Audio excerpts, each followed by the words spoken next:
essential part of our tech lives is the charger.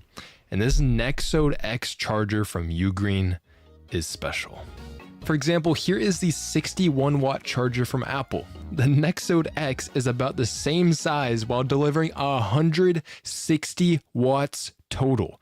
Plus, it has 4 ports, 2 of which are capable of 140 watts to a single device through the PD 3.1 protocol. And that can take a MacBook Pro 16 from 0 to 50% in just 27 minutes. To give an idea of the insanity that is this charger, I plugged in a MacBook, Steam Deck, phone, and headphones all into this guy at the exact same time, and it was barely breaking a sweat. So just think, when you go into a trip, this guy is all you're gonna need to bring with you. And look at this next to my big fat laptop power brick and tell me that this thing ain't amazing. I just wish my laptop charged over USB-C. Hey, so check the link in the description for Ugreen's 160 watt Nexode X charger, because it may be the last charger you ever need.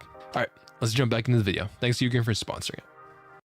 To give an idea of the insanity that is this charger, I plugged in a MacBook, Steam Deck, phone, and headphones all into this guy at the exact same time, and it was barely breaking a sweat. So just think, when you go into a trip, this guy is all you're gonna need to bring with you. And look at this next to my big fat laptop power brick and tell me that this thing ain't amazing. I just wish my laptop charged over USB-C. Hey, so check the link in the description for Ugreen's 160 watt Nexode X charger, because it may be the last charger you ever need.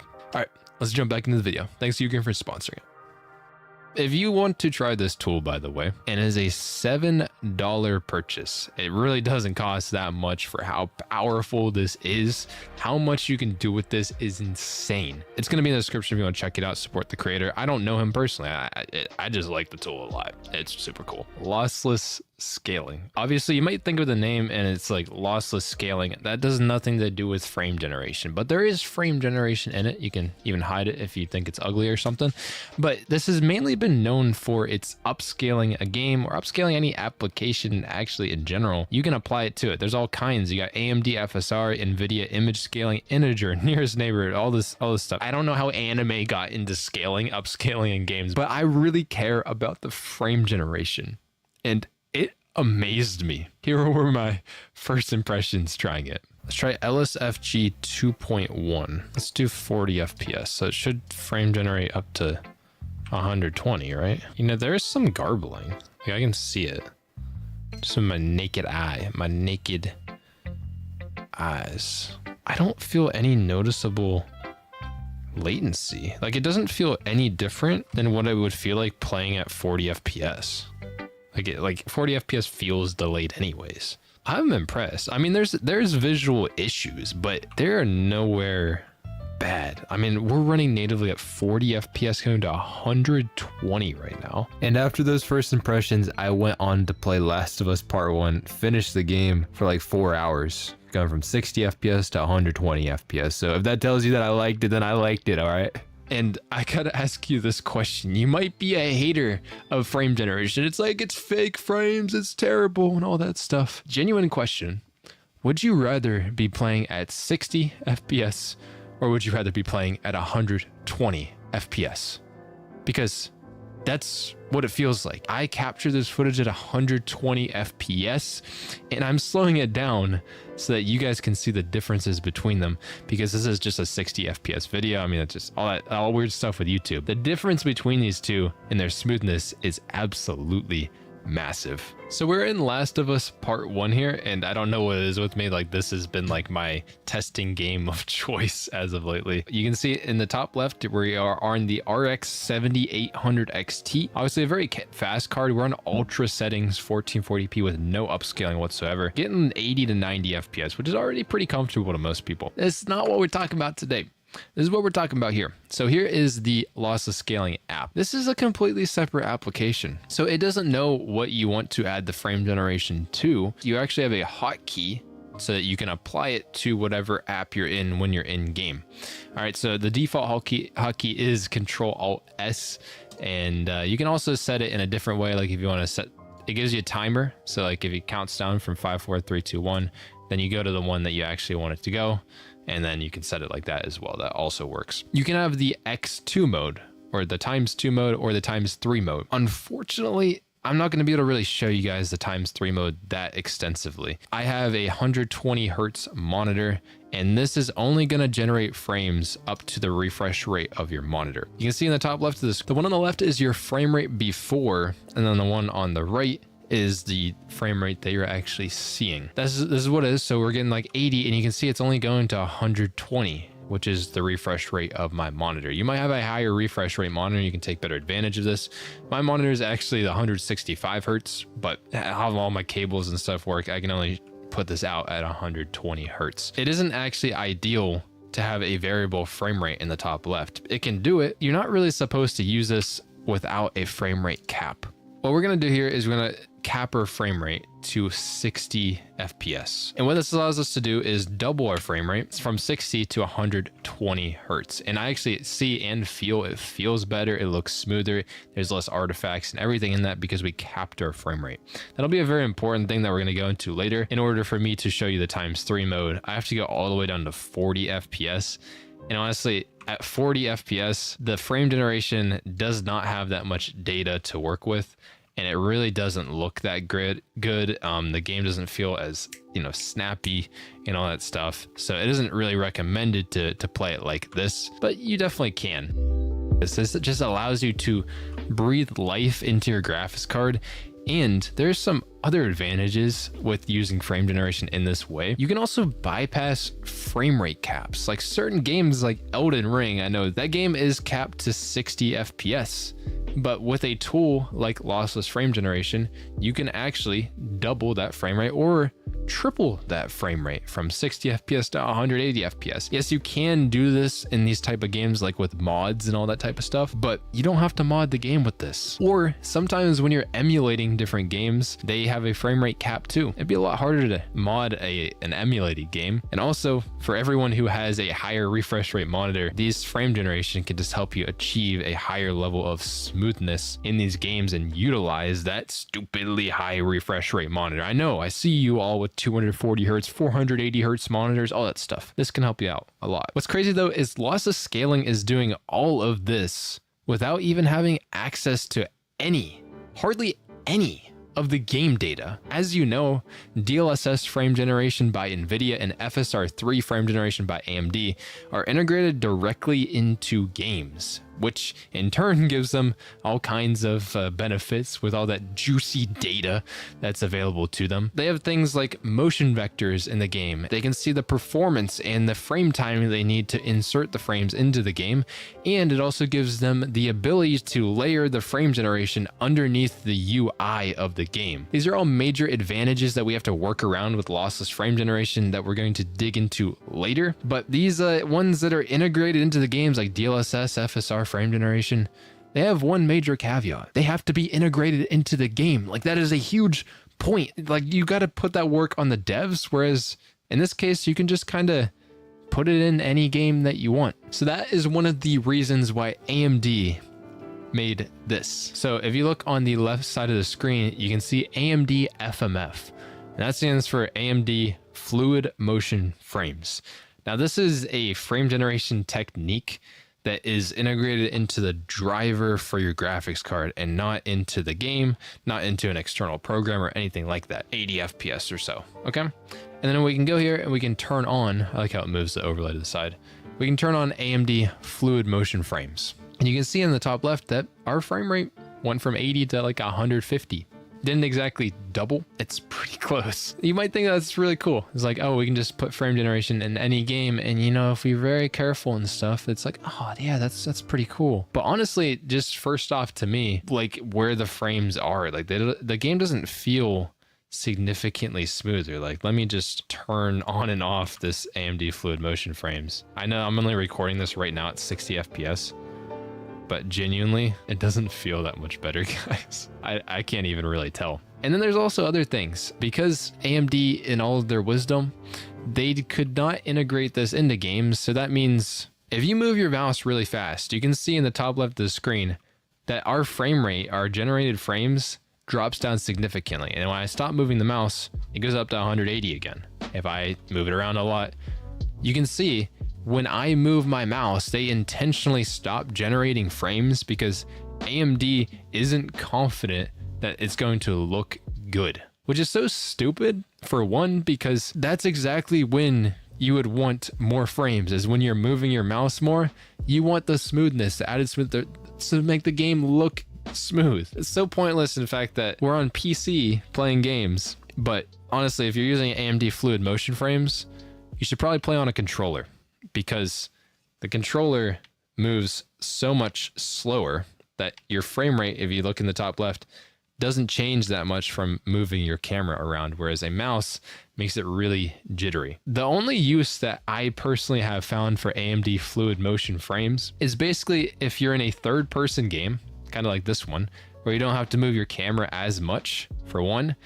And then number two, if you're already at a very, very high base frame rate and you're just trying to get your FPS like way into the stratosphere, like going from 240 FPS all the way up until to 480 FPS or something like that. And the fact that this is layered on top of the game, not integrated into the game, well, AMD Fluid Motion frames can have some issues, okay? Now, it's kind of hard to see here, but if I slow down my mouse enough that we get the frame generation, you can see if I zoom in here, that the HUD of the game is actually getting duplicated and frame generation is going on here.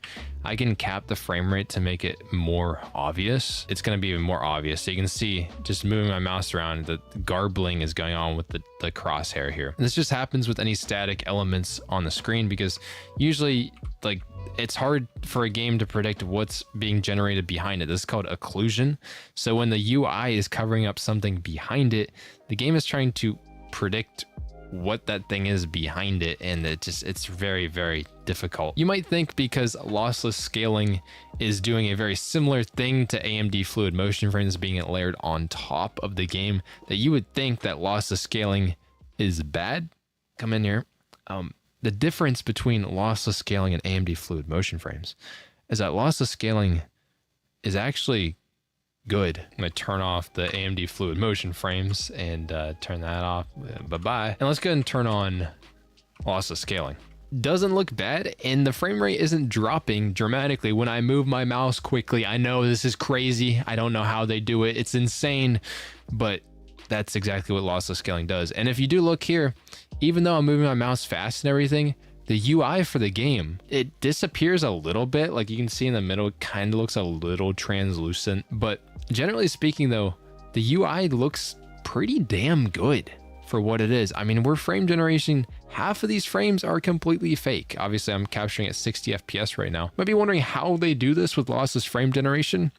And it's actually because they use machine learning. I don't know why I quote machine learning, because I actually do use it. They train a model. That's basically what people are calling AI nowadays. And don't be scared of AI here, because this is genuinely good and it makes games better in this case, which isn't always the case for AI. Basically, over THS, the guy who makes it, trained a model for predicting the frames that go in between the other ones in games. Just like how NVIDIA does their DLSS frame generation technology, or how NVIDIA does DLSS upscaling, or Intel uses machine learning for XeSS, their upscaling technology as well, which make them look pretty damn good. And on that same note, AMD for being so stubborn with this shit. Like FSR is noticeably worse than DLSS and XeSS, but for some reason AMD is like, nah, we're not gonna use AI. Maybe at some point in the future they will, but AMD has been so stubborn with this that Sony has even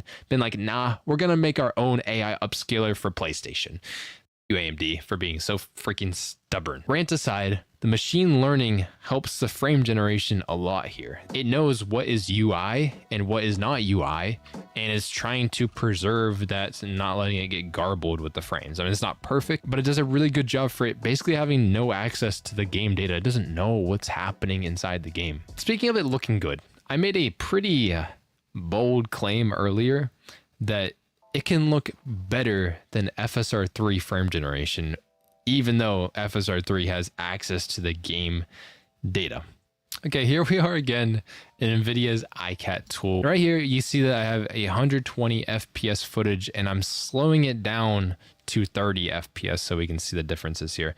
And I just wanted to point out first, and I'm gonna hide my camera, that on the left side is the original 60 FPS, and you can see on the right side is the lossless frame generation, and on the middle is the FSR3 frame generation. 60 FPS native looks a lot more choppy. This is native 120 FPS footage on the left side of the screen now. And you can see that these don't look that bad in comparison. Like the left side is as smooth and as responsive as it's going to get, but the ones on the right really aren't bad whatsoever. Okay, so 60 FPS is on the left, which is just native, and then in the middle is FSR3, and on the right side is lossless frame generation. And I just want to pull attention to this. I didn't mess this up or anything. This is the weirdest occurrence that I've seen. Usually FSR3 frame generation looks pretty good, but I think it's pretty obvious here. And in Last of Us Part 1, this shadow looks like, what the hell is going on there? Like the right side with lossless frame generation, it looks smoother than the 60 FPS footage on the left, but then FSR3 is like, what the hell is happening? There's also like this like haloing effect almost, whereas on the right side with lossless frame generation, it's not as severe. What is happening? So it does not look very good here. I will say that usually FSR3 frame generation looks good, but it is not showing off very well in this game whatsoever. I'm going to show off some of these issues that lossless frame generation can have. There's almost like this like smudging effect around the shadow here on the right side. That's not YouTube compression or anything like that. That's just how it looks. You see FSR3 does better with that, but the visual distractions that it has are just so bad I can't handle it. Obviously, one major advantage for FSR3 is that it's integrated into the game, right? Yeah, the UI should look good. You see that the crosshair looks exactly as it should. But on the right side, there is definitely some issues with it. You can see it kind of phases in and out at times. This can be distracting. I don't think it's really that bad though. It doesn't distract. Like I preferred to play the game with this on rather than playing at 60 FPS native. So I think that says a lot. Let's compare it to DLSS frame generation. So this is a Cyberpunk benchmark. On the left side of the screen, you can see that we're at 120 FPS, right? That is what the game should look like if it's running completely properly.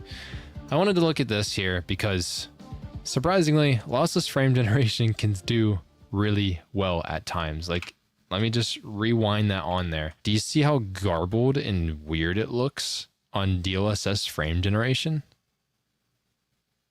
That's wild.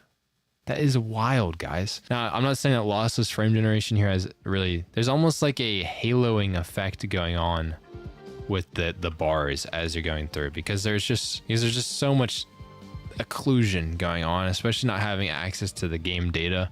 The lossless frame generation doesn't have as much to work with. As you can see here in the middle, we actually have DLSS frame generation going from 60 to 120 FPS. Native 120 FPS, I mean, compared to the frame generation ones, it really doesn't look that bad here in Plague Tale Requiem. I don't see even many major issues in this game. The only thing that I'm seeing here is like sort of that weird smudging effect that goes on here. So you see like where her legs are, because there's a lot of detail going on there.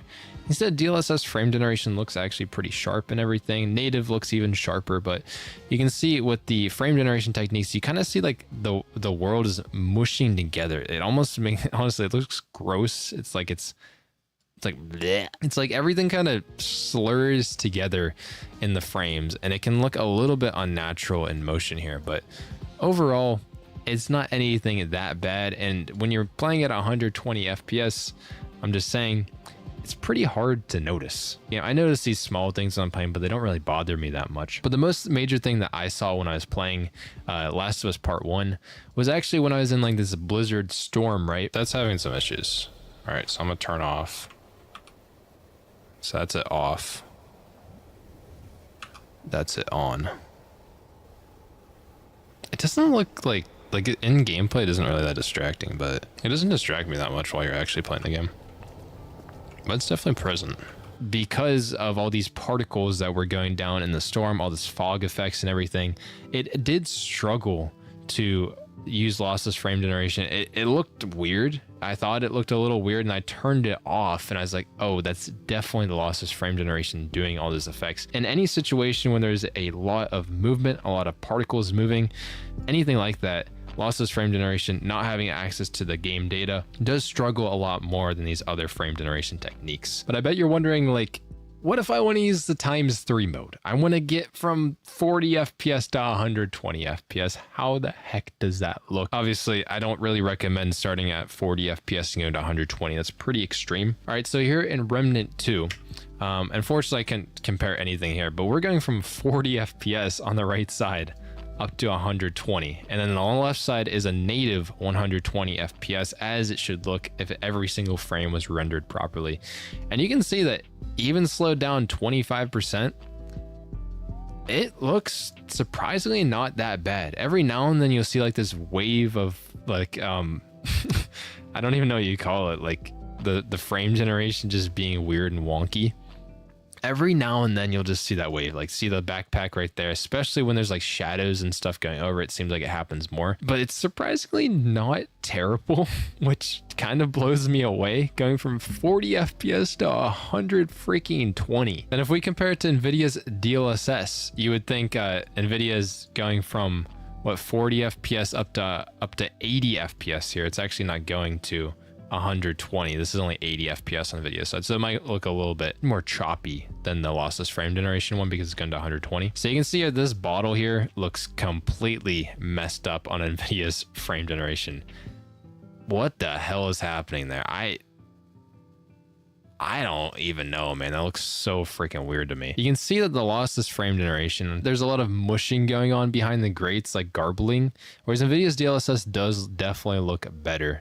But I still think even in motion, it doesn't look that bad when you're playing the game, because at least it looks smooth. Anytime there's a lot of detail stacked on top of each other, a lot of things occluding each other, that's when the lossless frame generation is going to struggle the most. So you see at these grates here, again, there's a lot of mushing going on, but surprisingly it doesn't look that terrible. Tiles there are getting like a little choppy and everything, whereas the DLSS frame generation definitely holds better there. But again, I just don't think it's that bad. How little this software has to work with, it does a surprisingly such a good job bringing it all the way up to 120 freaking FPS. It blows me away. It really does. Yeah, I think it's 40 FPS on the left side, and then in the middle it is FSR 3 in Last of Us Part 1 here, so not DLSS anymore. You can just see like how much better lossless frame generation looks in this comparison here compared to FSR 3. It is like night and day. It looks so much smoother. It's crazy. Now it does have that thing, like it looks a little mushy around the things that are moving, but I would take that any day over what the heck is FSR 3 doing here? You know what I mean? What is it cooking? The lossless frame generation going up all the way up to 120 FPS does look a ton smoother than what 40 FPS natively would be. I mean, I hope to God that you're not playing at 40 FPS. Hopefully you can at least get 60. But man, it is surprisingly really good. And you might think that, oh, you really wouldn't want to play at that because of the latency that'd be in the game. It's like 40 FPS.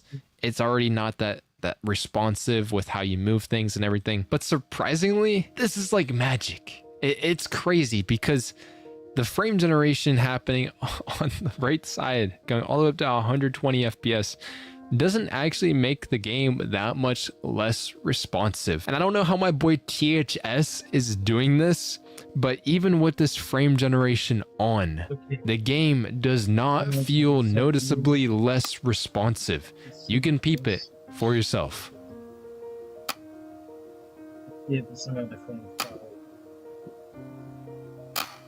The reason latency of your game changes with frame generation on is because the generation needs to know the previous frame and the current frame that you're going to in order to generate the one that's in between. And that means that the newest frame is being held back from being shown to you, and therefore you're waiting on a frame, and that makes the game less responsive. Now though, with frame generation tech that is integrated into the games like DLSS and FSR 3, they are able to cheat a little bit.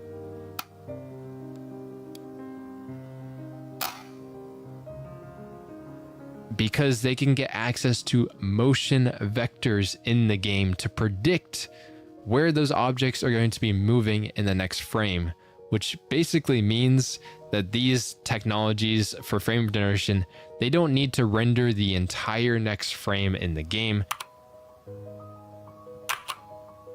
These ones only reduce responsiveness of the game by about half a frame instead of a full frame, which can still be quite a bit, but it's much less than what it could be. Obviously, with techniques like lossless frame generation or AMD's AFMF, they clearly add latency. Like AMD's fluid motion frames literally has a damn stat to tell you how much latency you're getting because of this frame generation. However, this THS guy has found some way to minimize the lag without being integrated into the game or even into the GPU graphics driver. And it's super freaking impressive.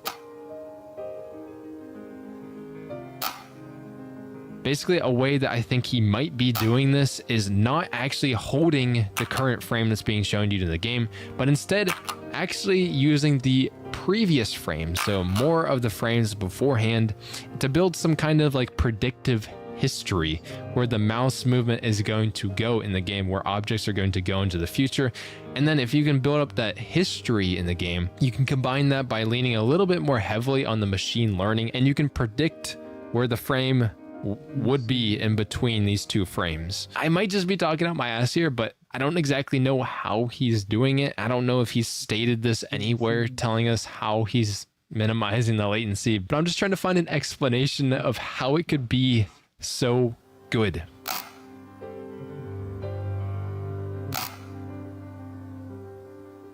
Given, especially with what he has to work with. Usually, like me personally, I can feel the latency that's added by frame generation, even with DLSS or FSR. But with this, bruh, it's nuts. But how does it work on your graphics card? I bet you're wondering, because it does require AI processing and decoding, all that stuff. And usually you're pretty much out of luck with the AI processing if you don't have an NVIDIA graphics card. But no, I am proud to say that this lossless frame generation technique works pretty much on anything. I tested on an RX 5700 XT. This is an AMD graphics card from 2018 that doesn't even support ray tracing, and it ran just fine. I tested on an AMD RX 7800 XT, as you obviously saw earlier in this video, and it ran great. On a completely budget $200 GPU, the RX 6600 was running great too. It's like I could run 1440p on this budget card. On an Intel Arc A770, it ran great. And obviously, it ran great on NVIDIA's RTX 40 series graphics cards. And I was going to test this on my GTX 1070, so I think the old guy might be broken or something like that, because I could not get this 1070 to run for the life of me once I put it in a game. I was giving it CPR. I was reinstalling drivers into the night, checking for overheating, but no dice. My GTX 1070, I could not get it to run games. So if you try this on a GTX 10 series graphics card or something like that, let me know in the comments if you can figure that out. Although this whole testing section of the video does come with that major star symbol over here. It did work on all of these graphics cards, but whether or not you'd actually want to use it on them can change things significantly. And that is because of the performance hit that it can cause. So for example, the RX 5700 XT is an older graphics card, and I don't think it actually has the architecture to run this frame generation technique in an effective way, because it takes a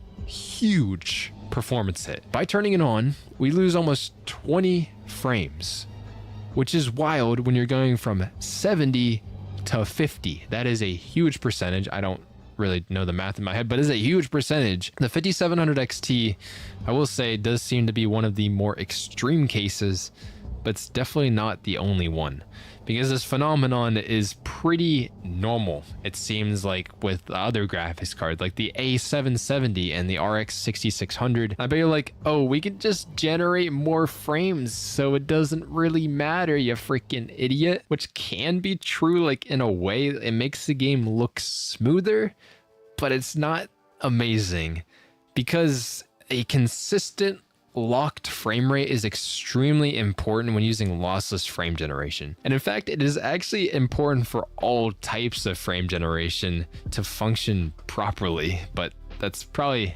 a bigger topic for another video. In particular with lossless frame generation, the way that it is able to generate frames is with a steady stream of frames, so it can insert the generated ones at the correct time and receive the correct image data that it needs to make a frame look right as well. If frames are coming in at different times, it's gonna look like all out of place. It's gonna be paced improperly, it doesn't look smooth, and they'll probably look garbled and crappy. So frames being consistent is really important. So basically how you want to do this is cap your frame rate at some multiple of your refresh rate of your monitor that you can actually maintain. And maintaining that frame rate is the hard part. When I was testing the 5700 XT, I was able to achieve 70 FPS before capping the frame rate, which should be enough to cap it at 60 FPS and be completely locked. But because the frame generation performance set was so freaking large,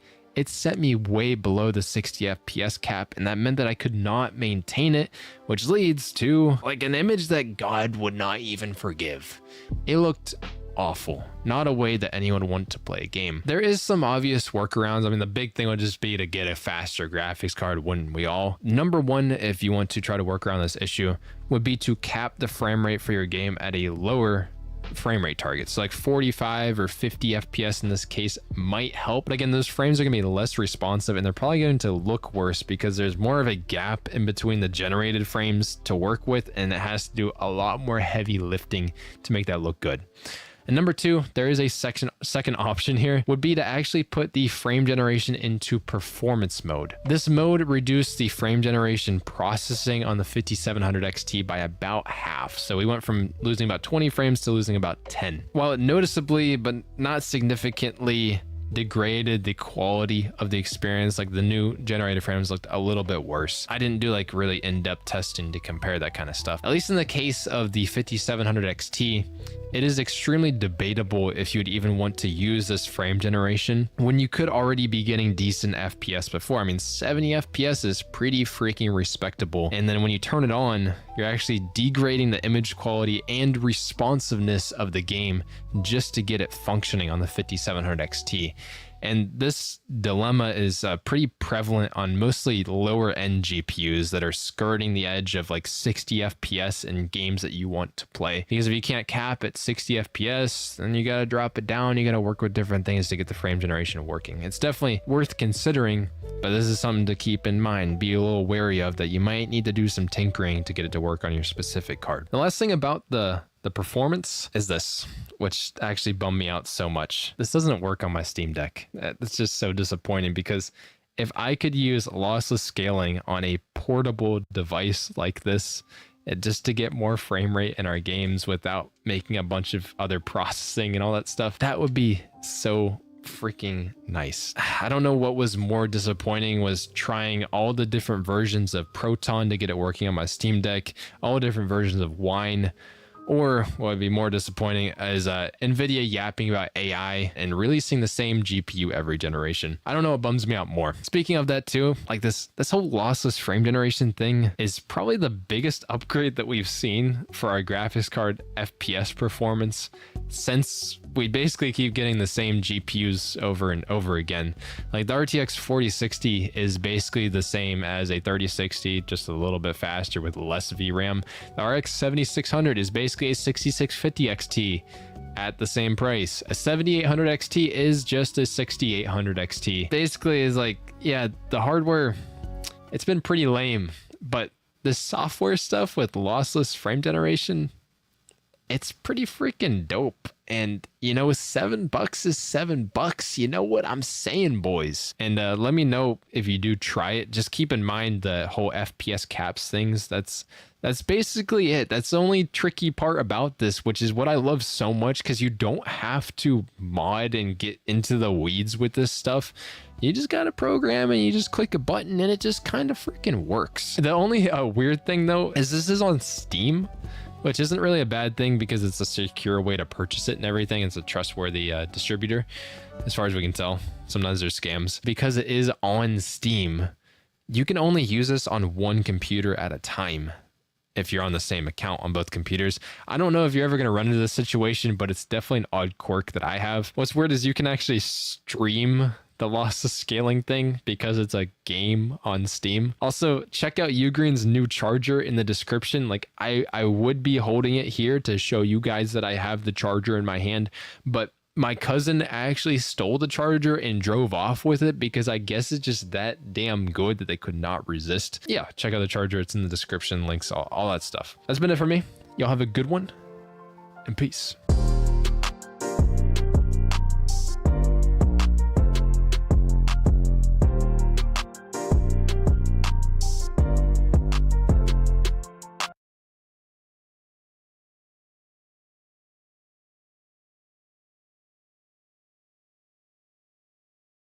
The story begins with Tsurumi Asuta working in an ordinary restaurant named Tsurumi, which was his dad's restaurant. He was 17 years old and a 10th grade senior high school student. It all started 1 month ago when those urban construction sites thought of them as an obstacle and even got viciously slandered. Then his father encountered an unexpected accident. His father was hit by a truck. When he asked if they did that on purpose, his father laughed and tried to answer him jokingly. However, when they asked when he could go home, the doctor said that there was still a lot to examine, and he wasn't sure how long it would take. The situation was bad because he had a restaurant to run, and he wouldn't feel secure leaving it to a fool. Asuta heard their conversation and felt bad. His father was planning to cook even while sitting in a wheelchair. Suddenly, Asuta's phone started ringing and Reina informed him that the restaurant was on fire. When he told this to his father, the first thing that came out of his mouth was the knife. He started to bike to the restaurant. That knife was what his father valued over his life. He said that the Santoku knife was the only thing he could not afford to lose. Asuta also knew how valuable that knife was. However, when he arrived at the restaurant, it was burning so much that everything would be destroyed until they put it out. Reina came and held him. Suddenly he started to run towards the fire without listening to anyone's warnings. When he opened his eyes, he was holding the Santoku knife but wasn't in the restaurant. It seemed like this was the underworld. While he was mourning for his father, he heard a growling. He was in a forest and hearing some wild animal sounds, so he wasn't sure if he was in heaven or hell. He was scared and he needed to run. A big wild boar appeared out of the bushes and started to chase him. While he was running, he fell into a hole. He screamed for help, but the only response was the silence of the forest. He was annoyed and started calling the person who created this trap an idiot and heard a girl's voice calling him noisily. He felt lucky to find a person. He said that he fell down this hole made for mischief, and the girl said that she did this. She said that she made this trap to catch the gibber and asked if he knew how hard it was to make this. He apologized but didn't even know why he was at fault here. He still apologized for destroying her work and asked if she could help him out of there. She said that he should climb up by himself at his height. He was shocked and explained that he had hurt his ankle so he couldn't do it alone. But she didn't want to help him. He tried to convince her, and she eventually gave up and threw a rope into the hole, telling him to climb up. He thought she wanted to help him from the beginning and started to climb. He was not sure why hell was so real because he couldn't understand if he was dead or not. He successfully managed to climb back, and the moment he looked at the girl, he saw a sword in his throat and a grown woman asking him who he was. Asuta pointed at her rudeness, but she told him to stop talking nonsense and answer her question. Before that, Asuta wanted to know where he was because this didn't feel like hell at all. She said that they were in the foot of Mount Morha, a forest near the border. It belongs to the Western Kingdom Selva, ruled by Lord Xenos. She asked where he was from, and he said that he was born in Japan and asked if she knew about Chiba province. However, she wasn't. This place didn't have any resemblance to Japan in any way. Besides, there was a strange scent coming out of her body. It was like the sweetness of ripe fruit mixed with special herbal ingredients that help calm people's minds.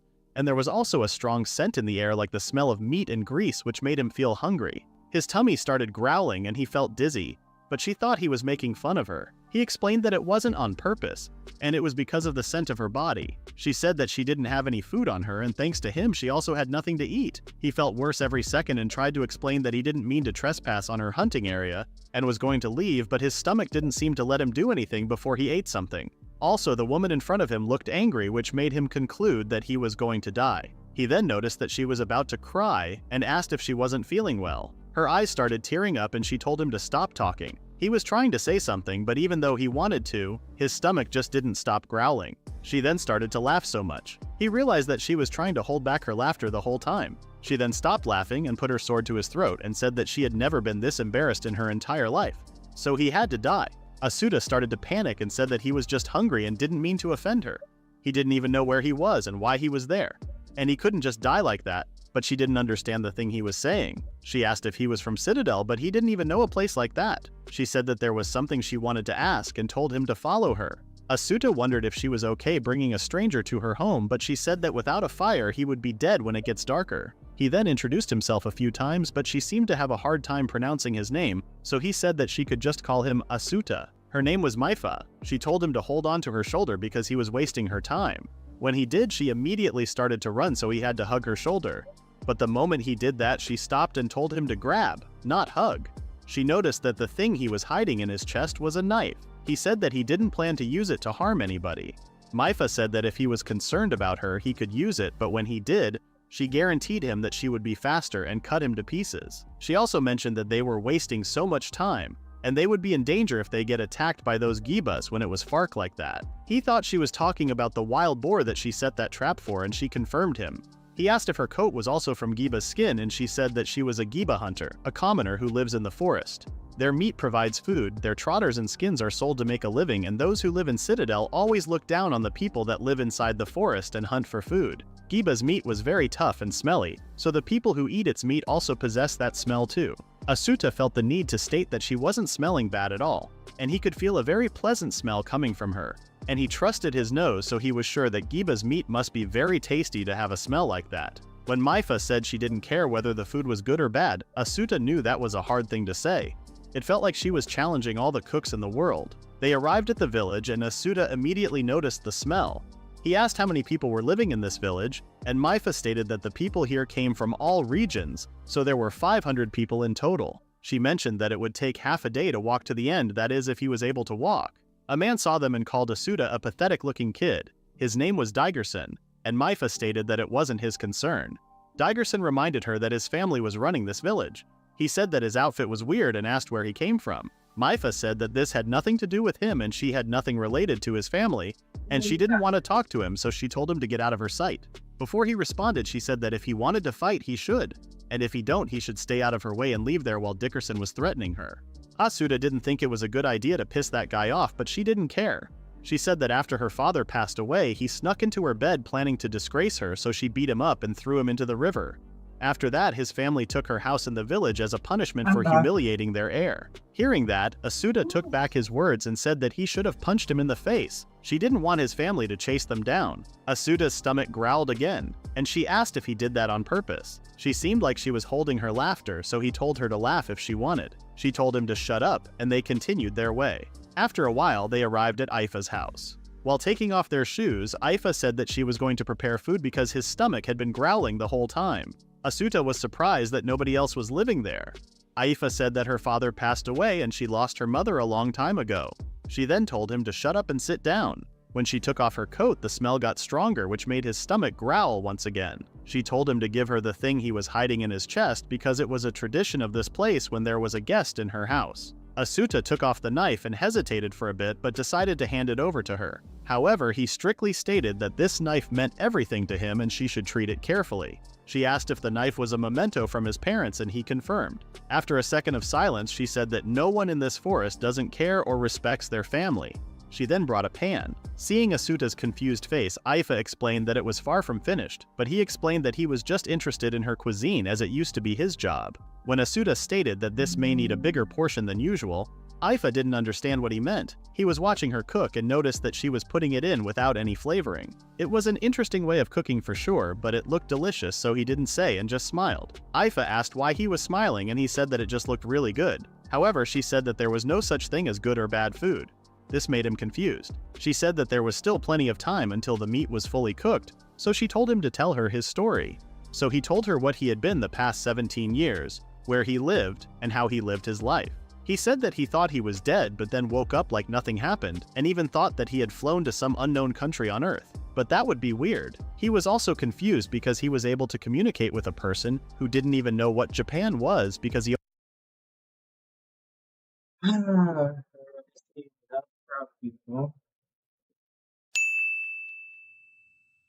Ćao nippies!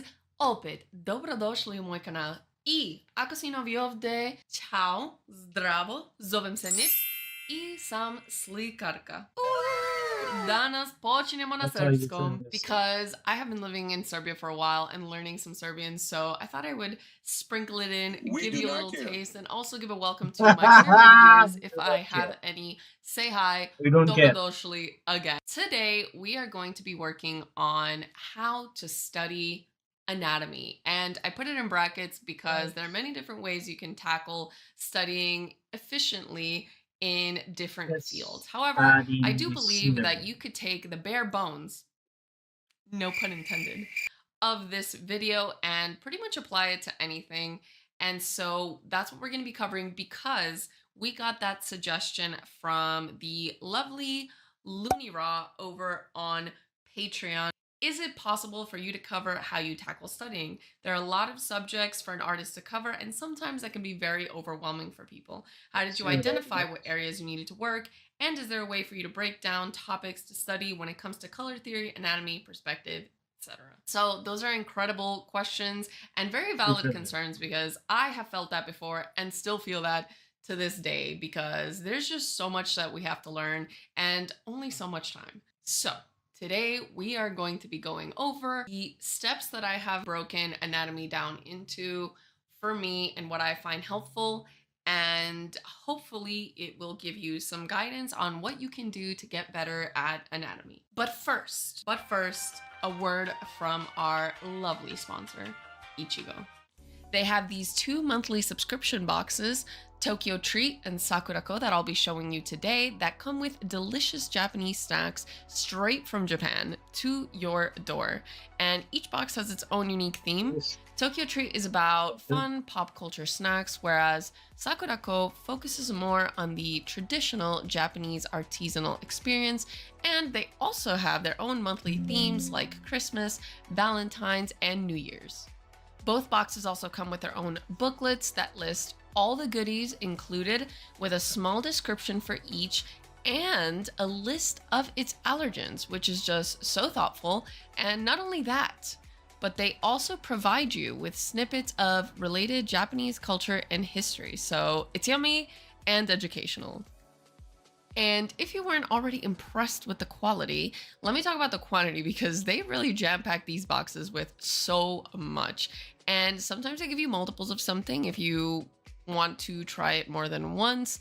And just look at all of these treats. Oh my goodness, they're all so different and so delicious. So you're getting a wide range of yummy flavors. And I've had the honor and pleasure of being with them for months. And they're one of my absolute favorite sponsors because, you know, who doesn't love snacks? But also the quality of their products and the love that they put into them is just unmatched. So if you'd like to get your own boxes, you can use code NIPS or the links down below for a discount. And I highly recommend them, not just because I'm sponsored, they really are incredible. So thank you again to Ichigo for sponsoring this video. And now back to the tutorial. Okay, so before we begin anything, not just a sponsor video, I do have a disclaimer to say that this is not an anatomy tutorial. If you want an anatomy tutorial, I'll make separate videos, or you can find tutorials by other amazing artists on this very platform. This is just going to be on how I believe is an efficient way to get better at anatomy. The first thing I want to say is you have to learn the rules before you break them. And I know you've heard this so many times, and this doesn't apply just to anatomy or to art, but to pretty much anything you do. I think it's fundamental in order to break the basics in very meaningful, aesthetic, and just fulfilling ways. And art is a little bit different because you don't necessarily need to have the rules learned because art is just subjective and it's a form of expression, and not everyone needs rules to express themselves. It's about what you want to draw, how you feel, and all of these other things. So, but there are rules in art if you want to learn them or care to learn them, which I would assume is why you're here. In this video, I have broken it down to 3 levels that I believe in this order will help you not just get better, but get better efficiently And the way to do that is by going from biggest to smallest. And what do I mean by that? It means make sure that you understand the underlying shapes, planes, foundations, volumes of everything before you start adding a bunch of details on top. I've seen a lot of artists, myself included, because, I'm not a master, I'm not perfect. There's always room to learn. Just add a bunch of details, folds, I'm done. wrinkles, jewelry, the works. And what happens is that they believe that that equals Hey, quality and that makes your stuff look more finished. But if there's anything animators have taught us is that more does not equal more. Animators are able to evoke this sense of life and form and volume with just a minimal amount of lines. So today I'm going to cover these 3 steps that are going to make your drawings hopefully come to life. And finally, let's get into the actual content of the video. Okay, so the first thing that I want to touch on that you should probably get familiar with is bones. And you don't have to know every single bone in the body. I would say become familiar with the biggest silhouettes. And that is knowing how they sit, how they curve, where these things fall. You know that the elbows are usually in the middle of the waist, the width of the shoulders to here. Then we have, the basic head also fits 2 on the side. Here in the middle of the thigh is also a common one.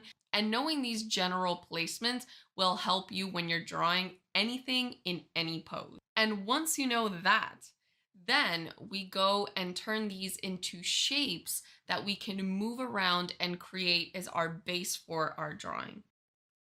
Draw, for example, starting with like a pose this way, we set our middle line. We want to do the bottom of the rib cage there. And we start going like this. We know our curve here, for example. And we want to create our shoulder here. We want to start with our arm cylinder here if you'd like to do cylinders. And then we can do our other shoulder here. Create our spine here.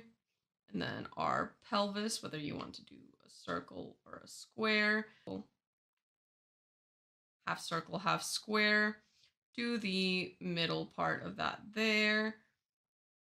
Then you can just add a cute little face here. And then here you can see how we've broken down the body into shapes to create a silhouette of what would be the bone locations and what will later be our muscles. Obviously, this is not perfect. This is just a quick doodle, but the principle is the same.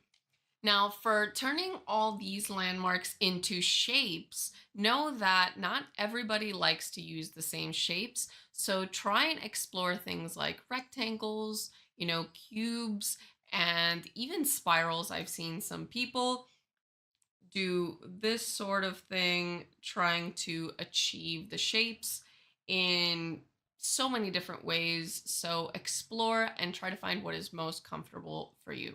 For this part, I want to highlight this specific resource by Ruben Lara. I'll be linking, like I said, all the resources down below. And you'll see here that they break it down into cubes and different shape down here. And they show you all the landmarks that you should probably know. I think this is one of the most comprehensive free resources that I've seen. You can rotate the body here, see it in movement. This is just such an incredible resource. If you go down, you can see the bones rotated, get more familiar with the shapes, silhouettes, and they have a lot of incredible videos and resources on that as well. We've got some muscle play here as well, which we'll get into later. But I do believe this is a very good outline on how to get into anatomy and break it down in a way that is detailed but not overwhelming. Another resource that I love and use is the Proko Anatomy of the Human Body. And I have still not finished this. I've actually been working on it recently, which is why it says 2%. I'm restarting it.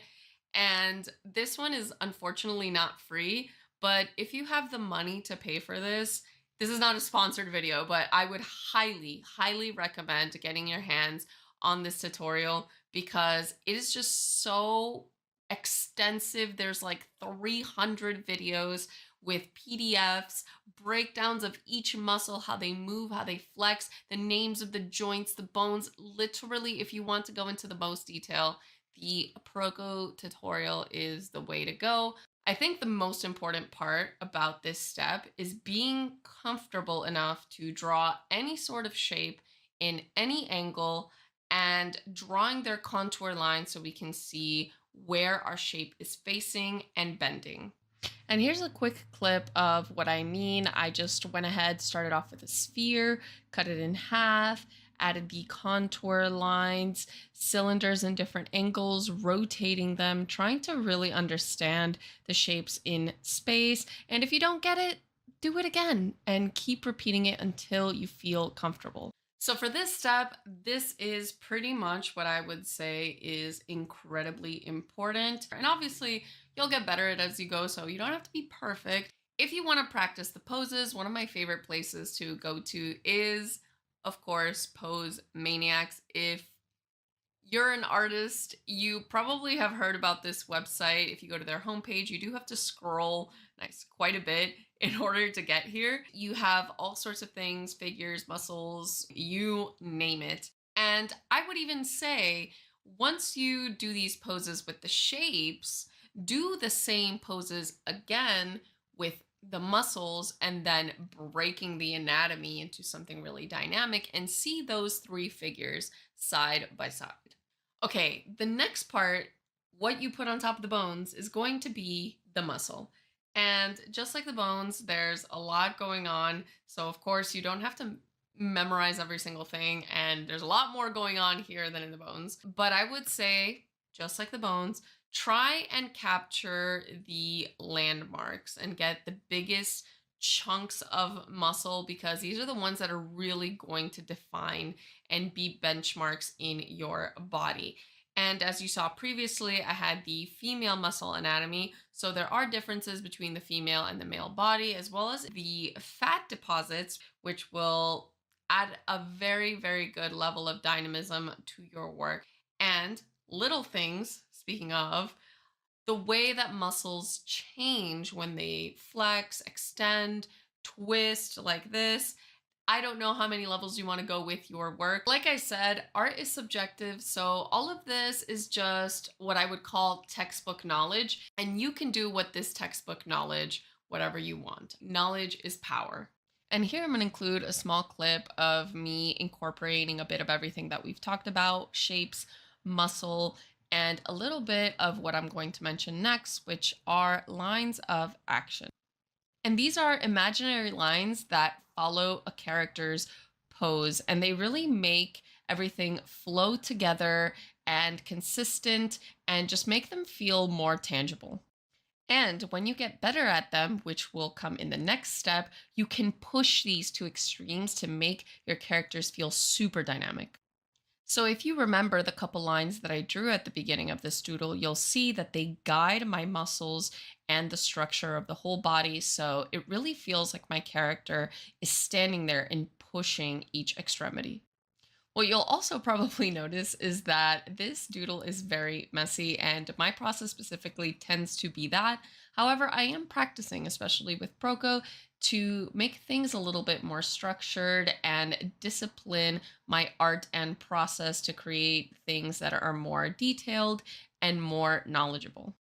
And the last and final step is the organs, basically giving your anatomy and your body's life.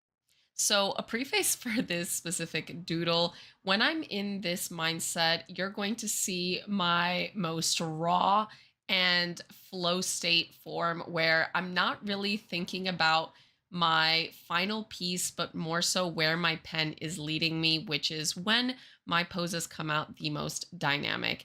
And so you'll just see my pen moving into extremities. You'll see a combination of muscles, shapes, lines of action, all just trying to come together and make sense of the general flow and movement of the piece. And sometimes the final product just doesn't make any sense or is not realistic. But I wanted to show you this specific process of mine because it's one of my favorites to do. I like just injecting as much movement as possible, and it's always really fun to push every single one of the steps that I talked about today. So I decided to pull out that style and show you.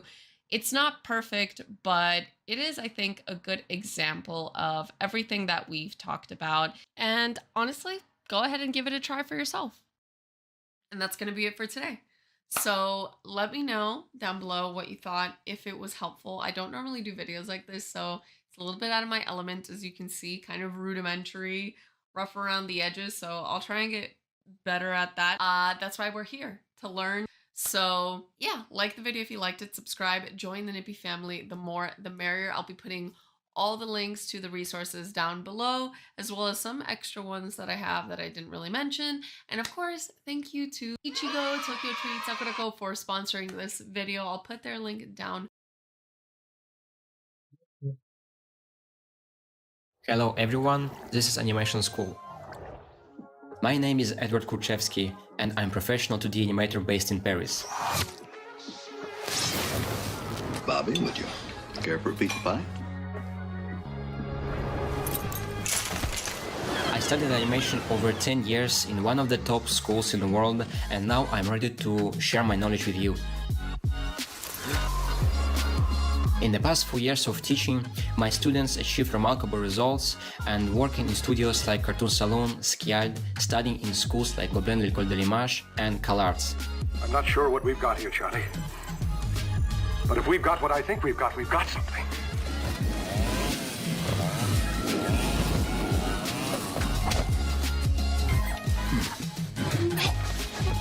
Our goal is to prepare qualified professionals in a short amount of time during our intense course. We are here to also create a bridge between you and studios and help you find your first professional position in industry.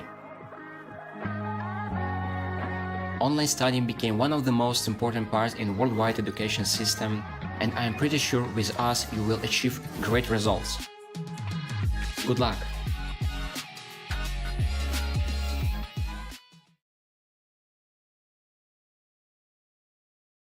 Not bad. Interesting. And interesting. Is from his backpack and eliminates the slime by depleting all of its health. Kaido Tagaki, an ugly broke high schooler who spends his days hunting slime for money in this fantasy version of Japan, becomes overpowered after finding a super valuable card that summons a busty demigod servant. His story begins inside a dungeon where he stands before a tiny slime, hesitating to make the first move. As the slime leaps towards him, he brings out 2 insecticide sprays from his backpack and eliminates the slime by depleting all of its health points. After defeating the slime, a magic stone appears as a loot drop. Before collecting the loot drop, Kaido puts away his insect spray and starts acting like a dungeon slayer, even though he is just an ordinary, powerless loser. This loser has been exploring the first floor of this very dungeon for the past 2 years, hunting slime to make extra cash. Up until now, he has hunted a total of 999 slimes, and so he decides to hunt another one to reach the 1000 milestone. He starts exploring the first floor, looking for slime, when a surveillance camera planted in the ceiling begins to keep an eye on his movements. Kaido finds a rare golden slime just chilling against a wall, so he decides to hunt it down, considering it to be the perfect opponent. He sneaks up behind the slime by tippy-toeing towards it and starts spraying it with his insecticide bottle. The golden slime acts quick and evades his attack, so he brings out a much more powerful weapon, a jet spray insecticide gun, and shoots it down successfully. Even though Kaido just defeated this rare monster, the system doesn't show his status update, making him wonder why he didn't level up. He assumes that he received fewer experience points because he used the insect spray to defeat the slime. But he doesn't think much of it, as Bro's only goal here is to make money. He goes up front to see what loot drop he got by defeating the rare slime. Instead of a magic core, he discovers a golden card with a picture of a busty girl with wings on her back. Before jumping to any conclusions, Kaido first inspects the card and sees that the card's name is Sylphie and her class name is Valkyrie. Her skill is Divine Lightning, Iron Maiden's Wall, and her equipment is Divine Spear Radiant. He realizes that the card he has in his hands is a servant card and becomes truly overjoyed by it. He looks up on the internet to see what kind of servant Sylphie even is, but fails to find any data related to her. Since Sylphie's Valkyrie class comes from Greek mythology, he believes that she might be a demigod. Having no information on this card whatsoever, he leaves the dungeon through gate number 6 when he comes across an adventurer party heading inside. Their expensive armor and equipment make him jealous, so he considers selling his card for a high price so that he can afford to buy armor as well. At the trading hall, he exchanges his 3 magic cores first, which he got from regular slime, for a meager $10, and then asks the receptionist, Hitsugeya, about how much a rare servant card could be traded for. Hitsugeya gives him a rough estimate of $6 million, making the boy realize that he has just hit the jackpot. He puts the card inside his storage space and leaves the dungeon while repeating the words $6 million like an NPC. I would like to mention that there are many guards and surveillance cameras that are continuously watching over the dungeon explorers, possibly because they don't want the explorers to receive any high-ranked rewards. We get a better view of this dungeon that is situated in the center of the city and has been greatly commercialized, turning it into an amusement park. Apparently, it has been 4 years since the opening of this dungeon, which is officially known as Dungeon Park. Not only people come here to explore dungeons, but there are also many families, including kids and their parents, who come to visit there every day to have a good time. Kaido's 2 friends Shinji and Hayato find him mumbling about $6 million, but they do not question him about it as they assume that this delusional loser is just daydreaming. Both Shinji and Hayato claim to have also been granted the Dungeon Explorer Pass, but they decide to use it to just play inside the park instead of exploring the dungeon. The 3 friends take the train back home, and on their way, Shinji asks Kaido what level he is currently at. Kaido tells them that he is only at level 3 because all he does is hunt slime. Kaido reveals that his 2 friends had tried exploring the dungeon with him before, but almost lost all of their lives on the 2nd floor when they were up against a goblin. The 3 of them, with their homemade, mom-approved weapons, charged towards the goblin but got brutally beaten up, making them realize what they were up against. Thanks to having a potion, they were able to heal up. But that one incident made both Shinji and Hayato realize that they weren't suited for action and adventures. His friends wonder why Kaido has been doing the same boring thing for the past 2 years, so they ask Kaido if there is some reason behind it that is forcing him to hunt slime. Kaido doesn't explain to them and just tells them that there has been a lot going on with his life recently. While walking back home, he looks over to his neighbor's house, where a girl of his same age is about to close the curtains, which indicates that Kaido admires this girl in secret. Back at home, Shinichi turns on the TV channel, where the news anchor tells us exactly when the dungeons appeared in this world. Apparently, it was 13 years ago, but it was only 4 years before the dungeons were open to the general public to explore. The government has made many laws when exploring dungeons, and one of them is that the explorer has to be at least 15 years old. Kaido joins his parents for dinner and tells them that he has taken a part-time job. This lie implies that Kaido hid from his parents about him becoming a dungeon explorer, for God knows what reason. After dinner, Bro takes a shower, and he once again wonders if he will be able to become stronger if he summons the rare servant Sylphie. He has 2 options now: either summon Sylphie and explore the deeper levels of the dungeon with her, or trade her for better equipment, a heck of a lot of money, and an overall luxurious lifestyle. The sheer dilemma makes him lose focus so much that he almost drowns himself in the bathtub. The next morning, he heads for school and runs into the girl from last night, Katsuragi. They walk together to school, but because they are so close to each other, the bystanders begin to think that they are a couple. So, Kaido tries to distance himself, but he realizes that this will only make things more awkward, so he continues to walk with her, ignoring the bystanders. Katsuragi mentions that she saw him walking back home last night and asks him where he was before then.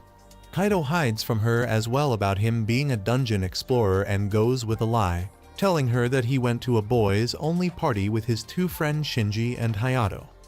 Speaking of the devils, both Shinji and Hayato make their appearance there, so Kaido quickly takes them away for a private conversation and begs them not to tell Katsuragi that he went to the dungeon yesterday. Being true homies, both Shinji and Hayato vouch for Kaido, but they come up with different stories, which makes Katsuragi realize that all three of them are actually lying to her. She comes to the most probable conclusion that Kaido went to the dungeons, but he completely denies it, telling her that he would never do that in his life.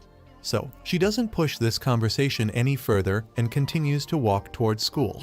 Later, inside their classroom, Kaido gives both of his friends a what-if situation, as he doesn't want to tell them that he has this jackpot of $6 million. He asks them what they would do if they received a rare dungeon card, and both of them share the same opinion of selling that card as it can only be used in dungeons. So, Kaido also starts considering selling his servant card. In the end, he goes to the dungeon again, hides behind the walls so the surveillance camera can't see him, and decides to summon the card, stating that he is doing this for the sake of Katsuragi. He summons the card, which illuminates the entire area and turns into a gigantic melon mommy who grabs Kaido with her hands and then disappears into nothingness. Kaido becomes greatly confused as he doesn't understand where the goddess suddenly went off to. But as he looks down, he discovers that there is a miniature version of this melon mommy Sylphie. Sylphie introduces herself to Kaido and immediately shatters his hopes and dreams, as he cannot believe that he just wasted $6 million on this little girl. Seeing him mourn, Sylphie asks him what's wrong, but he tells her that he is fine. Knowing that nothing can be done now, he moves on and invites Sylphie to join him on his slime hunt session. Sylphie senses the presence of a slime close by and takes Kaido towards it, making him realize that this little girl might actually turn out to be useful for him.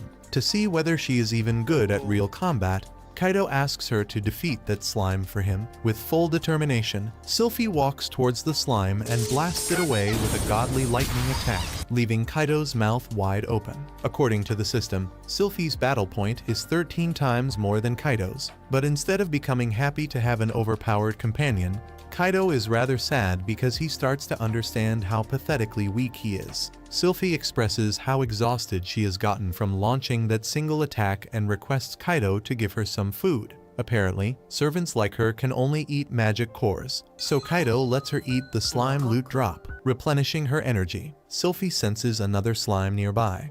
But Kaido doesn't think that fighting slime is profitable anymore because Sylphie will end up eating all of the loot after defeating them. So, he only uses her help to track down the slime and takes them down himself using his insecticide spray. Shortly after, he reaches level 4 and becomes a little bit stronger as well. The system unlocks a new skill called the Slime Slayer for Kaido because of how many slimes he has defeated. This skill allows the user to have all of their status increased by 50% when fighting slime. In any case, the loser decides to call it a day and promises Sylphie that he will summon her again in the near future. He summons her back to her card and then heads out of the dungeon. He goes to the trading hall again, but unlike last time, he has dozens of magic cores and exchanges all of them for $100. Later at night, Kaido finds it hard to sleep because what his mind can only think of is how powerful Sylphie is. He knows that she is good enough for floor 2, but because of the past incident, he is scared of goblins. Soon, he falls asleep and sees a flashback of him and Katsuragi watching TV in their childhood days. Katsuragi's father was in charge of clearing the initial stages of the dungeons back then, and he even appeared on TV. His heroism pushed Kaido to become a dungeon explorer. The next day, Kaido goes back to the dungeon and heads to the second floor with Sylphie, as he wants to become a hero just like Katsuragi's father. After walking down the stairs to the second floor of the dungeon, Kaido starts to panic. Sylphie notices how much he is trembling in fear and asks him if anything is wrong. He claims to be totally fine, as he doesn't want to embarrass himself, saying that he is about to piss his pants off at the sheer thought of facing goblins. Sylphie realizes that this loser here is scared for his life, so she holds his hand, giving him mental support and helps him calm down. Thanks to Sylphie, Kaido regains his composure and officially begins exploring the second floor. Apparently, it was 2 years ago when he came to this floor for the first and last time.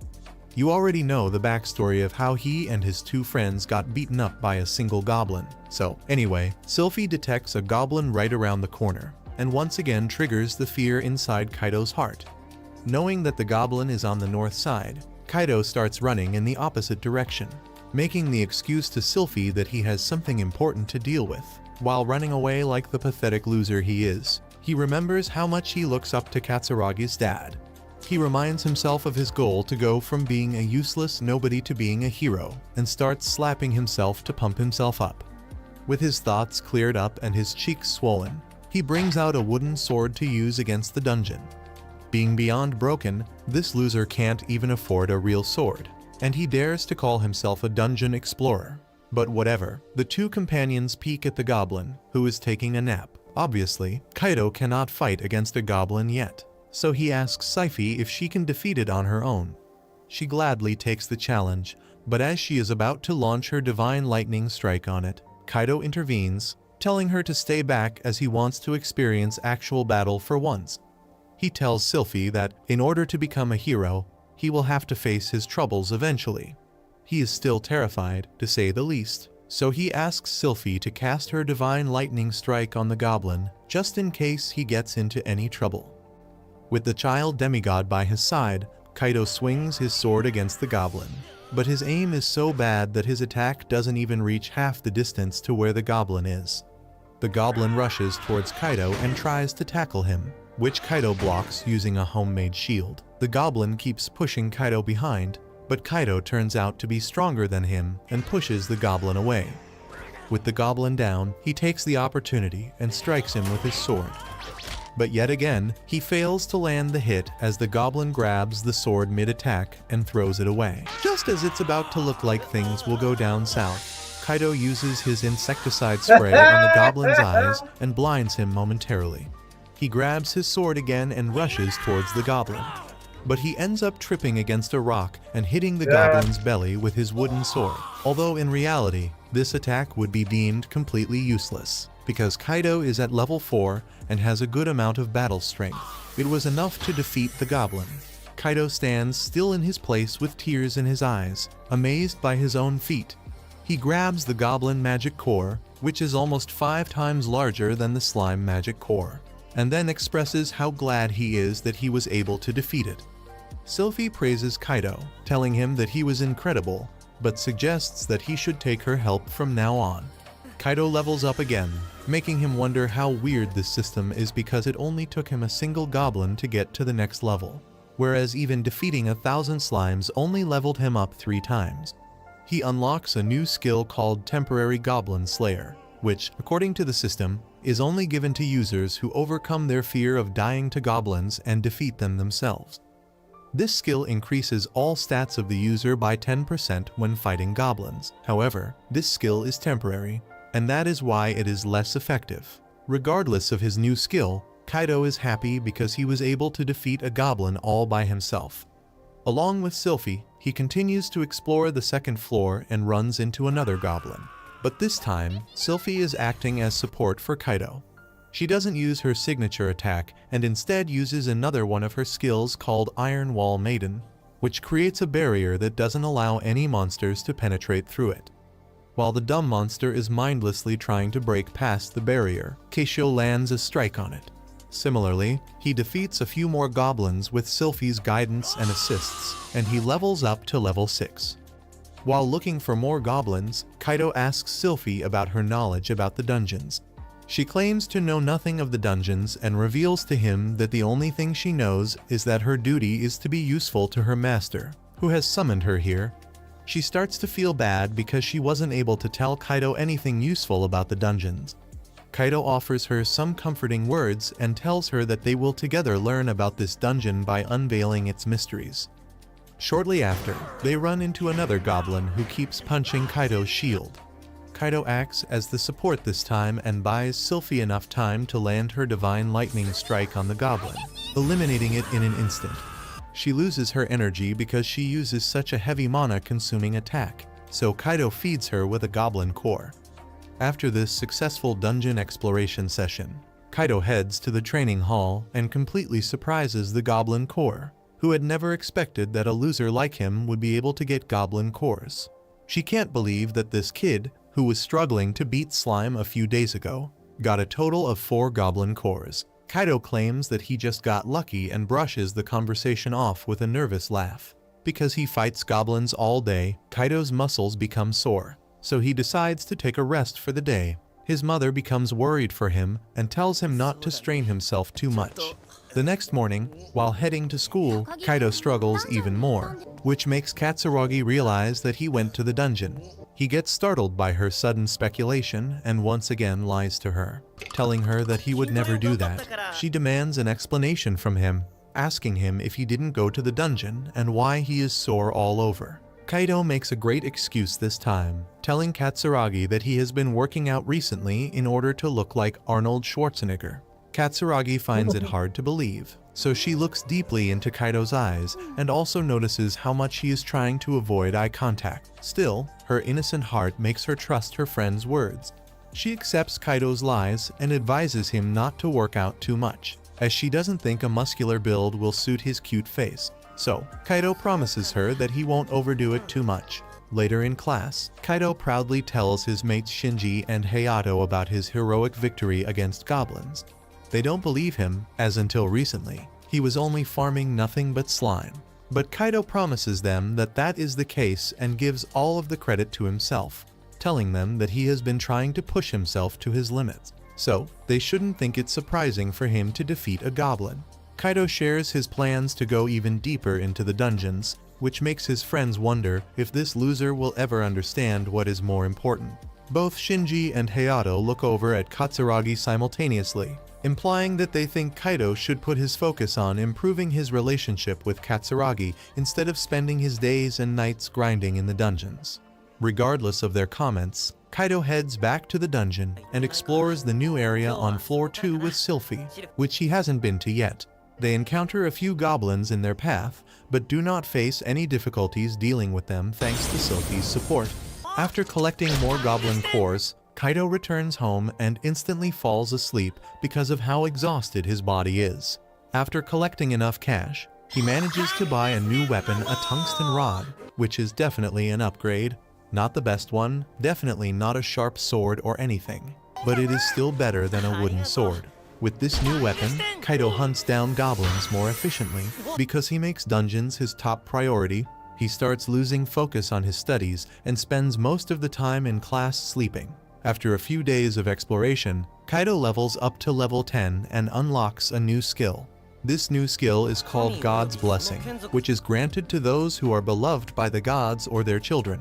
Perhaps this means that the gods of this world feel entertained by this loser, or it could mean that the demigod Sylphie is in love with him. Anyway, this skill gives a boost to status increases gained upon leveling up, and the boost itself depends on the degree of love from the divine. Kaido has his mouth left wide open as he begins to think that this skill is overpowered and starts to believe that with his op skill, he will be able to become a true main character. He believes that the god this skill speaks of is Sylphie, so he bows his head down to her and hopes that she will continue to love him. She is the only god he is associated with, and that is why it is possible that God's blessing skill is connected to her. Kaido holds Sylphie's hands, showing his love to her, and tells her how much he loves working with her. His sudden affection increases Sylphie's love for him. She promises that she only exists to serve him and is genuinely delighted to see how much her master cares for her. Wait till she figures out that this is all but an act by her wicked master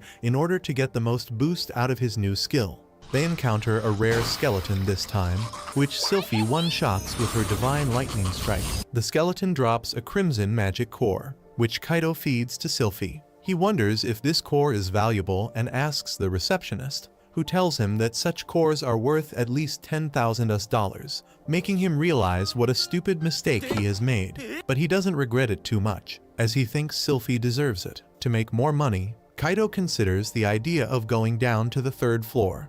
But because monsters in groups spawn there, he thinks that he should fight off his own for a while to train himself. He tells Sylphie how dependent he has become on her, and that is why he wants to become stronger so that he doesn't turn into a complete liability. Kaido also makes it clear to Sylphie that he does not think of her as his servant. Rather, he sees her as his dependent younger sister. Sylphie definitely doesn't want to be her master's sister, but she takes it in a positive way and becomes overjoyed by the fact that her master cares for her. Anyway, as discussed, Kaido tries to solo a goblin by himself, but ends up badly injuring himself. To make sure that no one sees his sorry state, he buys an expensive potion from the receptionist and heals his wounds completely. This single battle makes him realize that he needs better equipment before going to the 3rd floor. So, he once again begins to grind slime cores, enough to buy equipment and for Sylphie to eat. Suddenly, Sylphie senses a strange presence on the 1st floor and detects a silver slime. Kaido hopes of getting another rare loot drop, since the last rare slime dropped Sylphie's card. The silver slime doesn't disappoint as it drops another card with a woman with red horns. This card's name is Luceria, who is a Vicent-class devil. Although normally, the combination of a god and a devil is considered bad, Kaido still summons Luceria, who is generally of the same size as Sylphie. That's it for this video. Guys, if you liked this new series, leave a like for the next episode and subscribe for more anime content. Thanks for watching. Bye bye.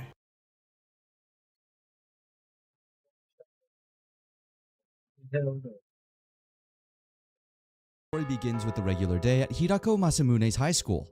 Well, a regular day for him at least.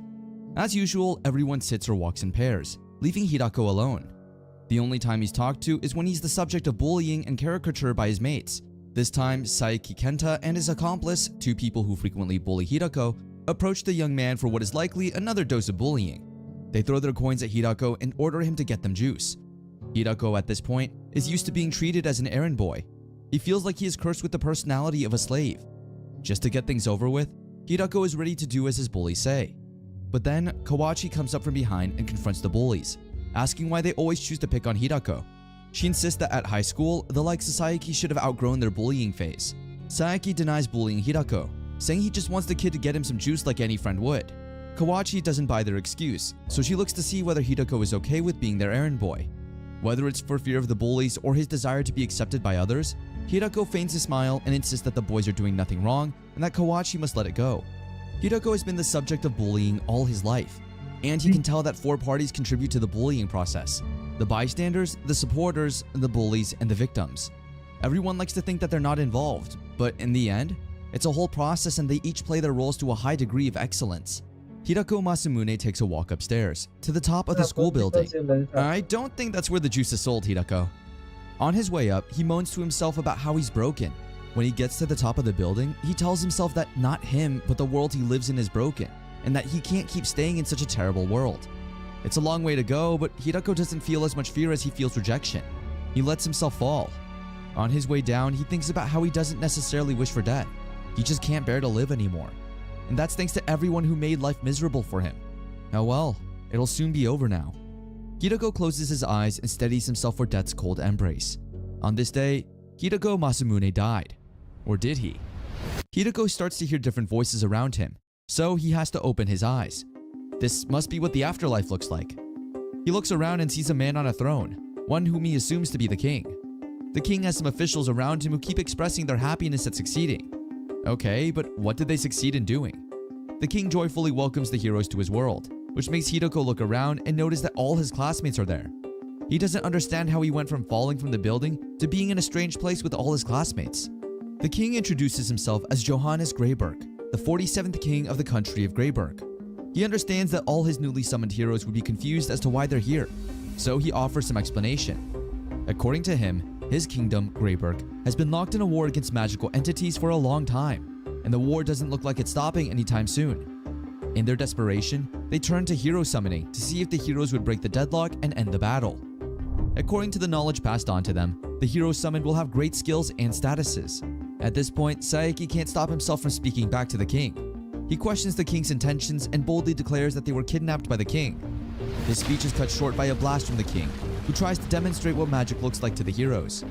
The king apologizes, saying he thought that a demonstration would be a more effective way to explain. This latest demonstration from the king gets Saeki in an even angrier mood. He almost steps out to physically confront the king, but someone pulls him back and tells him to stand down. Hideko points out that the king has a lot of guards around, so they can't pick a fight with him at this moment. Saeki doesn't even listen to him, but he calms down when a few other classmates share a similar opinion. King Johannes assures the heroes that there is no foul intentions towards them. Summoning them was a difficult task. Killing the heroes they worked so hard to summon wouldn't make any sense. The king continues to address the class.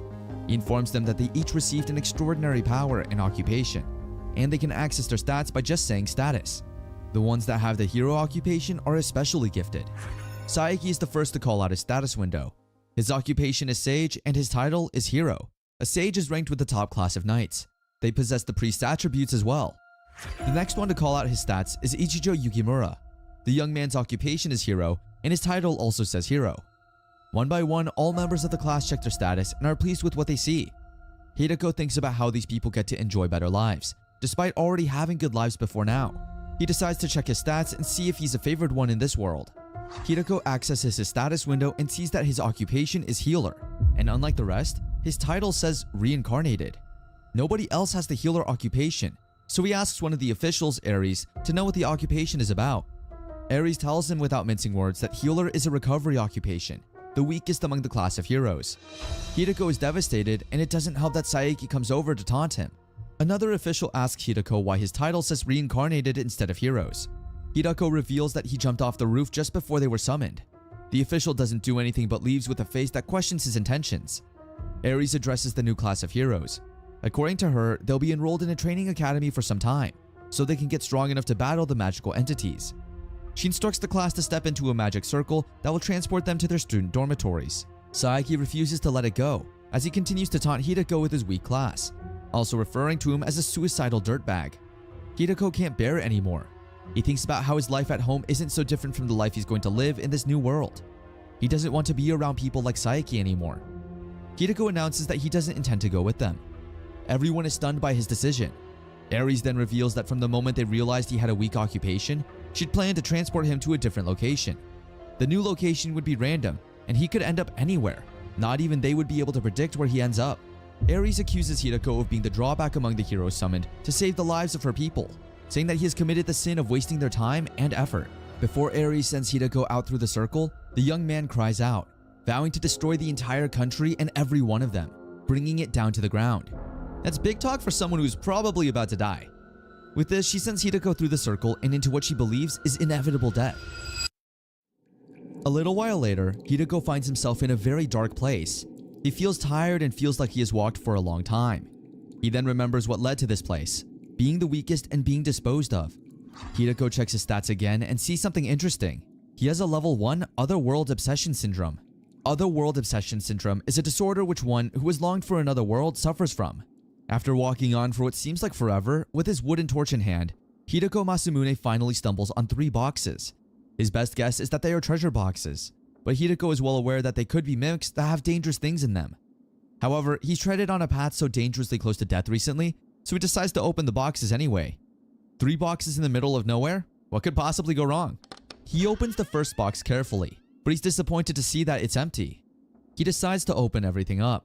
When he opens up the second box, he sees a small bottle containing what looks like a potion inside. He keenly observes the bottle for a while, wondering whether its contents could be poison. Suddenly, out of nowhere, he hears a voice that instructs him to drink the potion. Hideko gets chills all over and tries to locate where the voice is from. The voice doesn't stop.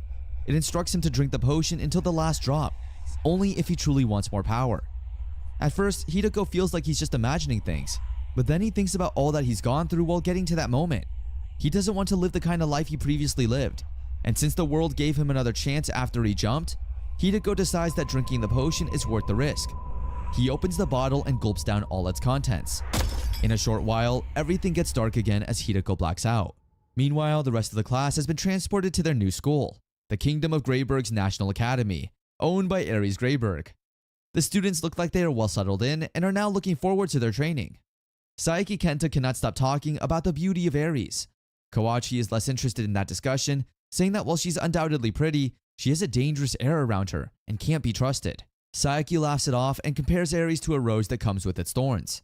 Kawachi insists that Saeki should be careful around Ares, making sure not to fall too deep and be disposed of. That's when Saeki brings up the sensitive topic, Hideko. Everyone around scolds him for speaking about Hideko in that manner. but he laughs it off and calls them soft. After a while, the students present there start arguing about Hideko and who bears the responsibility for what was surely his death. Saiki dismisses everyone, saying that Hideko is gone for good, and no matter what they do or who they blame, it won't bring him back. Hideko wakes up after being passed out for a while. He feels pain all over his body, which is probably a result of passing out on the hard floor. He notices that his vision is much better now and that he doesn't need his wooden torch to see anymore. He wonders whether the improved vision is all that he got from drinking the potion. So much for getting more power. Hideko looks to his left and notices that there's a third chest he's yet to open. As his expectations are already down from the first 2 boxes, he decides to open the third one and just get it over with. Unfortunately for him, the third box turns out to be a mimic. It's a dangerous creature with a long tongue and very dangerous teeth, trapped inside the box. The creature goes after Hideko, who isn't fast enough to evade the attack in time. It bites off a portion of Hideko's left hand. If he hadn't run away, the creature might have done a lot more damage. Hideko escapes from that room and into another to heal himself. He might be a healer, but he remembers that he's still the weakest class that exists. He wonders how he's supposed to win or even survive such a terrifying monster. While checking his stats on the status window, Hideko sees something that is completely new. It's a new skill. He now has a unique skill, Mischievous Reversal, Advanced, a skill he attained by drinking from the God of Revenge's secret potion. The effect of Advanced Mischievous Reversal can apply to any target or can be cancelled. In the case of using the reverse on status, plus will turn to minus. If used on a life effect, it will turn to death.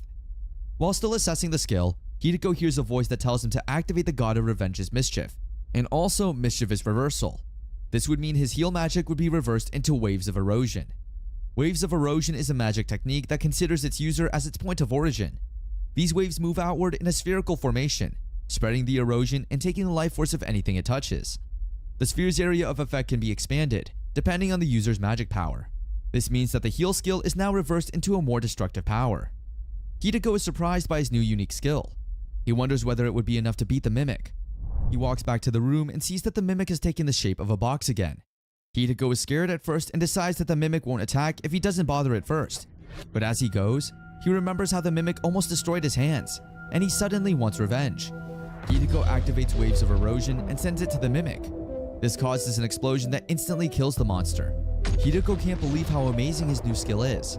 The status window notifies him that the goddess's divine protection is activated, and instructs him to choose his spoils from the battle. The choices are between a camouflage skill that helps to freely change one's appearance, a precious chest with infinite storage capacity, and a recovery liquid medicine. Even though the camouflage sounds interesting, Hideko feels like the precious chest is needed the most at the moment.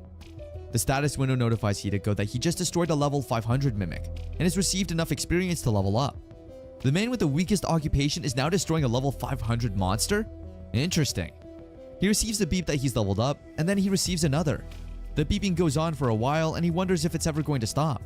His magic technique levels up. He also receives some other skills and are immediately enhanced to the maximum level. So much for being the weakest. After a while, the beeping stops, which allows Hideko Masamune to assess his new stats. His new stats are impressive to say the least. He wonders whether it means he's now very strong or it just means that this world has very low standards. He also remembers that his classmates could have skills that are just as powerful as his current level, if not more. In the end, Hideko decides to keep moving to see what's ahead. Hideko walks ahead until he finds himself in front of a very large door. He feels intrigued by it and wants to see what's inside, but the door is impossible to open. Thankfully, our healer now has the Waves of Erosion skill. With that skill, he easily bursts open through the door and into the room. In the large room, he sees a staff that just hovers in the air without any support. It reminds him of the fantasy games he used to play, and since he feels like the staff would be a useful addition to his chest, he decides to go for it. He barely takes a couple of steps when the earth begins to rumble, almost like there's an earthquake. No, it's not an earthquake. There's another creature in the room. Hideko looks and notices a gigantic armored knight. He must be the guardian of the staff. The guardian is aggressive and immediately swings his longsword at Hideko. Fortunately, Hideko's defense and physical resistance leveled up at the last minute, allowing him to successfully dodge the sword attack. However, Hideko senses that it's a powerful strike, and he doesn't want to find out what a direct hit would do to him. The guardian doesn't attack for a while, and Hideko notices that he's still struggling to take his sword out of the ground. This is a window of opportunity that he mustn't miss. Hideko immediately activates Waves of Erosion and sends it to the guardian. The guardian falls back and lies still so that Hideko is sure of his victory. Waves of Erosion must really be a cheat code. Hideko is so happy that he doesn't see the guardian's huge leg coming from behind. The guardian kicks Hideko, sending him crashing into the wall in pain. If he hadn't upped his defense before now, Hideko would certainly be in big trouble. Hideko manages to heal himself and steady himself for another attack. Thankfully, the leg is the only part of the Guardian that's off the ground, allowing Hideko some time to make another move. He uses Waves of Erosion again, but this time he focuses all his power on the attack. The continuous waves are too much to handle, and the attack eventually splits the Guardian in half. This confirms his victory for sure this time. He receives a skill from his latest victory, the Mimic's Life, a skill only possessed by high-level mimics, which helps one to fabricate the information shown on their status screen. He also receives the high-grade Knight's Great Sword and Shield. The status window confirms his victory over the level 400 Giant Armor Mimic and notifies him of his leveling up. His new level on the status screen says level 2120, but Hideko refuses to get carried away, especially because the magic skills he has are only at level 5. There's also extra motivation that he received from Ares and his bullies. He can't forget that one for sure. Hideko Masamune finally picks up the hovering staff. The status window notifies him that he just picked up a magic tool, the Wrath of Saints, a staff that contains intermediate holy magic of the holy light element. Even though he doesn't fully understand what that means, Hideko feels that he might need it sometime in the future. He stores it in his precious chest and continues on his journey. After all, he's just getting started. In the top training area at Greyberg Academy, students are deep into their training sessions. However, Ichijo is struggling, especially after a failed attempt at creating a magic circle. The instructor in charge of the training, Philip Battler, steps in to give him some advice. He explains that the magic circle exploded because it wasn't stable, and he advises Ichijo to stay more focused. Philip also mentions that Ichijo's explosive magic is incredibly powerful, which makes it challenging to control, but he encourages him to learn to manage it without relying on circles and spells. Otherwise, he won't stand a chance against the demons. Saiki and Kita, seemingly taking a breather beneath a tree, start chatting about their lecturer's criticism, that their magical abilities fall short, and without ample magic power, their magic is essentially wasted. Saiki starts criticizing Ichijo, finding it absurd that even though he's the only one currently capable of wielding magic, he gets tired quickly and lacks any semblance of bravery. Yet, he still proudly labels himself a hero. Saiki believes that being labeled a hero and truly deserving that title are poles apart. To him, these titles are mere ornaments. On the other hand, Kita believes that no matter how much they desire it, changing their status isn't an easy feat. In the faraway labyrinth, Hideko just stumbled upon a bottle of alcohol and some food in a pantry. A lucky find indeed. He soon realizes that this marks his very first taste of alcohol, and to his surprise, it's rather pleasant. His curiosity leads him to a massive door, prompting him to explore its mysteries. As he steps inside, he's greeted by a peculiar figure seated on a throne. This man engages in conversation with a one-eyed flying creature named Zuri, inquiring about the last time an adventurer crossed his path. Zuri replies that it's been a staggering 150 years. The man can't help but be somewhat astonished by the realization that he's been sitting there for such an extended period. The man, rising from his throne, introduces himself to Hideko as Shaon, the Snake King. He suggests they start their battle, but in the middle of his speech, like a sudden bolt of lightning, he materializes right in front of Hideko and swiftly stabs him. Hideko doesn't even grasp when it all occurred, only realizing it when he starts feeling pain in his abdomen. Shaon expresses disappointment, as he's waited 150 years to confront an adventurer, pondering if the quality of adventurers has declined so drastically. He questions Hideko if he's a priest, thinking that might explain why Hideko couldn't perceive his movements. However, Zuri clarifies that Hideko is in fact a healer. Shaon finds himself astonished, wondering how a healer could have reached that place alone. Zuri attempts to hint to Shaon that there's something peculiar about Hideko's skill, but before he can do so, Hideko swiftly grasps his staff and activates the holy light. He aims the beam at Zuri, shattering it into pieces. Shaon becomes furious with Hideko for destroying his loyal companion and charges forward to confront him. However, Hideko releases his Waves of Erosion skill, directing them at Shaon. Fortunately, Shaon manages to narrowly evade a fatal blow, but the skill still takes its toll, breaking his sword into 2 pieces. Shaon's devastation deepens as he realizes that both his sword and his loyal familiar have been severely damaged. Hideko asks why he's making such a fuss over a simple sword, but before he can say more, Shaon swiftly slashes him. An enraged Shaon demands to know how Hideko could mock him after killing Zuri and breaking his sword. He warns Hideko that he won't let him leave alive. Hideko promptly starts healing himself, frustrated that Shaon is so fast that he can't even see his attacks coming. Shaon wonders if the magic that killed Zuri came from Hideko's staff, but he also notices that the magic Hideko just used doesn't show any signs of being supported by items. Finally, Shaon asks Hideko who he is, and Hideko replies by stating he's a healer, just as the one-eyed monster Zuri had earlier mentioned. Shaon, who doesn't believe a word he hears, resorts to slashing Hideko repeatedly until he finally spills the beans. According to Shaon, Zuri informed him that Hideko was strange, but Hideko chose to silence Zuri to prevent him from disclosing his secrets. Shaon finds it hard to accept that a healer would use offensive magic, implying that Hideko is concealing something. Despite enduring numerous slashes, Hideko continues to insist on being a healer. Shaon becomes even more frustrated that Hideko refuses to reveal his name, and instead incessantly repeats his profession. Hideko starts recalling the times when bullies used to taunt him as a NEET, and strangely, he begins to think that being called a NEET is preferable to being labeled a lowly healer. With newfound determination, he decides to reveal to Shaon that his name is now NEET. Hideko firmly commits to embracing this name and making it renowned, with the goal of getting back at those who once belittled him.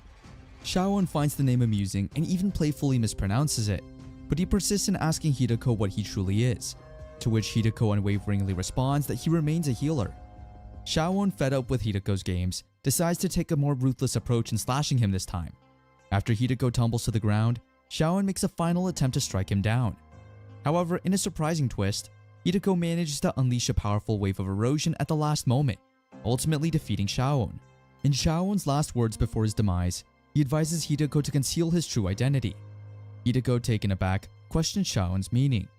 Shaon explains that despite holding incredible magic abilities with unique traits, the healer occupation is considered low grade. If word spreads out about Hideko's abilities, he'll become a target for others. People usually expect those in low grade occupations to be weak, so hiding their true identity is the wiser choice. Hideko approaches Shaon, asking if it's okay to pose a question. Shaon agrees as a reward for Hideko defeating him. Hideko then inquires if Shaon is familiar with someone known as the God of Revenge. Shaon is startled by the name and experiences a sudden flashback to a conversation with an old friend who once told him that he wanted to start bearing the moniker God of Revenge. With a smile, Shaon finally comprehends everything. He informs Hideko that it's been a while since he heard that name, mentioning that it's a nickname for an adventurer who bore a curse. Shaon then advises Hideko to journey to distant lands, assuring him that one day he'll grasp the true meaning of it all. Shaon inquires about Hideko's true name, leaving Hideko stunned that Shaon had seen through his alias, NEET. Hideko then honestly discloses his real name. However, when Hideko asks Shaon why he had acted so strangely earlier, he realizes that Shaon has already passed away. Suddenly, Shaon's serpent sword Kilgills materializes before Hideko, and he receives a notification that he now possesses the sword. Initially, Hideko questions whether a healer like him can wield such a weapon, but he ultimately decides to accept it. As a reward for defeating Zuri, Hideko also gains the skill Magic Eye of the Truth, and in an unexpected twist, he inherits the skill Speed as a reward for defeating Shaon. Magic Eye of the Truth is a skill that allows you to secretly perform an appraisal on another person's status, without their knowledge or permission. After Shaon's defeat, Hideko roams through the labyrinth, and he stumbles upon an endlessly long staircase. Along the way, he sips from a bottle of alcohol, gets tipsy, uses a cure abnormal status to sober up, and repeats the cycle just to pass the time. While he keeps climbing, he suddenly hears a voice from behind, and what happens next truly astonishes him. When he turns to face the voice, he's suddenly standing in a forest. Bewildered, he wonders what just happened, as he's certain that just a moment ago, he was on those stairs. He starts thinking that he might have been teleported again because it feels similar to how he arrived in this weird world. But he chooses to stop worrying about it and be happy that he's out of the labyrinth. He decides to carry on his adventure elsewhere. Suddenly, he hears the same feminine voice he heard just before getting teleported. He looks back and sees 3 people a short distance away. 2 of them, a boy and a girl, are having an argument. The third person, a boy with dark hair holding a long katana, appears to be glaring at Hideko. While the other 2 are still arguing, Hideko just looks at them without expression, wondering if they're human. Then the girl asks her friends who Hideko is. The dark-haired boy steps out of the bushes and says it doesn't matter who Hideko is. There's a chance he overheard them, so they need to deal with him right away. Hideko gets scared when he hears the threat to finish him off. He tries to talk to the dark-haired boy, asking him to lower his weapon so they can talk things through.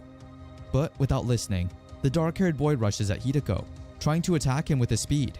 To his surprise, in the blink of an eye, Hideko is suddenly behind the dark-haired boy's female companion, holding his sword at her throat and telling him not to move.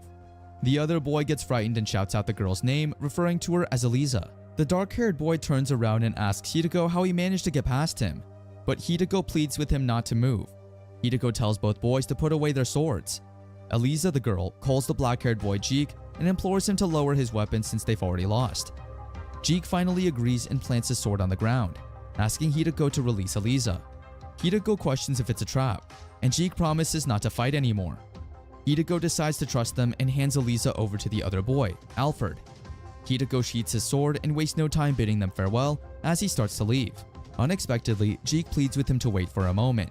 He arrogantly inquires about the reason, considering that just a few minutes ago, they all wanted to harm him. Jeek introduces himself and explains to Hideko that he needs his assistance. Surprisingly, he extends an invitation to Hideko to join them. However, Hideko firmly declines and starts to depart, mentioning that it seems like a troublesome situation and urging them to seek help elsewhere. But as he walks away, he suddenly becomes aware that a barrage of fireballs is being launched at him from behind. Hideko narrowly avoids the fiery attack and asks Jeek to stop, wondering if he's lost his mind. In response, Jeek calmly states that he's quite composed, all the while summoning a powerful flame hammer spell. As Hideko ascended the stairs, he couldn't help but recall how he used a mischievous reversal advance technique on all his magic spells, which was the opposite of the soul break attribute. He realized that due to the lack of information about the range and scale of the skill's effect on magic, he wouldn't understand it fully until he tested it in an actual battle. Therefore, he chose to keep the skill in his reserves. However, he now reasoned that since the flame hammer had a relatively small scale, it presented the perfect opportunity for him to put the skill to the test. As the fire becomes just inches away, Hideko activates his special move, the Soul Break, instantly shattering Jeek's magic circle. Jeek is surprised at how easily his magic circle crumbles and starts to wonder if Hideko might be some kind of monster. Hideko gets ready to strike back at Jeek, but then Aliza unexpectedly grabs his hand and pleads with him to forgive and spare Jeek, despite Jeek being in the wrong. Hideko realizes that the situation is making him resemble his bullies, so he decides to let it all go, determined not to be like Saeki. As he starts to walk away again, Jeek stops him and asks if he wants to be their comrade.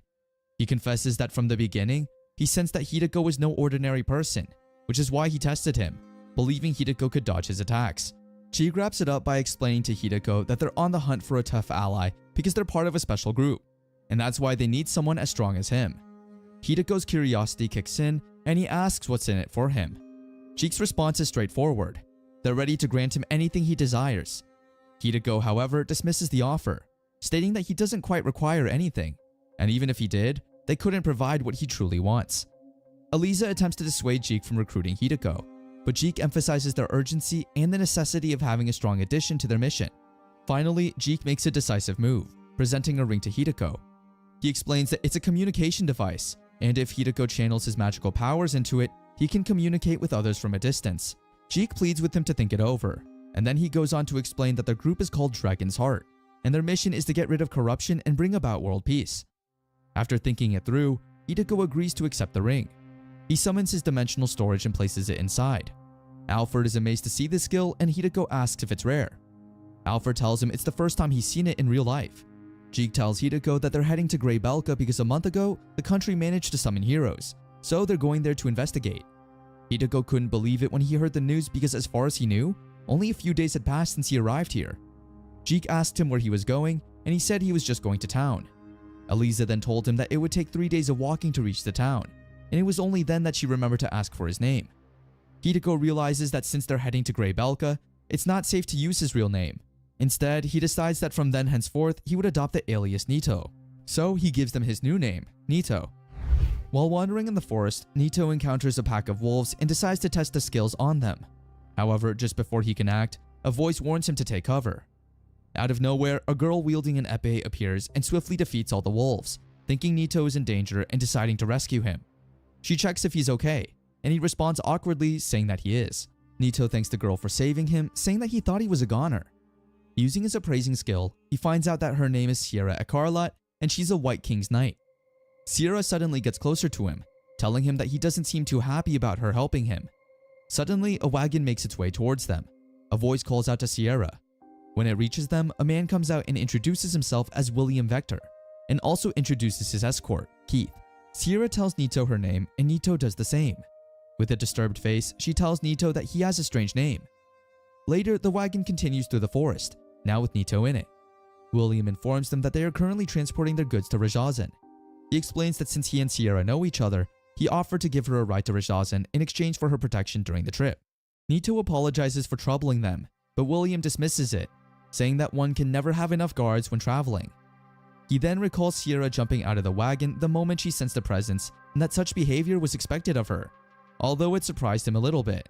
He also expresses his luck in seeing one of the White King's knights fight. Sierra blushes, claiming that it wasn't anything special. Nito then asks who the White King's knights are. Sierra, surprised that he doesn't know about them, explains that Rajazan, the royal capital, as a king was ruled for generations named Arnold Rajazan. She explains that those who worked under him were known as the White King's Knights. William then chides in, saying that the truth is uncertain since the White King's Knights rarely make an appearance and that it's almost like a miracle to see one of them in such a place as that. Flattered, Sierra tells him that he's exaggerating. Nito, however, inwardly agrees, thinking that he never thought he'd see a beautiful silver-haired girl either, and believes she's the heroine of this other world. Sierra then tells William that he's quite famous himself, but William humbly denies it.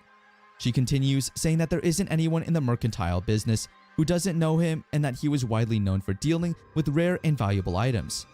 Nito then realizes that that was the reason William needed guards. William bowed his head, thanking him and saying that he wasn't worthy of such praise. William then asked Nito what he was doing in such an obscure place, and Nito tells him that he only wanted to go for an adventure. William then asks if he is about to go to the guild. At first, Nito is confused but quickly realizes that guilds exist in this world, a typical place to go when one is in another world. He then lies that he was on his way there. Sierra then offers to guide him when they get there. She then asks Nito about his class, and he's shocked that she casually asks him his class. He thinks about lying to her since he had always been told to hide his identity, but he ends up telling her the truth. He's a healer. Amazed, she asks him if he's planning to joining someone's party, and he tells her that he plans to if he manages to find the right one. Sierra then offers to help him ask around the guild. She warns him that a healer is a difficult class to become an adventurer with, but still assures him that he'll find someone to party with. Beginning to smile, Nito promises that he'll do his best, empowered by Sierra's optimism. Sierra then tells him that since he can't use offensive magic, it'll be best if he learns how to use 1 or 2 weapons. This information shocks Nito, surprising that he can use weapons even as a healer, since he was always told that healers are only good for healing. He then asks Sierra if he can use a fireball or a lightning strike. She tells him that it would be hard for him to do since healers and sorcerers have different natures of magic powers. He then asks her if he can do so using attribute enhancement, which she explains that attribute enhancement and magic attributes are different. Attribute enhancement being a support magic that can only be applied to weapons. As she continues to explain, Nito listens quietly, finding it hard to understand anything.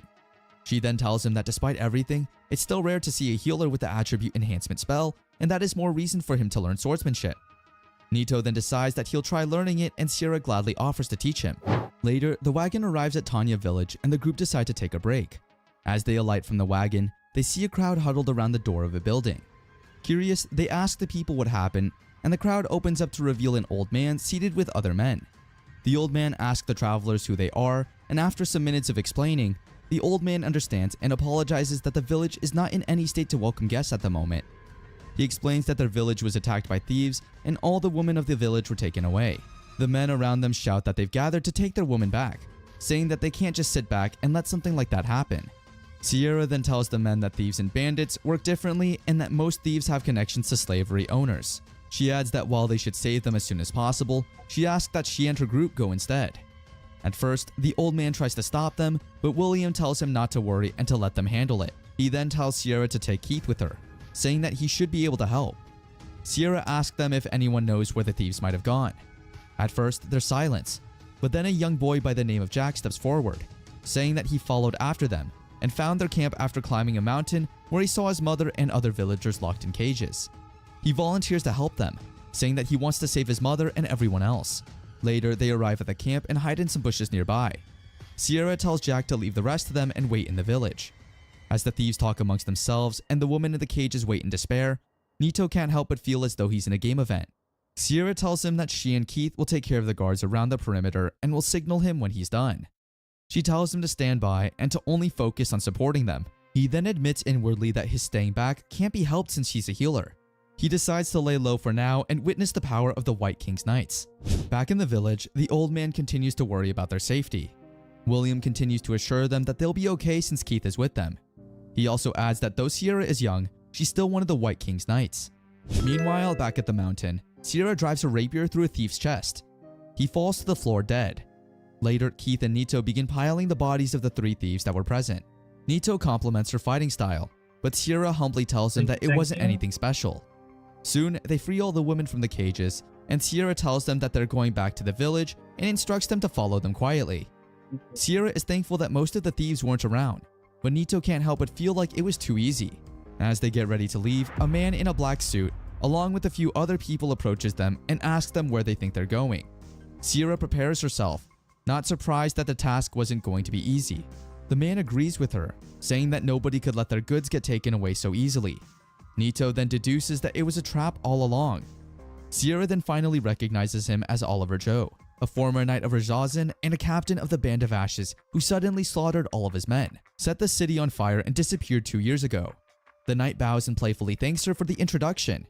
She asks him why someone of his caliber is in the thieving business, to which he answers that he doesn't like the idea of pledging allegiance to a country or a king and hates the idea of being used by them. She tells him that the current king is a generous person, but then he asks if his orders are absolute if such was the case. The question leaves Sierra frozen in fear. Oliver goes on, saying that she has the same eyes as the people he's killed. However, he won't be killing her because as a fine woman, she'd fetch a good price. He then sends his posse after them, commanding them to only kill the men. Sierra tells Nito to take everyone and run away. She uses her skill Icewind Storm and cuts down most of Oliver's goons. Oliver claps, saying he expected nothing less from a White King's knight. Meanwhile, another goon runs towards Nito and the woman, but Keith quickly intervenes and kills him with a skill Blanche. He calmly encourages Sierra to stay focused. Nito is spellbound by Keith's spell, amazed that such a thing is possible for an offensive class. Meanwhile, Oliver sighs, annoyed that the thieves are so weak, and claims that he's suffering from having weak underlings. Just as Sierra defeats the last of them, she suddenly hears a shout for help. One of the women cries out for Jack, who is now in the hands of Oliver, while the other woman holds her back. Jack cries out to his mother, but Oliver tells him to shut up. Sierra is confused as to why Jack was with him, and Oliver explains that he took the opportunity to capture him when he was going to the village by himself. He then tells her that only stupid people would leave a child alone in enemy territory and asks if she's really a White King's knight. Jack continues to ask Sierra and his mother to save him, and Oliver pulls his hair, telling him again to shut up. He then pulls out a knife from his back pocket and thrusts it into Jack's neck. However, in a flash, Nito suddenly appears behind him, Oliver's knife now in his hands. He thrusts the blade into the thief's neck. Shortly after he processes what has just happened, Oliver falls to the floor dead. The others are spellbound by what had just happened. Slowly feeling nervous, Nito tries to change the subject, saying that they should head back since the village might be worried about them. While Keith simply lets go of the whole ordeal, Sierra demands an explanation from him about how he managed to do something like that, even asking to see his status. He then suggests that they head back to the village first. Sierra folds, telling him that he'll explain to her when they get back. As they make their way to the village, Nito compliments Keith's magic, but Keith simply smirks, saying that it's nothing compared to what Nito just did. He then realizes that he has no allies in this argument. He then ponders if adhering to Shaowen's advice is the best thing to do, since Jack would have died had he not acted. Back at the village, the men are excited to see the woman and the heroes back, and they all welcome them back joyfully. Nito looks around, happy at the sight of it all. Suddenly, he notices a cloaked girl standing beside a barn all by herself. Nito tries to talk to her, but she ignores him. The woman then tells him that she's not from the village and was already in the cage when they were brought here. Sierra approaches her and also tries to talk to her, telling her that she'll take care of her and that she'll send a request to the town hall to send her back to her hometown. Still nothing. Nito talks to her again, telling her that she could always go back there on her own, but if she doesn't know the way, then he'd take her there if she wants. At first, Sierra tells him that he should have said it more gently, but when the girl gently pulls on Nito's cloak, Sierra gets the message and begrudgingly leaves both of them alone. Nito tells the girl that she's made him look bad, and the girl suddenly speaks, saying that she doesn't like her. This shocks Nito, and he asks her why she didn't speak since. She then removes her cloak and tells him her name, Toatrika. She tells him that he can just call her Toa. He then introduces himself to her, and at first, he tries telling her that his name is Nito. He decides for some reason to tell her his real name, Masamune. However, he quickly tells her to call him Nito in front of others, to which she agrees. He then asks her how she got caught, but she explains that she has no idea, and that when she came to, she was already in the forest. He asks her where her home is, but she also doesn't know. Hearing this, Nito decides that they'll just have to try and find it. Meanwhile, at the wagon, William asks Keith how it went and what he thought about Sierra. Keith tells him that, like he said, her swordsmanship was amazing and that her murderous intent was magnificent. William then says that Nito was in for a tough time and that his path was full of thorns. However, Keith disagrees, saying that it won't be a problem and that Nito is a monster. William is both nervous and intrigued that Keith would say that much about him. The team finally leaves Tanya Village early in the morning and resume their journey to Rajazan. On the way, Sierra reminds Nito that he still hasn't explained how he was able to beat Oliver despite being a healer. She tells him that she won't rest until he gives her a satisfactory answer. She even begins to question if he is a healer. Nito then shows her his status, explaining that he used the skill Godspeed to move quickly and steal the knife. Satisfied by this, Sierra apologizes for doubting him, but Nito tells her that it's fine as long as she understands. He then thanks his stars that he learned the skill Mimic's life. William then informs them that they've almost reached Rajazan. Out of the wagon, they see a city surrounded by a giant wall stretching as far as the eye can see. Nito gazes at the city in awe. Once they're inside, William bids farewell to them and hopes that he sees them next time. Nito, Sierra, and Tao thank him for the ride and head for the guild. Once they get there, Sierra guides him to a crystal ball which is used to check statuses for registration. As he places his hands on the crystal ball, he uses Mimic's life again and creates another fake status for himself. Sierra then asks him what he wants to do now that he's registered. He turns to Toa and asks if she wants to visit the town hall to try and find any clues about her hometown. Toa turns away, saying that she could do that later. Nito observes that she doesn't look eager to find her hometown. He then asks her if she wants to register as an adventurer, and she immediately decides to. Suddenly, a burly man puts his hand over Nito's shoulder. The man tells Nito that he envies him for having two beautiful girls to himself and asks if he can share him with his friends. With a sheepish smile, he apologizes to the man, telling him that both of them were his friends. The man immediately puts on a serious face, saying that he's telling Nito to leave them behind. He then tells Nito that being an adventurer is going to be tough for him since he is a healer and that he should just go home. Toa tells the man that he's being rude. He turns to her and tells her that she should leave Nito and join him and his friends, promising that it would be fun. Suddenly, some knights burst into the guild looking for Sierra. One of the knights, Annette, kneels in front of her, glad that she's returned to the capital safely. Looking at Nito and Tao, she then asks who they are and wonders if they interrupted anything. Sierra introduces them to Annette, and she thanks them for taking care of Sierra and suggests that they go back to the castle. Frustrated, the man finally speaks again and grabs Sierra by her cloak, shouting that she shouldn't ignore him while he's talking to her. Annette then grabs him and pins him to the ground, calling him rude and asking him if he has any idea who he's touching. Nito is surprised that the man is a C-grade adventurer considering that he's very weak. After the whole ordeal, Sierra bids Nito goodbye and asks Toa if she still doesn't want to go to the town hall, which she affirms. Hearing that, she decides to let it go and tells them that they're free to come to the Icarlot residence if any problem arises. After she leaves, Nito wonders what he should do now. He then realizes that he doesn't have money. Suddenly, a woman approaches them, saying that they have strange attires. She invites them into their shop and offers to trade some of their clothes with new ones. She offers him a new set of clothes and upon learning that he's a healer, a bag to keep herbs. She then explains to him that healers can only use weak healing magic, so they need as many healing items as they need. She then asks Tao what her class is, to which she replies that she was a paladin. Nito is confused, so the woman explains that paladins are also known as magic knights and are the only class capable of using magic and swordsmanship. Also, upon checking her status, they find out that she's a demon. Again, Nito is confused, so the woman explains that the demons are a race believed to live beyond the Great Forest and are always born with high magical power. She then asks the two what relationship they're in, and Nito sheepishly tells her that it's a strange combination. Afterwards, the two change into their new clothes, and the woman also gives Toa a broadsword and even gives them a small bag of money. She then tells Nito that although people in Rajazan are fine with demons, there are still some people who discriminate against them. She also adds that since demons have high magic power, they're easy to attract the attention of kidnappers, so she tells him to protect her and he promises to do so. As they leave, the woman tells them that her name is Sharon and that they should come back anytime they need anything again. Later, as they're having a drink in the open, Nito asks her if she can see his actual status with her skill Demon Eye of Truth, which she affirms. He then asks her what she thought when she saw it, to which she replies that apart from it being abnormal, she didn't think anything else of it. He then asks her why she got caught by the thieves even though she was much stronger than them, to which she answers that she was scared. He then asks her where she was before she was in the forest. Toa tells him that she is in a castle, which shocks him. He suddenly begins to theorize that she may be a royal or a princess if demons even have social statuses. In a daze, he asks her what she was doing in the castle, and she replied that she didn't do anything particularly because in the morning, she'd have magic and swordsmanship training, and in the night, she'd wait for her parents or her big sister to come home, and that while waiting for them, she'd sometimes play in the treasure room or talk with pixies in the garden. Nito suddenly realizes because she wasn't allowed to go outside from a young age, she never went outside the walls, so she was just scared of what was behind the walls and its people.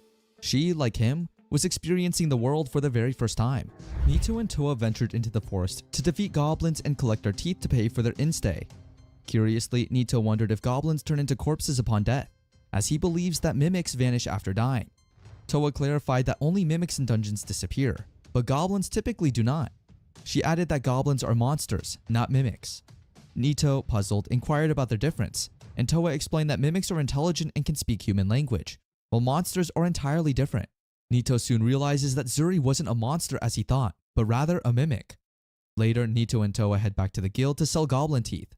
Seeing Toa yawning, Nito thinks she's tired from their day's work, so he suggests finding an inn to rest. The receptionist gives them a map and recommends a free room at an inn for the night. Suddenly, a pompous-looking man approaches from behind, curious about Toa's name. Nito steps up, warning the man that Toa is with him. The man, unfamiliar with Nito, inquires if he's an adventurer, and Nito confirms that he is. The man then says to Nito that it's understandable if he doesn't recognize him, but he goes on to berate Nito for beginning with goblin extermination. Nito feels hurt but attempts to hide it by politely attempting to end the conversation. However, as they walk away, the man sarcastically comments that low-ranking missions don't pay well. Nito, once more being polite, reassures the man that they don't need to worry about their finances. However, the man rudely interrupts, telling Nito to be quiet because he's talking to the lady beside him, not to him. The man attempts to impress Toa by suggesting that if she joins him, he can conquer various challenging tasks like hunting wolves, giant snakes, and even grizzleheads. Eventually, he admits to witnessing Nito's dispute with another man earlier and knowing that Nito is a healer. The arrogant man takes a jab at Nito, insinuating that his journey may be cut short and he might end up in a cheap inn that night. He uncomfortably grabs Toa's shoulder and hints that if she accompanies him, he can offer her much more satisfaction than Nito ever could. Nito realizes the man has a hidden agenda and decides it's not worth arguing with him. Instead, he suggests to Toa that they should leave, but Toa doesn't seem willing to back down. Nito tries to get her attention, but she ignores him and uses a powerful bolt of lightning magic to knock out the man, surprising everyone in the guild. Nito grabs her hand and they quickly exit the guild. As they walk, Toa, still angry, starts walking faster than Nito. He repeatedly asks her to slow down just for a moment. At first, she ignores him, but eventually she stops and emotionally asks him why he didn't say anything to the man, especially since he's strong enough to defend himself. Nito lets out a sigh and explains to her that his strength led him to believe the man wasn't worth his attention, so he decided to ignore him to avoid causing a scene. Nito notices Toa starting to clench her fist in frustration and anger. He acknowledges that he was indeed angry at the man, but thought it best not to express it directly. However, he's taken aback by Toa's tears, considering they've only just met and don't even know each other well yet. Nito says sorry to Toa and admits that he briefly thought about confronting the guy physically. He also thanks her for getting upset on his behalf and promises to stand up for himself next time. However, he understands that in this world, healers aren't expected to be strong, so he'll try to resolve things without causing a big fuss. Toa stops crying and tells him that she gets it. She lovingly reassures him that she's willing to get angry on his behalf instead. Toa and Nito relish a scrumptious meal, acquired from a Wallstein monster. Nito is quite convinced that Toa must have savored this delicacy on numerous occasions before, but to his surprise, she confesses that she hasn't.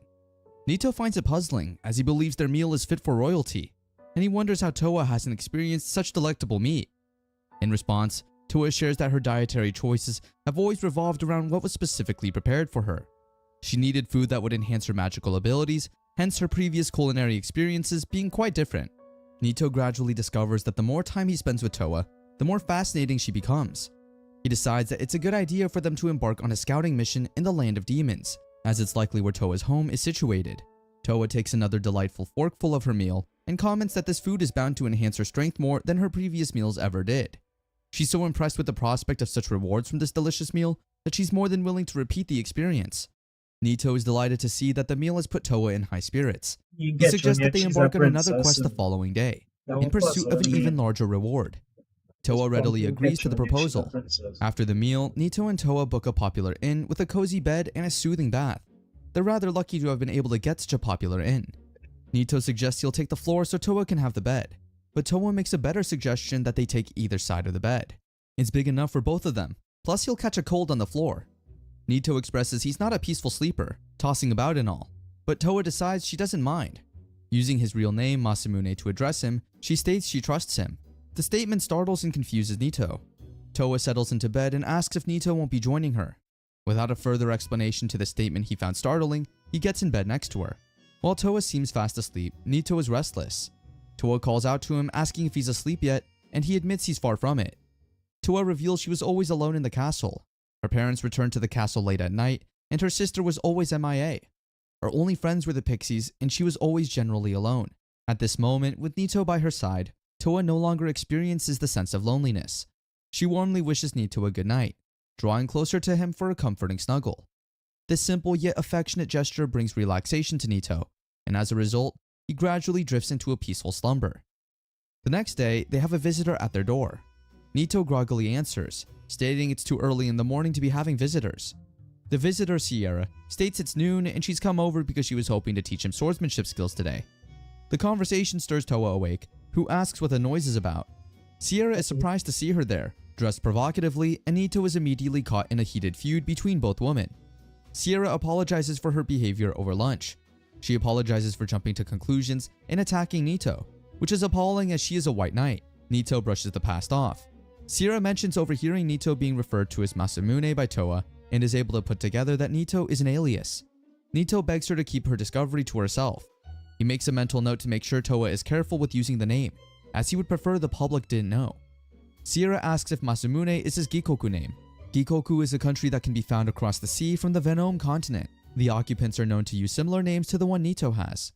Nito makes a mental note to gather more information on the country. Sierra brings up the prospect of teaching swordsmanship skills again, and Nito expresses he does have plans today to take quests from the guild, as he is in need of money. Sierra asks if she can tag along, promising that she can be of help. With her, they'll be able to take high reward quests. It's agreed on. High reward quests it is. They arrive at the guild and are told there are grades for adventurers based on their achievements. The lowest grade is F, and the highest grade is SSS. Toa and Nito are currently good enough for grade E requests, but Sierra's presence gives them an advantage of a boost to grade D or even higher requests. Nito asks Sierra if she is also an adventurer, and she answers that before she took oaths to serve her country, she too took requests from the guild. It is required for the knights serving the country to be registered as adventurers, so technically all knights are also adventurers. Nito still expresses worry, asking if it is okay for Sierra to show up in the guild 2 days in a row, as it is commonly believed that the white knights are not supposed to be seen in public. She waves him off, saying she knows how to blend in and mellow down. Plus, she's going into the guild as a knight, not an adventurer. Moving forward, they discuss what kinds of requests they should take on, taking into consideration that everything on the list looks doable for Nito. He scans the post himself and points at one with a monster he can't identify. Sierra explains that the monster is called a Kalain. Kalain, a huge beast with 2 horns that lives in the forest. Nito suggests that they embrace the challenge posed by the Kalain. Sierra inquires if, once they've completed the essential formalities with the receptionist, they can make a quick visit to the store. The group comes to a unanimous agreement. They arrive at Sharon's store and Sharon happens to know Sierra, asking her if she is on an off day. Sierra tells her yes and notifies that they have a mission to defeat a Kalain, so they're thinking of stocking up on Catherine medicine. Nito, ever curious, asks what that is, and Sharon explains it's medicine that protects the hearing. Turns out a Kalain's voice can paralyze its victim's body, so it is essential that they have it. Sharon remembers Nito as the healer who visited her store earlier, on closer look. She also spills the beans that Toa is a paladin. Sierra is shocked to hear that and expresses her disbelief by continually repeating it even as they approach the Grill Forest. Apparently, there's only one person in the whole country who has the paladin class. It's an extremely rare class to have, even with the White King's Knights. Anyone else who learns Toa is of the paladin class would be equally surprised. Nito then reasons that if the information is so sensitive, then it's best Sierra keeps it to herself henceforth. Inwardly, he feels like he's screwed. What if Sierra blurts out his real name to someone? She's barely containing the paladin secret. Emerging from the dense forest, a group of individuals catches Sierra's attention, prompting her to inquire about their experiences. They begin to recount their forest adventure, sharing that initially, things were proceeding smoothly as they were searching for orcs. However, their journey took an alarming turn when they observed orcs, goblins, and wolves frantically darting about in a state of panic. Despite their better judgment, they choose to stay put and witness a Kalain's appearance. What struck them as odd was that this particular Kalain appeared quite peculiar. One of the group members confidently declares that he's familiar with what a Kalain should typically look like, but this one defied those expectations, leaving them bewildered. Sierra prompts if the Kalain they saw was covered in grains of light, and they agree that indeed it was. They all hear a terrifying sound at that moment that has birds fluttering away. The giant of the beast steps out, and the group of people who emerge from the forest admit the Kalain must have been on their trail. Sierra confidently switches into hero mode, assuring everyone that she and her crew will take charge of the situation. Meanwhile, she advises the others to prioritize their safety. Nito briefly finds himself captivated by the imposing beast, prompting Sierra to kindly inform him that he's gazing at a fearsome creature known as a Newt Kalain. Much like adventurers, beasts are also evaluated based on their difficulty. Overcoming a Kalain is considered a formidable Grade A challenge, even though the Kalain itself falls into the Grade B category. However, practically speaking, they are often regarded as Grade A creatures because of their fierce nature and peculiar vocalizations. To put it differently, requesting to deal with Kalains is a perilous undertaking. After the quick lecture, Sierra asks if both Nito and Toa are fine, and they both say they are. As for Sierra, the beast's voice has affected her mana circulation. She thinks back to when she saw Nito in action and asks herself if things go south, will she be able to leave it up to Nito? Nito declares he can handle it. He views the monster stat bar and sees the beast as a level 32, which he decides isn't going to be tough to handle. The strategy is that Toa will also support Sierra. Toa takes the lead and executes an Ice Slash skill with her Ice Greatsword. She wonders if it's immune to weapons, but there's only one way to find out. She gets close enough to attack, but finds out soon that there's some sort of barrier. Toa notices quickly that magic has no effect on the beast. Apparently, Newt Kalains can control magic particles with their antlers. Nito gets the idea to destroy the antlers then, but before they can do anything, the Kalain releases a light beam, but Sierra is quick enough to use magic to provide a shield that's barely holding on. She creates 2 magic circles at once, but the creature uses a lightning howl to destroy it. Nito thinks deeply and decides maybe they need to change tactics. Instead of using brute force, they should be more analytical. If the creature controls magic particles, then its attacks would be magical in nature. Its invulnerability must have a gimmick to it. Nito finally comes up with a solid approach. When the monster initially releases the light beam, he notices some of the light in the beam vanishes almost immediately. The goal is to aim for that opening. Toa gets worried, speaking on the possibility of Nito getting hit. She offers to be used as a decoy, but Nito tells her he'll be done and over with it quickly. He activates his Soul Break skill once the monster releases a light beam and is able to penetrate through the monster's barrier and break off his antlers. Now that that's done, the Kalain won't be able to block their attacks. He asks that they give him more time as there's something else he would like to try. Sierra is too stunned to say much, and Nito pleads that whatever goes down, and has happened so far, has to be kept a secret. Back in the castle, a messenger reports the sightings of a Kalain surrounded by magic particles in the Grill Forest. The informants are 4 adventurers who then reported to the messenger. They were wounded and are currently being attended to in the hospital. According to what they said, there are some adventurers who stayed behind to tackle the monster. One of the adventurers is a female who has silver hair and is holding a rapier. The messenger is asked to report to Raid and Hilda all he has just said. The messenger arrives to deliver their report to none other than the esteemed leader of the White King's Knights, Reinhardt Rickman. He's certainly no stranger to the identity of the silver-haired woman, Sierra. However, the news leaves him in disbelief as he learns that Sierra is currently engaged in a battle against the formidable Newt Kalain. 2 days ago, when everyone in Tanya Village had gone to sleep, Nito went to check Oliver's status. Oliver is a fire magic user that possesses elemental magic Nito wasn't sure he'd be able to use.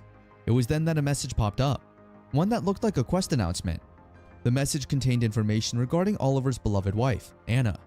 He had dedicated himself to becoming a knight and even earned a promotion to a leadership role, all driven by his love for her. However, when he returned from a grueling battle one fateful day, he received the heartbreaking news that Anna had turned to a life of thievery and tragically lost her life while attempting a theft. This revelation was more than sufficient to plunge him into a deep sense of despair.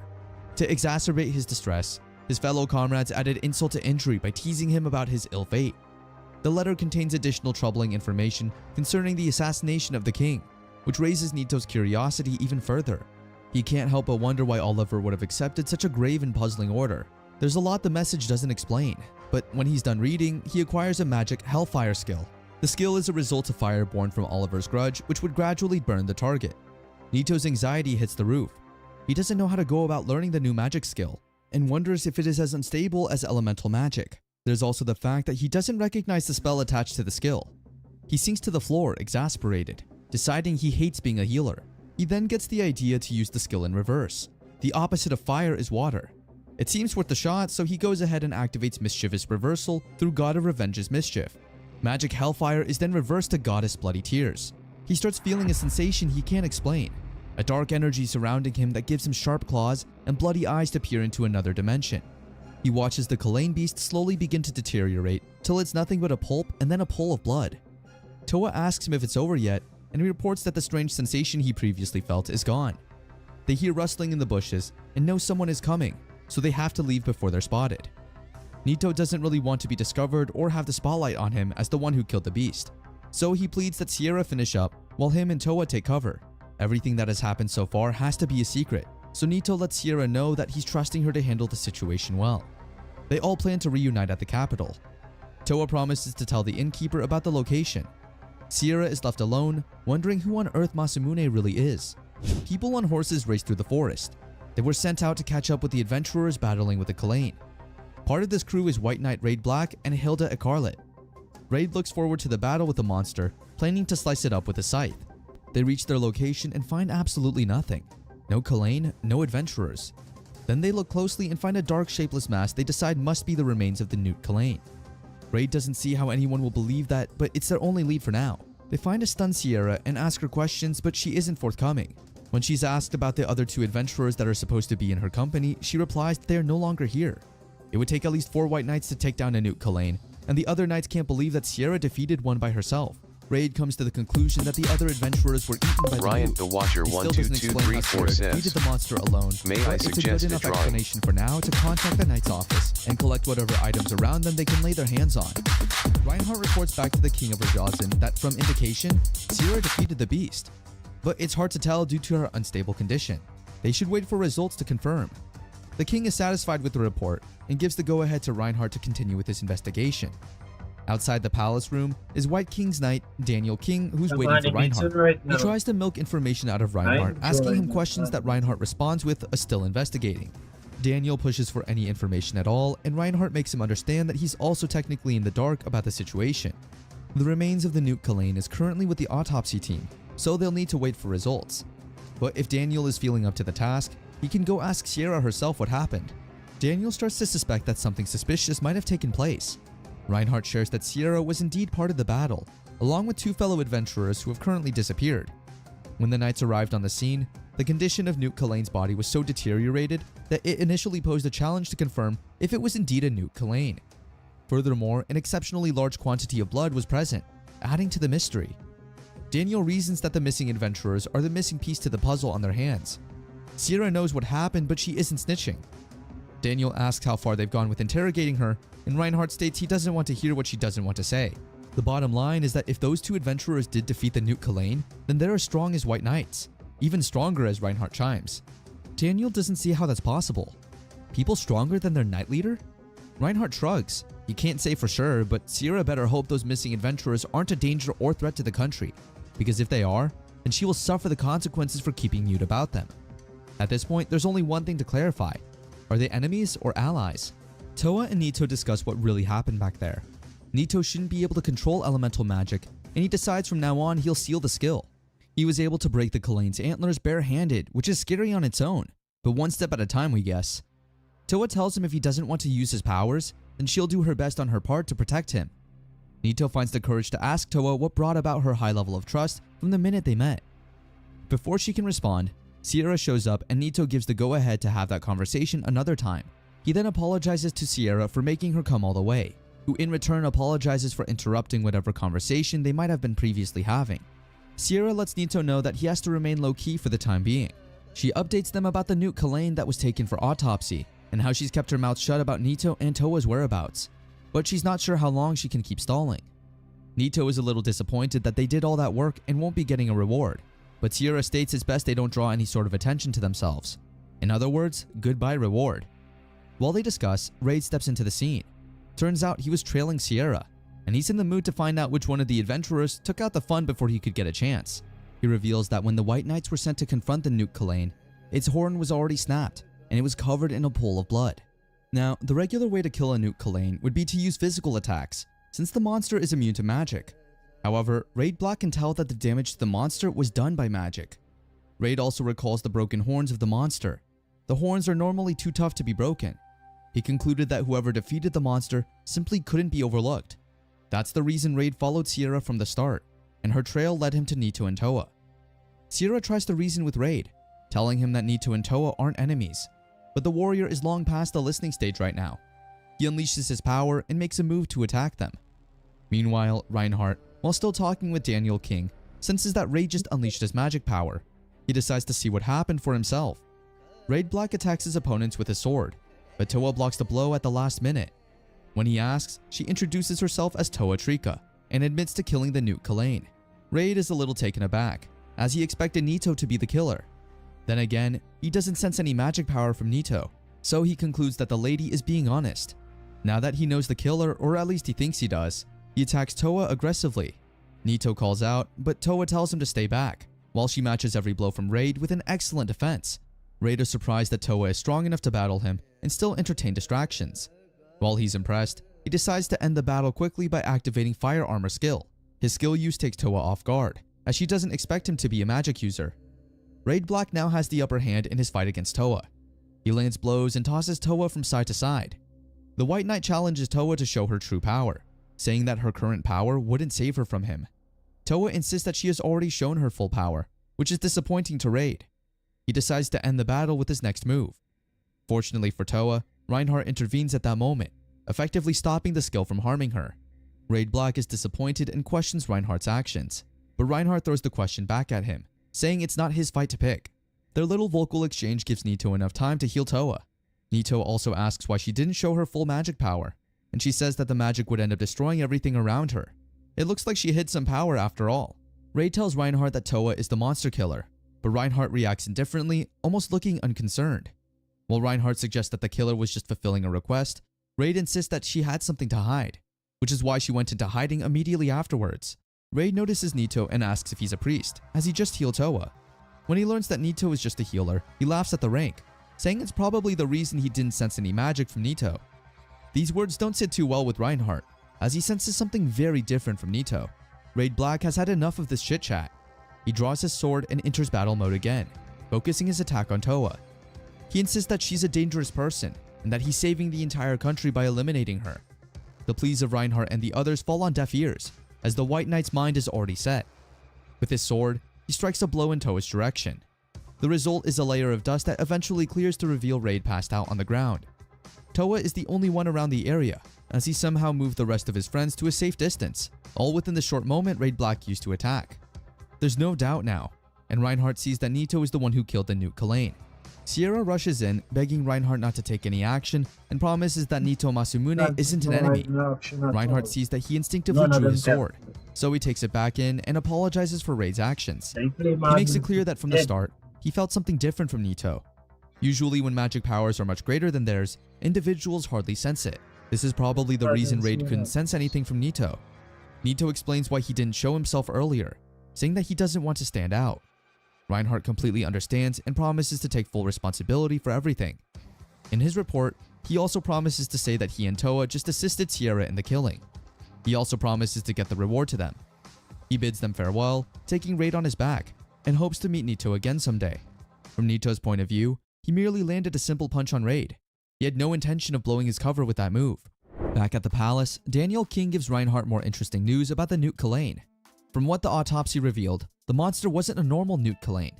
With the structure of its internal organs, they can tell that it was already dead before facing the adventurers. This could only mean one thing. Someone is manipulating the sacred beast from behind the scenes. Daniel King and Reinhardt agree that this might not be the last they hear of the matter. They must prepare for the unknown, terrible danger that approaches the country. After the events of the past few days, Sierra invites Nito and Toa, who are short of cash, to her family house, the Acarlet residence. Nito teases Sierra about being a mademoiselle from a noble home, but she says that she simply wants to be known as a knight. Sierra's parents, Braun and Maria Acarlet, welcome Nito and Toa nicely. They reveal how much Sierra has told them about Nito. She talks about them so much that one would say she talks a little too much. Just then, Sierra's pretty sister, Hilda, arrives to join them for dinner. She introduces herself and Nito looks a little starstruck. She's also heard stories about Nito's heroics, including the latest one with the Newt Kalain. As he thinks about it properly, Nito realizes that both Sierra and Hilda are part of the White Knights. His train of thought makes him consider whether she knows his secret as part of the White Knights or the Acarlet household. Nito praises the family for having 2 children among the King's White Knights. Hilda plays it down, saying that a space just opened up that they could fill. According to her, she and Sierra learned swordsmanship from childhood and became Kingdom Knights. Eventually, their skills were recognized and they became White Knights. However, she insists that their talent is nothing compared to Reinhardt's, who was selected as a White Knight at only 12 years old, a true prodigy. Then again, Hilda also notes that Reinhardt's talent might be dwarfed in comparison to Nito's, making Nito's heart skip, thinking about just how much she knows. Sierra jumps in at this point, warning Nito to be careful with her sister, labeling her sister a predatory snake about her feminine charms. Hilda teases Sierra, asking whether Nito is her boyfriend. She goes one step further by asking Nito what he has done with Sierra. While Sierra's cheeks are flustered, Nito enjoys the sibling chemistry between the White Knights. Just then, Towa enters the conversation, asking Sierra to back off from Nito. Oh, looks like Sierra has a rival and it's not her sister. Towa has a bottle in hand and slurs her words, so they can tell she's drunk at the moment. Nito eventually takes Towa to her room. He also teases Sierra about her sister's attitude. Sierra wonders aloud why Towa seems to confide in Nito much more than her, even though they both knew Towa at the same time. Nito confesses to being curious too, and decides to ask next time.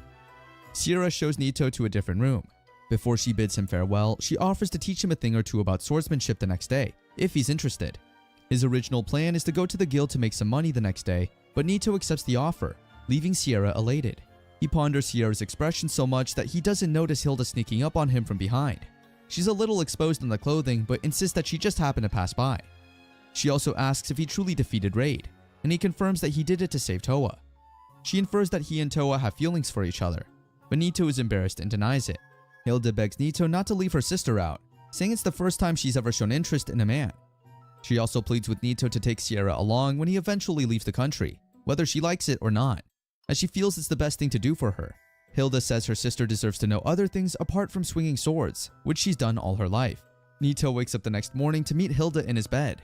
He confronts her and she says there was nobody with her on her bed. She asks him if she did anything wrong and he can't provide a straight response. Just then, Sierra comes into the room and her countenance changes. It's hard to explain the situation, but Nito tries to convince Sierra that it's not what it looks like. Later that day, they begin their sword training. Even though he didn't expect to learn it in one day, the training was more difficult than Nito anticipated. Sierra reveals that she started learning swordsmanship as early as 3 years old. Hilda learned around that age too. It happened when Hilda was lost in the forest and attacked by a Leo wolf. Thankfully, her father came to her rescue. He taught his children to use swords and magic immediately after. Nito finds it hard to believe that their gentle father was strong enough to defeat an S-rank Leo wolf. From the ranking system, a Leo wolf is said to be even stronger than the Newt Kalain. Knights and adventurers gathered from all over the kingdom would usually have to work together to barely defeat it. Nito secretly wishes to meet the monster someday. Nito asks for current people in the kingdom who have battled S-rank monsters, and they refer him to Reinhardt, saying he's the only one who would know of that. In the guild, there are S-ranked missions that require you to defeat S-ranked monsters. These monsters are scarce in the currently peaceful country of Rajazan. Sometimes, you might receive an S-ranked mission to defeat an A-ranked monster, as the same type of monster can be A-ranked, S-ranked, or higher, depending on their level. Nito asked where a level 500 Mimic would be ranked. They reply that its ranking status would be unranked or infinite tier if it does exist, as the guild's ranking system doesn't go beyond SSS ranked monsters. Nito asks whether she thinks such a monster exists, and Sierra replies that even if it does, anyone who has encountered it is surely dead by now, which might be why they remain unidentified. Nito thinks back to the dungeon where he encountered the Mimic. He wonders why he didn't ask Shaowen more about the place. Nito wakes up in a strange place, despite remembering sleeping in Sierra's house that day. He wonders if he's dead, and then he looks back and sees Shaowen behind him. He draws his weapon, but the swordsman calms him down, saying he's not there for a fight. He invites Nito to take a walk with him. They walk for a little while until they meet another person who says he's been expecting Nito as he invited him. Nito doesn't recognize the young man, and he can tell, so he changes his shape to something he knows Nito would recognize much more easily. Nito sees the new form and hears the new voice. He recognizes the voice from the dungeon, the one that told him to drink the potion for more power. Shaowen introduces the creature as his comrade, but the creature prevents him from giving his name away. Nito is disappointed that he can't know the creature's name, but deep in his thoughts, he feels like it's the god of revenge. When he says it out, he observes Shaowen's reaction and concludes that he's correct. The god of revenge says that while the place is nowhere to Nito, it's a prison for him and Shaowen. He also reveals that he summoned Nito's soul by using the effect of the elixir potion Nito drank back then. He assures Nito that his real body is sleeping at Sierra's house at the moment. When asked, he reveals that the elixir is simply his blood, and it gives anyone who drinks it a unique random skill. The skill given, however, is an infinite tier unidentified skill, even though some skills wouldn't be usable. He also reveals that he didn't choose Nito to drink the elixir, but the potion was just placed there as an experiment. Nito wonders how he could be dead by now if not for his luck. One reason why he's summoned, according to them, is for Xiaowen to pass on his swordsmanship techniques to Nito. At first, Nito thinks that it involves training with them like Sierra and Hilda, but Xiaowen assures him that it would likely only take a moment. Nito asks if it's the main reason he's summoned, but they hold back answers from him. He asks a couple of follow-up questions, but the god of revenge particularly chooses to remain mysterious. However, he assures Nito that he will get the answer someday. Oh great, another mystery. When he asks, he learns that the act would hurt just as much as drinking the elixir. Finally, an answer. Nito feels that he's come a long way since then, so he concludes that the pain won't be so much. From the moment Xiaowen places his palm on Nito's forehead to the moment he takes it off, our young healer feels unimaginable pain. However, he also sees techniques being transferred with his bare eyes. He gets memory flashes of various sword techniques, and he also sees one that is still unnamed. Xiaowen introduces that as his special technique, saying it's a technique without weak spots. The god of revenge instructs Nito to go to the Bayament to find a woman named Khalifa. He's to tell her the exact sentence, "I'll wait for you on that hill." If she asks a question, he must respond with, "It's in the third drawer." To make her fully understand, Nito can barely keep track of what's going on, but he tries to keep the words in his head. The god of revenge also advises Nito to go to a school and learn magic. Even though he's just a healer, his knowledge about his occupation would increase through study. According to the god of revenge, magic is limitless, a phrase that Nito is glad to hear. Xiaowen also instructs Nito to give his sword to the demon girl, as it's a special sword that doesn't suit him. Nito is surprised that they know so much about him.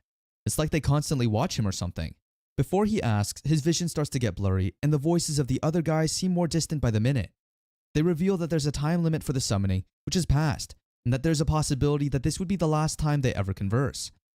Just before Nito completely goes, he hears the god of revenge saying, "Find us." At the Old Town district of the royal capital, there's a shady meeting going on that involves Madame Fran Borfrine and two others, Guido Sidor and Yun Yi. Guido tells Madame Fran how her last spirit beast creation failed and was easily stopped, taking no lives among the White Knights. He informs her that an unknown adventurer intercepted the beast and bloodied it up before the White Knights got there. However, with Yun Yi's help, he retrieved the corpse that was used for autopsy, and he now wants Madame Fran to revive the beast. Madame Fran, who already anticipated the request, gives them a big container that she says is filled with different monsters of B rank and above. According to her, she managed to borrow some S-ranked monsters and add to them, by borrowing some of the laboratory resources when she left the Empire. Guido reveals his intention to attack in a week, and asks Madame Fran to make as many spirit beasts as possible within that time. The new spirit beasts, according to Guido, are assurances in case the adventurer shows up again. Nito is out eating with Toa and Sierra, but he can't seem to concentrate on what they're talking about. His mind keeps taking him back to the god of revenge's last words. Sierra notices his pale face and questions him about it. She also points out that he couldn't participate in training that day. When she asks whether he's lost interest, Nito waves off the suggestion, saying he's just more interested in exploring the town for that day. Deep down, he remembers watching their training in slow motion and in a predictable style. He avoided training to avoid questions from them when they notice his change in style, but he still needs excuses to avoid subsequent practices. At that moment, a man forcefully walks in with a little beast girl. From the way he treats her, they can tell that he's a slave merchant. Sierra requests that they deal with the situation.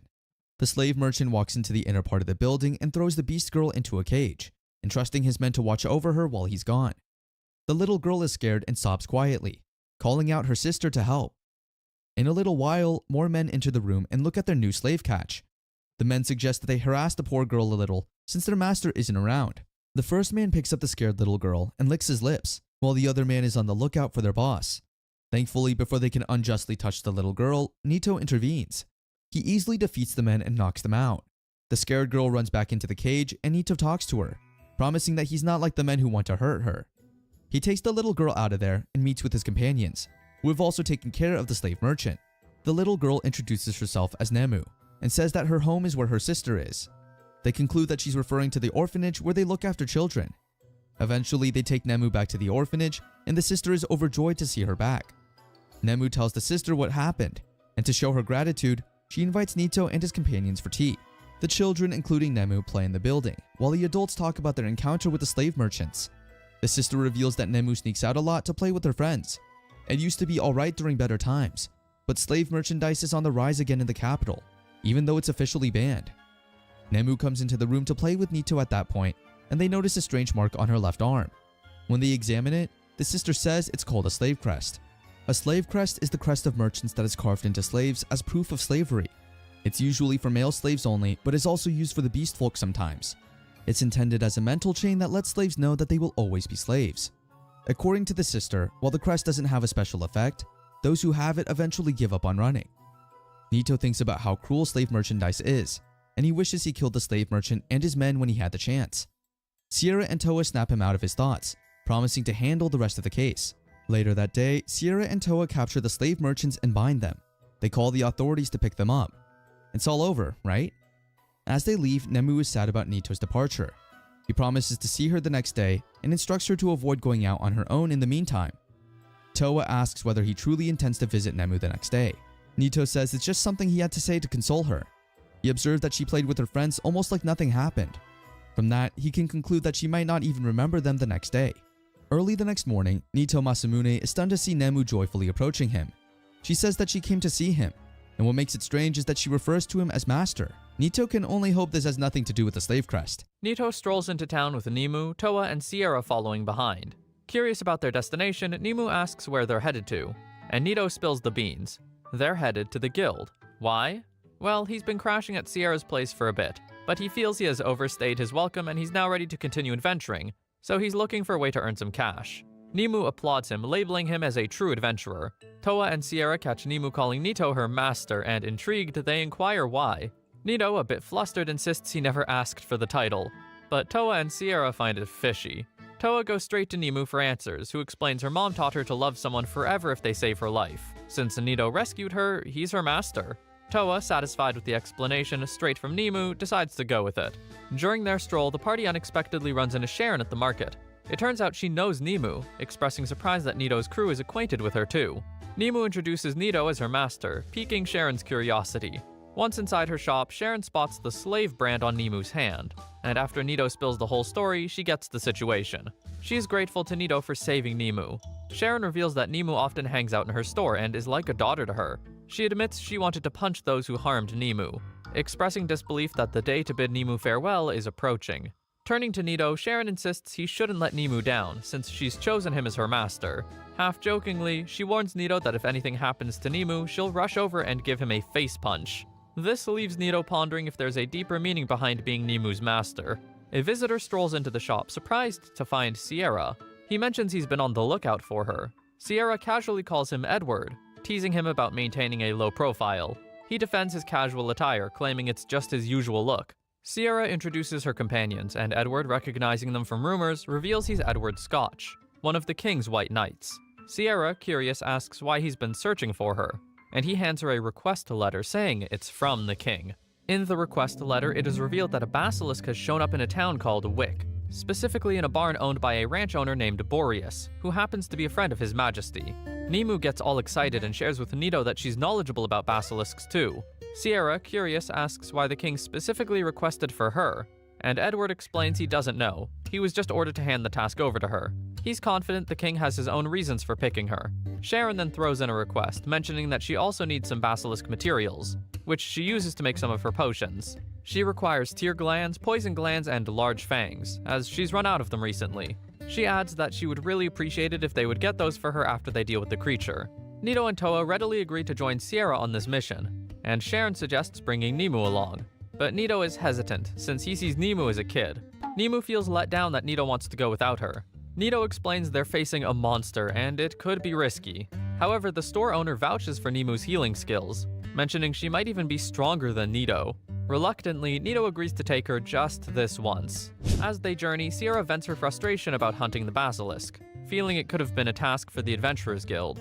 Nito suggests seeing it as a favor for Sharon and wonders why Sierra is so bothered. Toa, curious about Nemu's abilities, asks if she can use magic. Nemu admits that she can't, but mentions that she can use a skill called Cat Fist. When Nito questions what a Cat Fist is, Nemu excitedly prepares to explain, only to realize that she's also not entirely sure what Cat Fist is herself. All she knows is that it's a beast art passed down to the cat folks. Sierra clarifies that beast art is a martial arts form particularly mastered by beast folks, and its specifics vary based on race. In Nemu's hometown, it's referred to as the Cat Fist. Nito concludes that this means Cat Fist isn't a form of magic, but instead more of a technique. Nimue adds that she identifies as a cat wizard, meaning if she learns about magic, she'll be able to utilize it. Cat Wizard is a class unique to the catfolk. It is an inborn class and is considered to be one of the high-rank classes. Nito asks Sierra if there are classes that aren't inborn. Sierra acknowledges that that's true, sharing her own journey from a simple knight to an elite knight. Curious, Nito wonders if he can transition from a healer to a priest, but Sierra regrets to inform him that a priest is also an inborn class, with most classes having predefined advancement paths. Unfortunately, there's no known progression for the healer class. This realization saddens Nito, realizing he might be a healer indefinitely. Nimue notices Nito's role and happily assures him of her protection. Sierra informs them that reaching Wick will take a while, as it's quite a distant journey. Nito wonders if it's right to leave the capital, and Sierra reassures him, explaining that it's the king's orders. She then shows Nito a ring, mentioning that she has informed Annette. Recalling seeing Sierra talk to her ring before, Nito asks if the ring enables communication from a distance. Sierra confirms that every king's white knight must have one.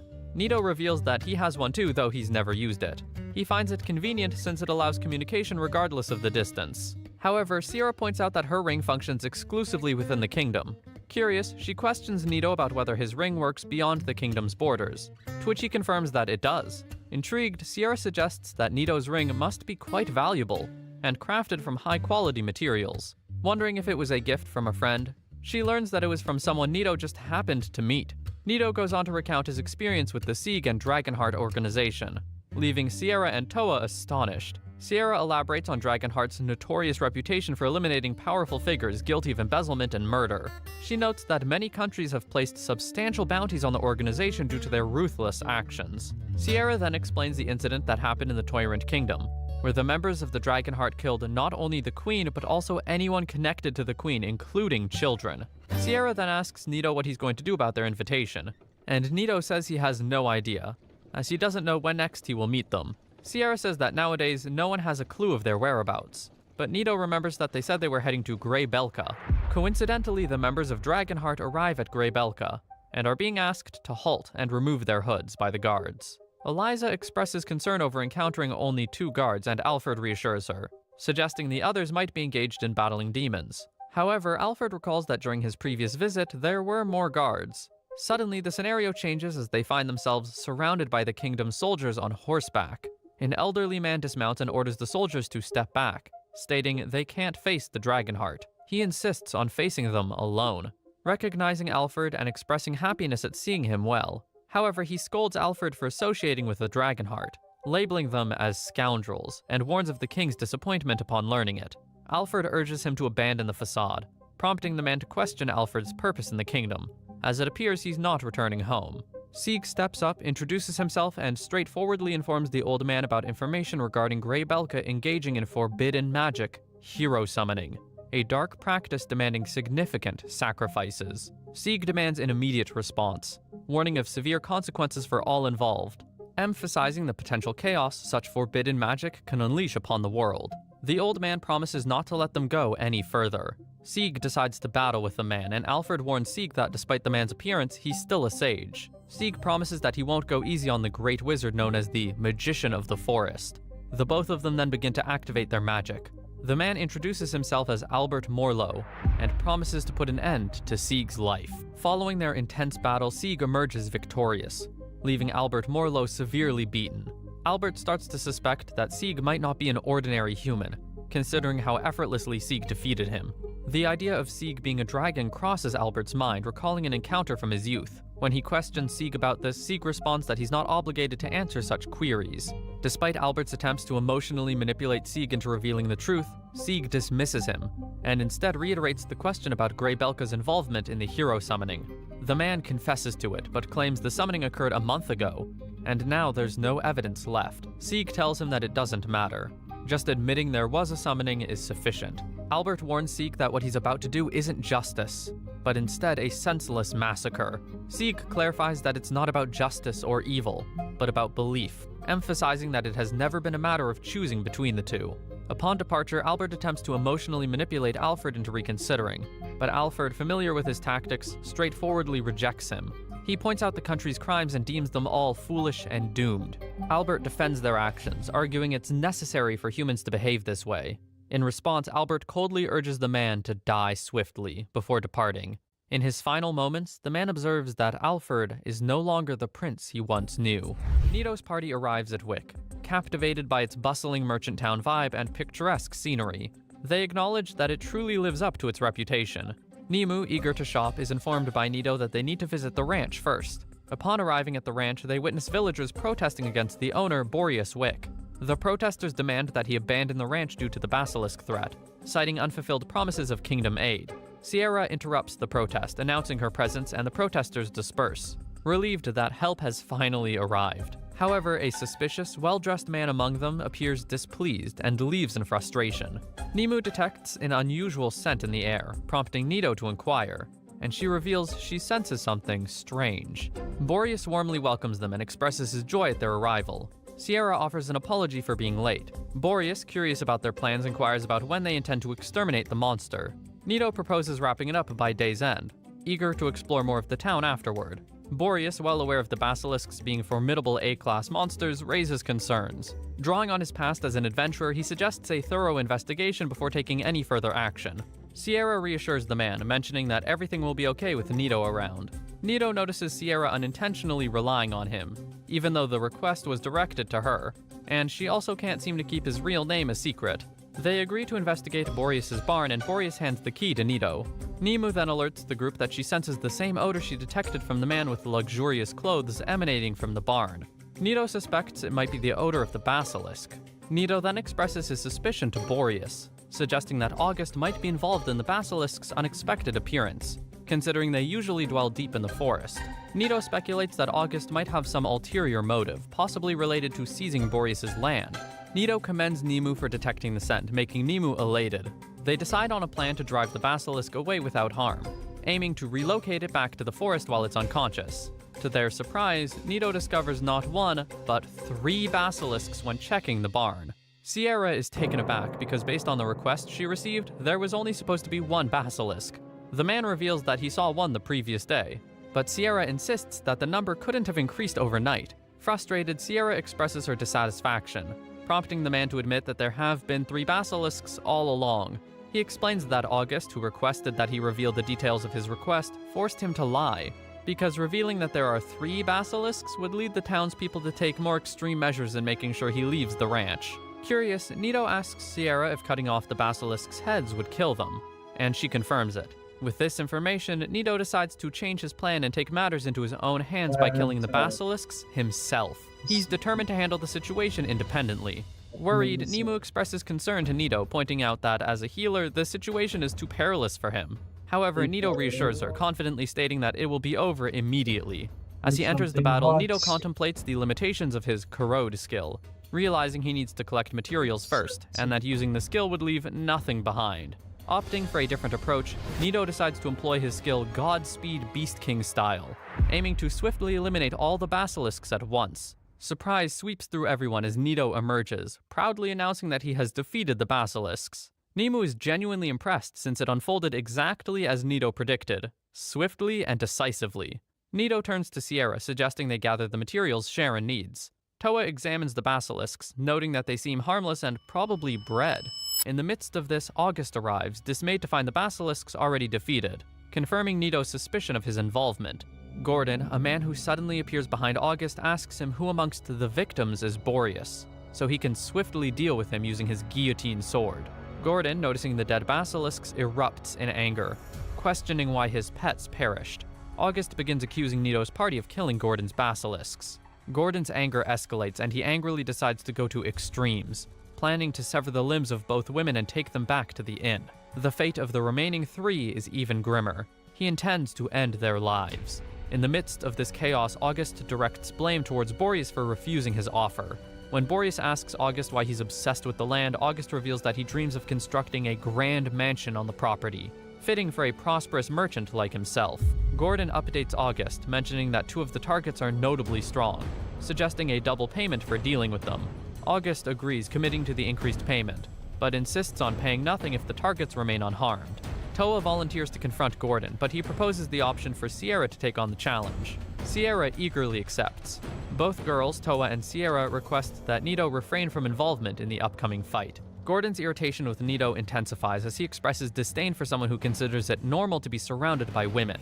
Contemplating whether to deal with Nito first, Gordon's plans are abruptly interrupted when Sierra and Toa launch a sudden coordinated attack. Despite their efforts, Gordon effortlessly blocks their swords with his huge blade. Admitting they're energetic women, he playfully wonders if they're indeed eager to engage with him.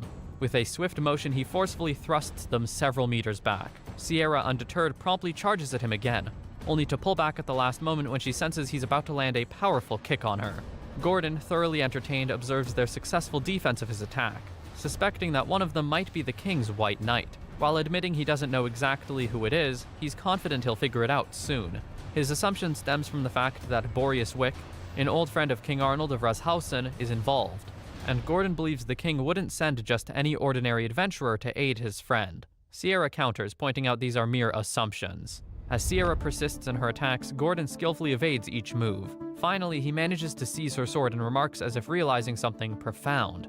He then tells her he knows that she is the White Knight. Sierra, who is actually taking on the role of a decoy, suddenly screams Toa's name, prompting Toa to launch a powerful lightning strike at Gordon. Despite surviving the lightning assault, Gordon activates his skill Berserk, leaving Sierra visibly shaken as she recognizes it as Dark Attribute magic. Gordon, addressing Sierra as a King's White Knight, addresses the potency of the skill, emphasizing that it won't work against him anymore in his new form. Nito comments on the ominous appearance of the magic, but Gordon dismisses him, claiming he's currently occupied with the women. Undeterred, Sierra chooses to confront Gordon directly, ignoring the warning. To her surprise, when her sword makes contact with Gordon's body, it encounters an unexpected level of toughness, resulting in her sword breaking in two. In a state of shock, Gordon seizes the opportunity and sends Sierra flying with a powerful punch, propelling her until she collides with a nearby tree. He points out that she seems unaware of magic, explaining that when he's in this state, he's immune to both physical and magical attacks. Just as Gordon is about to deliver a finishing blow with his sword, Toa, sneaking up from behind, skillfully employs the combination of her two abilities, Lightning Soul and Lightning Phase. These allow her to bypass Gordon's tough skin and slash his neck with her sword. Gordon collapses immediately. Toa, extending a helping hand to Sierra, suggests she think of it as a token of gratitude for letting her stay at her place. Their relation takes an abrupt turn when Gordon unexpectedly revives, his wounds healing almost instantly, reminding them of his earlier disclosure about being invincible in that state. Gordon reveals that resurrection is the true identity of the Berserk magic. With a swift activation of his cursed javelin magic, he nearly uses the javelin to simultaneously attack both girls. In the nick of time, Nito intervenes, successfully blocking the attack, causing Gordon to immediately explode, leaving only a fragment of his hand behind. August, astonished by Gordon's defeat, is questioned by Nito about whether he desires a similar fate. Turning to Boreas for guidance, Nito seeks Boreas' decision on what should be done with August, pledging to follow whatever course of action Boreas deems fit. In a hurried plea, August rushes towards Boreas, desperately begging for his life and vowing never to repeat his actions. Boreas, standing firm, explains that the land is an ancestral inheritance, making it impossible for him to sell it to someone seeking personal gain. Despite this, Boreas offers a lifeline, promising to spare August's life on the condition that he leave the land untouched. August, relieved, swiftly agrees and departs. Once the tense situation is resolved, Boreas assists them in gathering all the necessary materials. Apologizing for not being able to provide more substantial compensation due to his limited wealth, Boreas makes amends by offering some Stein meat he personally bred, and luxurious Yoastein parts as a token of gratitude. Nito expresses gratitude for the thoughtful gift from Boreas, thanking him sincerely. In response, Boreas expresses his appreciation once more, assuring them that he will treasure the ranch with all his heart. As the group departs from the ranch, the girls curiously inquire about Nito's sudden improvement in swordsmanship. They recall teaching him at home, noticing a lack of proper footwork, yet witnessing a masterful display when he confronted the basilisk. Nito shares that he possessed the sword skills from the beginning, but finds it challenging to explain. Sierra, demonstrating trust and belief in Nito, acknowledges that he may have personal reasons for his abilities. With a newfound understanding, the group collectively decides to indulge in some city shopping, embracing the camaraderie and trust that binds them. It seems Toa can't keep her eyes off the prize, literally. She keeps staring at the heavy load of meat they won for defeating the basilisk back at the ranch. Nemu teases her about it, but she denies it flat out, and retorts that Nemu is being a creep. Nemu counters she has her mind preoccupied with other things actually, like a necklace she's just spotted. The vendor catches Nemu's excitement and asks her if she admires the necklace, because if she does, she has a good eye. It has a crystal stone from Parstella, but the country has ceased to exist. So if Nemu really likes the necklace, then it's best she gets it now before the crystals go extinct. Sierra notes that the crystals collected from Parstella are quite popular. The color is blue now, but if worn for a long period of time, it would react to the owner's magic power and change color. In fact, it's a rather interesting stone. Depending on the quality of the owner's magic power, the crystal's purity would also change. The color it changes to is an anticipation and mystery the owner of the necklace should look forward to. It's worth 3,000 Rion, and Nito decides he'll buy 3 of them, one for each of his companions. How generous! Nemu accepts hers excitedly, and Toa wants the honor of Nito putting hers around her neck. But maybe instead she just really wants the opportunity to flirt and steal a moment with her crush. However, the moment with Toa is so awkward. He acts funny in return, going red and jumpy and asking Sierra if she would also like the same gesture as Toa. Sierra responds she'll wear her necklace by herself, as she too has noticed the change in atmosphere. Moving on, they come across what seems to be a bar and they decide to check it out. It is lined up with shelves of various liquor. An attendant approaches them asking if they need any sort of assistance. Nito declines, and the attendants suggest they buy something he personally recommends. It's quite a pricey store. It is then that Nito notices a poster on the wall. The attendant follows his attention and lets him know the particular drink advertised on the poster is out of stock. It's called the Old Gert, an old wine normally referred to as a phantom wine. The fact that Nito doesn't seem to recognize the wine surprises the attendant. He goes on to explain that the wine is no longer in production as far as the world is concerned. Nito, however, can't help but recall seeing it somewhere. He thinks back and remembers it was the wine he drank while in a state of depression that led to his suicide in the other world. He brings out the bottle from under his cloak and wants to clarify if it's truly the same wine. The attendant is no less than astonished and asks to inspect the bottle. It has to be a fake. The attendant says this because there is no way anyone should have access to the original. Nito offers for the attendant to have a taste if he likes. He does, and it's an even bigger shock for him because it's the real deal. The attendant goes down memory lane, telling them of a time that he secretly went to his father's study room to take sips from his father's old Gert. It's been a while, but he can't forget the taste. What Nito has is a genuine old Gert, and now the question is, where did he get it from? Nito answers that he got it from a dungeon. The attendant then makes an offer to them, 10 million Rion for the bottle. And there's more. They can have the other sakes in the store, whatever they want is theirs. Nito asks the man to calm down. It all sounds like too much to give for just a bottle. The attendant is kind enough to explain it to them.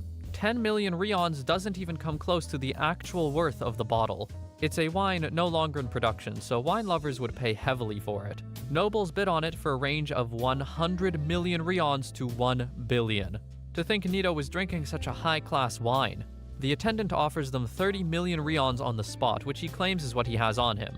But on the other hand, he tells them that he has connections. He could sell it to a noble for 1 billion Rion and give them half. If only the attendant knew that Nito still has 100 of those bottles in his spatial storage. Nito comes to a conclusion. He'll sell the bottle for 30 million, but will also collect half of the selling price later once it's sold to the noble. The attendant quickly hurries away and comes back with cash he has withdrawn from the bank. 30 million in total. Nito is just surprised to know that banks exist in this world. And just like that, they are millionaires. Conversations lead to the revelation that Sierra knows about the Old Gert as her father owns a vineyard. The attendant asks her if she's a member of the Eckerlat family, which she confirms. With so much money on their hands, Nito offers to buy Sierra a new rapier as her old one has broken. He would also like to go shopping for some new clothes for both him and Nemu. Sierra remembers Nito has a serpent sword that he also found in a dungeon. Dungeon items are mostly unknown items, where swords like the legend grade or a mythological grade or a fantasy grade can be found. Weapons, consumables, and other monster materials are all divided into grades depending on their value. The lowest rank is common grade and the highest is fantasy. The attendant advises Nito to appraise his sword and know the value, and offers to take them to a store where they can get that done.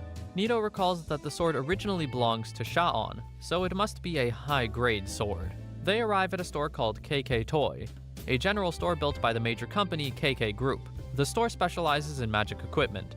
The attendant advised that it was wiser that anyone thought the sword belonged to him, so he is the one to present it on the counter and ask that it's appraised. While he waits for the results of the value of the sword, he tells Nito and his crew they can go ahead and look around. Nito announces he'll check up on Nemu, who seems to have run off like little children do. He tells Sierra that this is the opportunity for her to check around for a replacement for her broken rapier. Sierra debated whether Nito should really go to that length for her, and if so, what would be her repayment. He basically tells her to stop fussing about a repayment, and consider him buying her a new rapier as rent payment for staying at her place. Sierra decides it's a fair trade and lets it be. While they're looking around, Toa mentions she wouldn't mind having some light armor. She is shown some by a shop attendant. The armor is in a glass case and initially appears heavy to Toa. On the contrary, it's lightweight and made from wyvern scales, a quality of rare grade that piques Nito's interest. Nito then spots a room that grabs his interest, and he questions the attendant about it. He's told it's a national treasure grade room for customers with a high budget. When the attendant learns that dear Nito has 10 million Rions in cash, it's a surprise she doesn't roll out a red carpet on his behalf. Toa tells Nito he shouldn't go spending all that money right away. He doesn't need to get her anything, but he counters that high-grade armor is a smart move if they can afford it. Plus, money comes and goes. It's used to earn more during requests. They come across a weapon called Angel's Protective Raiment. A high-ranked alchemist made it with a combination of national treasure-grade fabrics and minerals. It sounds nicer than the armor they saw earlier. It costs 1.5 million, but Nito is ready to go all out for his pals. As Toa is led away to try on her new gear, Nemu appears at Nito's side. Realizing the need for armor, Nito approaches an attendant and inquires about acquiring protective gear for Nemu, especially since the other girls have already been taken care of. The attendant presents a unique piece, a mithril armor crafted by a high-ranking elven alchemist and a skilled seamstress. This particular armor boasts a thin, flexible layer of mithril, designed to be worn underneath other attire. Its distinctive feature is the stretched magic applied to accommodate changes in the wearer's height, ensuring it remains suitable even if Nemu were to grow taller. The price tag of 2 million Rions raises eyebrows, but Nito, concerned primarily with its functionality, deems it worth the investment for the job it's intended to do. Toa reemerges with her new gear, which has been paired with a new outfit too. Nito is so stunned he starts to blush, but he's able to catch himself. It looks good on her, he has to admit. And the new outfit was a bonus from the staff. How nice. Nemu also gets a bonus outfit designed for catfolk.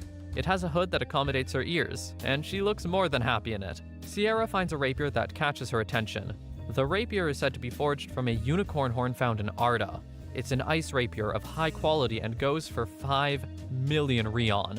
It's a core ice attribute, not an element, and would be suited well for Sierra who uses ice magic. Sierra clearly wants the sword against her protest that it's too expensive, so Nito goes ahead and buys it for her. The attendant from the bar comes back with the sword and lets Nito know that he is the owner of a mythology-grade sword. It's ultra rare, as people don't even believe mythology-grade items exist, explaining why they're called mythology-grade in the first place. Nito ultimately decides to give the serpent sword to Toa. He expresses he has no use for it as he's a healer, and so the sword is not well suited for him. Toa then trades the sword she previously had with Nito, so it's a fairer deal. The attendant teases Nito about having such a big heart, as he's giving off such a precious item. Inwardly, Nito feels it's all worth it. Before now, he has felt so alone. But now that he has the companionship of 3 lovely people, he can say with confidence that things have changed. In a somber turn of events, news reaches the king of the forced magician Albert Marlowe's death. The monarch, deeply affected by the loss, organizes a memorial to honor his dear friend. Albert Marlowe was not only a skilled forced magician, but also a trusted advisor, who dedicated his wisdom and talent to support the king and the country for a significant period. As the kingdom gathers to pay respects and commemorate Albert's contributions, the air is heavy with the weight of loss. In a somber address to the gathered crowd, the king reveals the tragic news of Albert's death, attributing it to the dragon's heart. He solemnly promises to personally put an end to the organization that has long threatened their country, vowing retribution for his late friend. Meanwhile, at Grey Belka's academy training ground, Ares delivers the heart-wrenching news of Albert's demise to her students. She recounts that in response to the reports of Dragon's Heart members at the border, Albert took it upon himself to investigate. It was in the line of duty that he met his untimely end, casting a shadow over the academy and leaving his fellow students grappling with the weight of his loss. Ares, with tears in her eyes, asks the students to carry on Albert's will. Students speak up about various instances of when Albert was nice and kind to them. This is why they will happily carry on Albert's will as asked. Albert's will was to defeat the Demon Lord and bring peace to the world, and that is the philosophy that the Academy upholds. Ares reminds the students that they are the hope of the country, and pleads with them to lend their strength. While everyone goes on to train hard, Inchijo is confronted by Psyche, who asks him why he's lounging by a tree when everyone is training hard after Ares' appeal. Inchijo replies that he's aware of the situation, but that doesn't mean he can't observe break time. The body needs rest too. He also goes on to confront the gang that has now formed against him for always picking on him. He thinks out loud that this is how Nito must have felt as well. Saiki's anger flares, and he vehemently demands that Inchijo cease speaking ill of the deceased. The tension in the room is palpable, but Inchijo, unyielding, counters by suggesting that the same rules of respect should apply to Albert, the catalyst for the current upheaval. Inchijo then takes the conversation into deeper waters, challenging the sincerity of Ares' words. He insinuates that Ares might have a hidden agenda, alleging that she manipulates emotions by using impactful events like the Great Sage's death. According to Inchijo, Ares employs a strategy of discussing distressing matters, such as soldiers perishing at the hands of demons, to emotionally manipulate students into intensifying their training efforts. To him, this tactic amounts to a form of brainwashing, casting doubt on Ares' intentions and methods.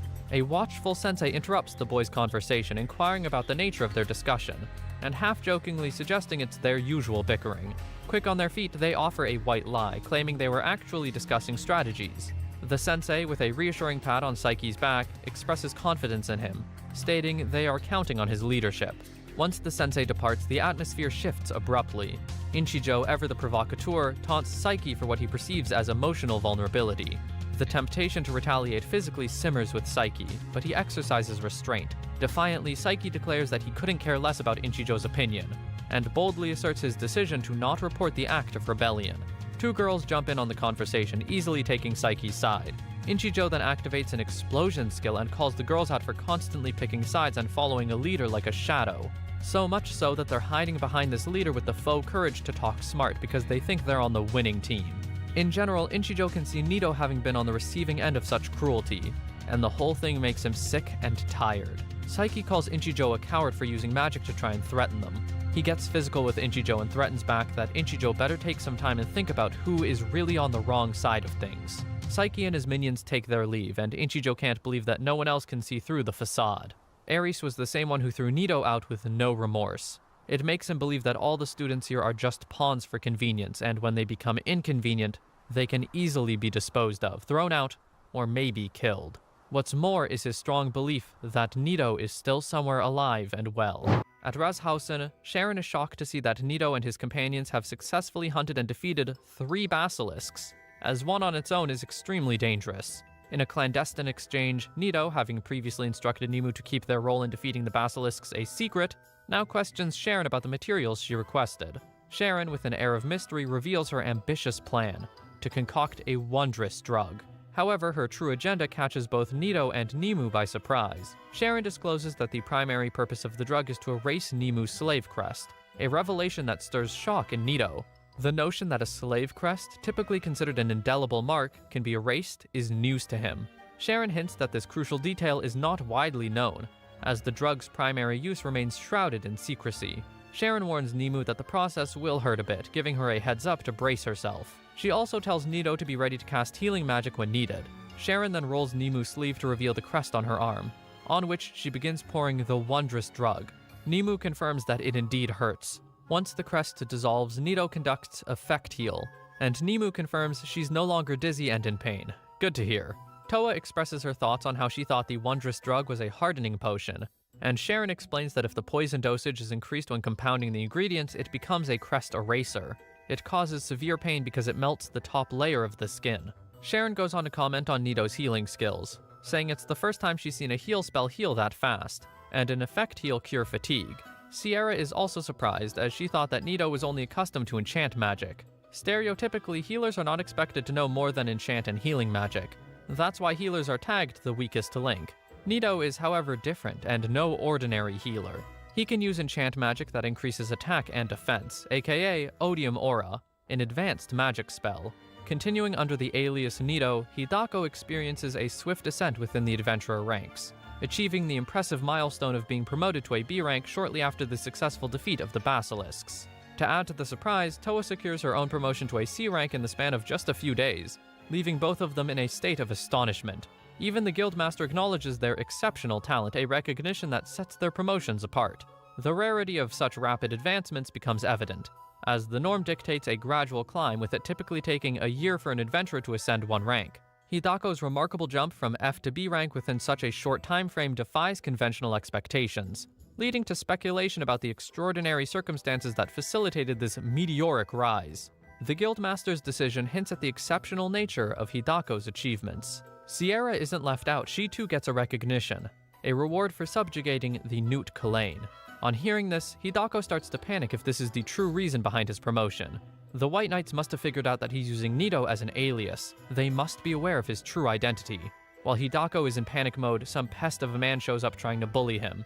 It's a pest Hidako has met previously, sadly. Sierra excuses herself from the scene, stating she just got a call from Annette. She's been summoned to the headquarters for a meeting. The man continues to try and cause a ruckus, and Nimue lays a cat punch across his face. The punch sends the man flying across the room. Turns out he's a drunk, but on the bright side, he's quieted down. Hidako momentarily ponders on Nimue's punch and concludes she's much stronger than healers. It makes Hidako question her about why she didn't think to use such power when she was captured by slaves. Nimue responds that she didn't feel as strong. Toa reasons that it's possible she inhaled a catnip at the time, and that would explain her dizziness. She knows this because back at the castle, she had a cat maid who told her that the cat tribe could act drunk when exposed to catnip, although with time they get immune to the smell with training. But Nimue can't confirm if she's had any such training.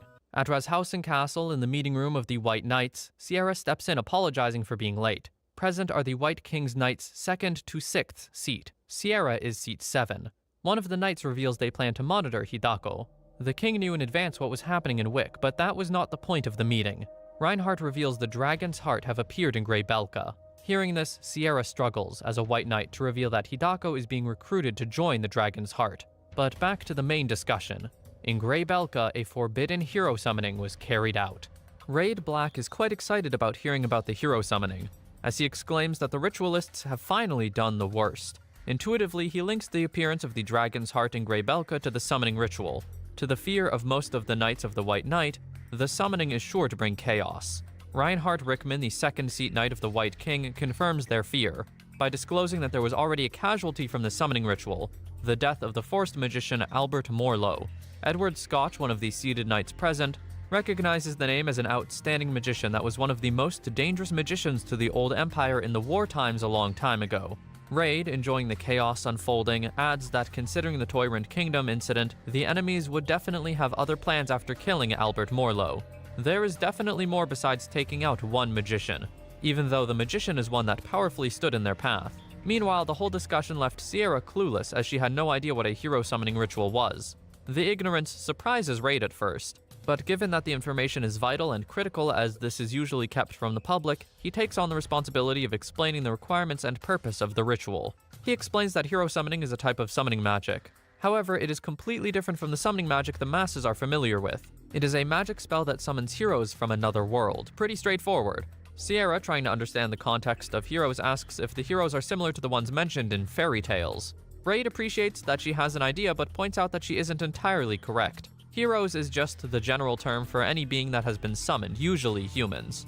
According to old records, there's been an occurrence in history where a beast was summoned, and it couldn't communicate like normal heroes would be able to. Usually, the hero summoned obtained divine protection called a blessing. They sometimes have abnormally high status and are equipped with knowledge of advanced magic spells, which is rare to come across, not to mention using them. Some of these heroes have amazing classes with unique skills from the get-go. Soon enough, they get to the curious and hidden part: why the magic is considered forbidden. As a reply to Sierra's curious question, Reinhard Rickman answers that the summoning is forbidden because it requires human sacrifice. To cast the hero summoning spell, the casters need an enormous amount of magic power, which means they need to access the magic power core.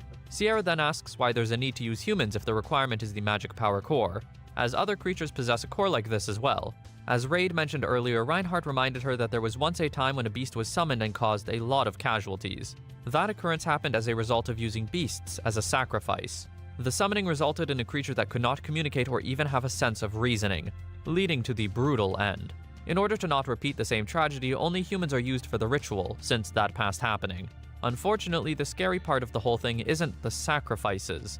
It is the fact that to access the magic power core in its full use, the casters have to drown the sacrifices in terror and despair. Naturally, the core is in a restrained state, as it is designed to supply just enough power so the host's body does not break. The necessary amount of magic power cannot be easily gathered from just sacrificing them, as limitations reduce the power used for the ritual. The core's limitation has to be removed, and the quickest way to do this is torture. The sacrifices are plunged into terror with pain till they are left paralyzed, torturing them just not enough to kill them, because if a sacrifice dies, the core dies along with them. When the bodies are crippled and minds are broken, the limitations are lifted, causing the bodies to emit light and enormous energy, activating the hero's summoning. Sierra, trying to understand how many humans have to go through that pain, asks the required number of sacrifices for a hero summoning, but sadly no one holds an accurate figure of that. Raid estimates that it could be hundreds or thousands of humans. In the past, a hero summoning was conducted, and all the humans in a country vanished into thin air suspiciously. Sierra is left terrified of this new knowledge, as the realization sinks in that such pain and loss has already been inflicted, leading to a loss of a lot of lives. Reinhard Rickman rounds up the conversation on the hero summoning, asking them to keep in mind that even if the Dragon's Heart didn't cause further harm to Grey Belka, they plan to wage war against demons. He also asks if any of the knights seated have other matters to report, so the meeting can progress. Daniel King, one of the second seat knights, reports the theft of the corpse of the Newt Kalain carried out by an anonymous individual. Later on, Nito prepares to host a barbecue, something they haven't had in a while. The Eclarat sisters, Hilda and Sierra, used to have a lot of barbecues before, so hosting one brings back a lot of nostalgia, even for the staff. Nito invites the staff and other employees of the Eclarat to join the barbecue since there's a lot of meat. The staff modestly accepts the offer but is still doubtful that the meat would suffice for everyone, being that the maids only make up a number of 15 people. Nito reassures him that there's enough. The Volstein meat he bought earlier and the Joestein meat he received during a quest should be enough for the whole house, staff included. Nito explains that this is a way of him repaying the kindness they have showered him with during his stay in the house. Everyone is called for the barbecue party and Nito supplies them with barrels of wine, assuring that he still has plenty left. The staff brags about running a vineyard, being nosy when it comes to wine, and praises the barrel Nito provided. To his shock, it is a rare brand of wine, Old Gert. And now the party gets going and everyone is having a blast, when it's brought to Nito's attention that Sierra seems down given the event. Curious, Nito sits beside her and asks her what causes her mood. She asks if he knows about hero summoning, which came as a shock to Nito. He affirms that he does know about it. Sierra asks further if he's aware of the reason the spell is considered forbidden. Nito calmly answers, which surprises Sierra that he could be calm about it despite knowing. She relays what she learned at the meeting to him, leaving Nito in shock as he wasn't aware that torture is the cruel yet grand part of the ritual. Despite this being a necessary knowledge for the Knights of the White King, it upsets Sierra as it left her feeling scared of magic and running away from the truth, as she wants to forget that such a magic exists. Nito encourages her, assuring her that not all magic requires sacrifices, so she shouldn't worry about it. If there is magic that can protect people, there's definitely bound to be magic that can harm people. The important part is how the magic is used. Nito adds that if she still feels uneasy about it, she could always talk to those she had around her, which meant himself, Toa, Nimue, and her sister Hilda. He promises to stay by her side till she feels better. Sierra feels at ease and hugs him, asking him to call her by her name without titles when they exchange pleasantries, as friends would. Nimue sees Sierra hugging Nito and hurries towards the pair in jealousy. She then confronts Sierra for flirting with her master, Nito. Exclaiming that it is unfair, she hugs Nito, separating him from Sierra. Sierra shyly denies flirting with Nito, even when Nimue adds that she saw Sierra hug Nito, and even Toa did as well. Toa calmly approaches the group and expresses that she's glad to see Sierra in a better mood. Nito then explains to Nimue that Sierra wasn't flirting with him or being unfair. She just needed a sense of ease. Nimue still persistent and perceptive, as she also noticed that he called Sierra by just her name. After the drama blows over, Toa is briefed on what Sierra had learned and also wonders how problematic it is that such magic exists, adding that it is the first time she's hearing of it. Nito curiously asks why the hero summoning was brought up in the meeting. Sierra explains that the public would soon hear about the ritual, the forbidden magic being performed in Grey Belka. Due to how calmly Nito is acting, Sierra suspects he knows something more about the happening and asks. Nito, due to pressure, discloses that he heard it from the members of the Dragon's Heart as they were leaving. He continues informing them that Grey Belka was conducting a hero summoning, and the Dragonheart were going to ascertain the truth. Feeling something is left out, Sierra asks if there's any more kept hidden. Nito anxiously questions if Sierra has realized his secret, but realizes it is for the best to tell her since he's been doing unfathomable things in front of her. One of the heroes summoned into their world is Nito, also known as Masamune, and he has kept this hidden from them for a while. He finally reveals this information to Sierra, and she starts connecting the dots. Based on the information she learned from Raid Black, she understands why he knows little of their world, and he has abnormal abilities just as Raid mentioned and obviously has a blessing. Nito corrects one thing in her deduction. the fact that he isn't actively a hero even if he was summoned to their world. Nito explains that he was discarded because he is a healer, the lowest class. He also adds that he's happy it happened because he got to meet the three of them. Sierra, still trying to process all that she has just heard, asks that if he was discarded, it must mean that there were other heroes summoned and stronger ones too. Nito confirms it, adding that they have advanced classes. Towa disagrees, stating that the other heroes are not stronger than Nito, even though they should normally be. This leaves Nimue and Sierra confused, solely because they haven't seen Nito's real status. When he shows it to them, they are astounded by how high his level is, and now they understand what Towa meant. Later on, Nito encounters Hilda, as she approaches him to express that she is glad he's by Sierra's side. She added that everyone was happy that Sierra finally had a friend. She proceeds to ask him to take Sierra with him when he plans to leave the country. After ushering in that request, she bids him goodnight and retires to bed. Soon enough, Nito pulls out the magic tool Dragon Crystal Ring, which connects him to a Dragonheart member. When he wears the ring on his finger, the connection to them is secure and the communication began. Nito informs the member that he heard that they attacked Grey Belka, and he thought they would go about it more peacefully, but they didn't.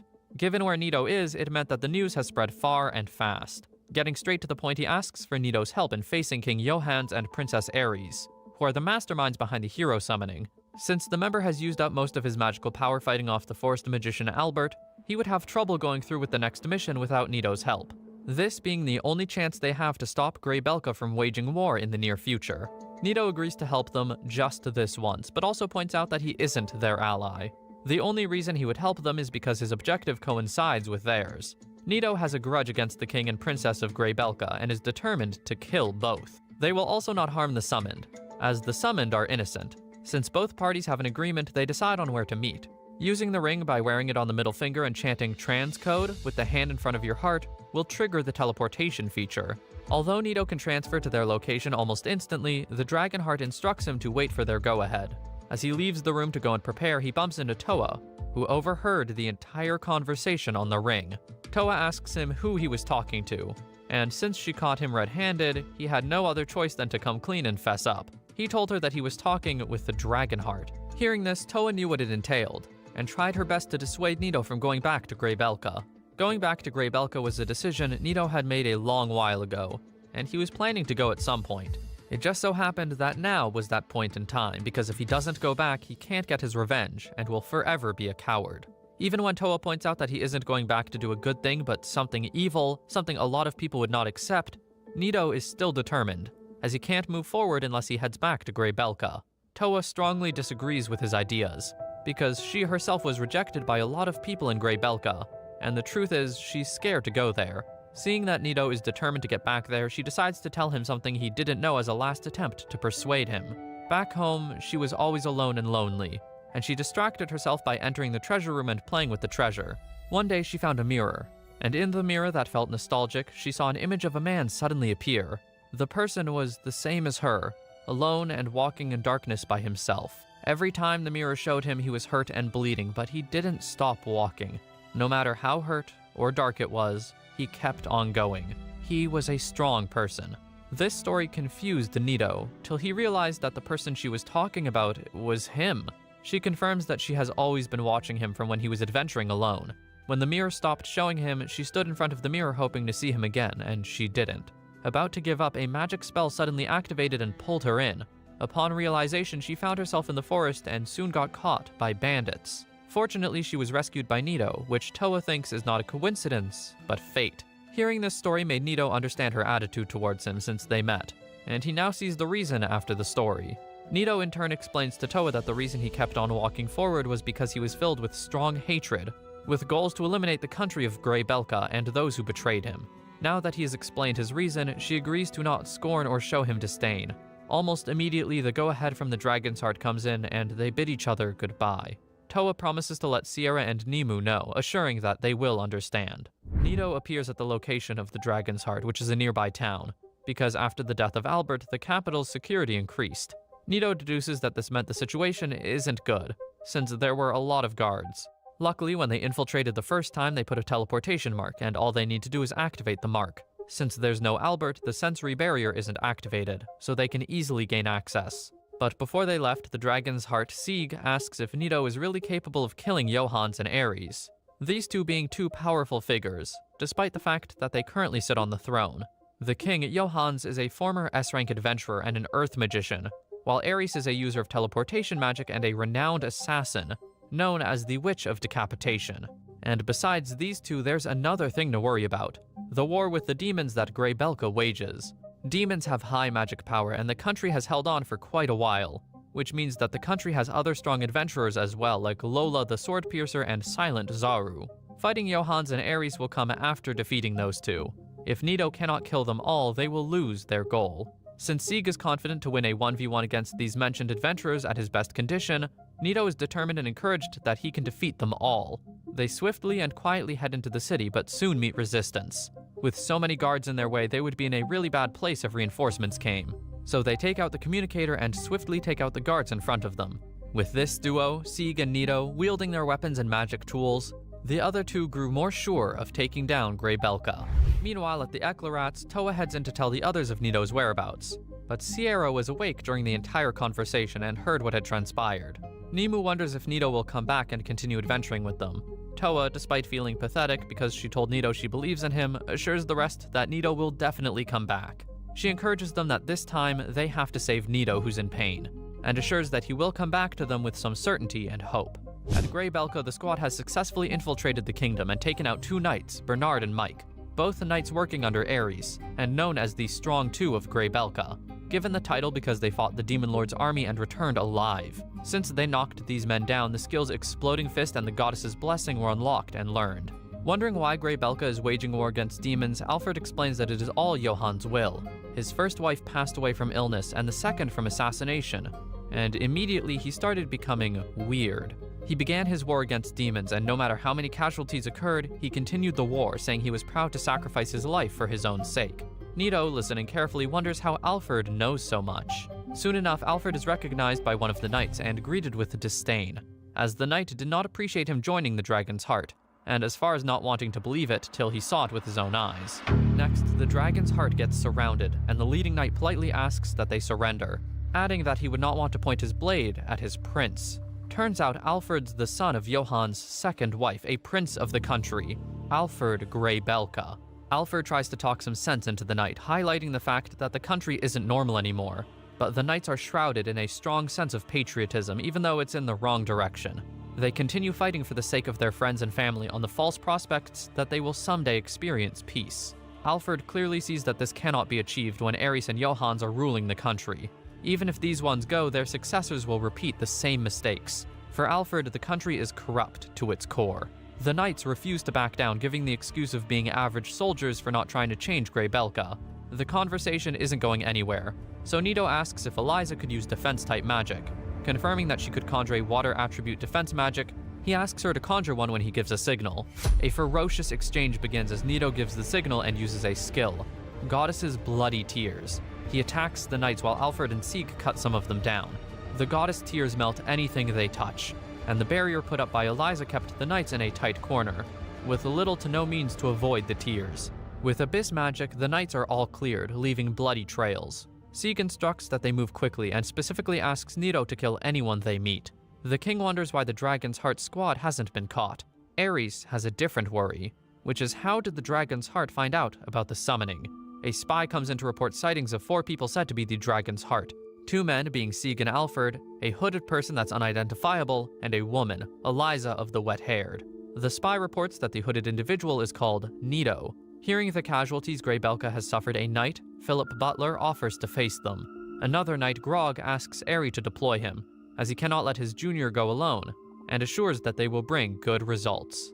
After Philip Butler and Grog demonstrate their courage by volunteering to stop Nito and his Dragonheart companions, all that remains is to walk the walk.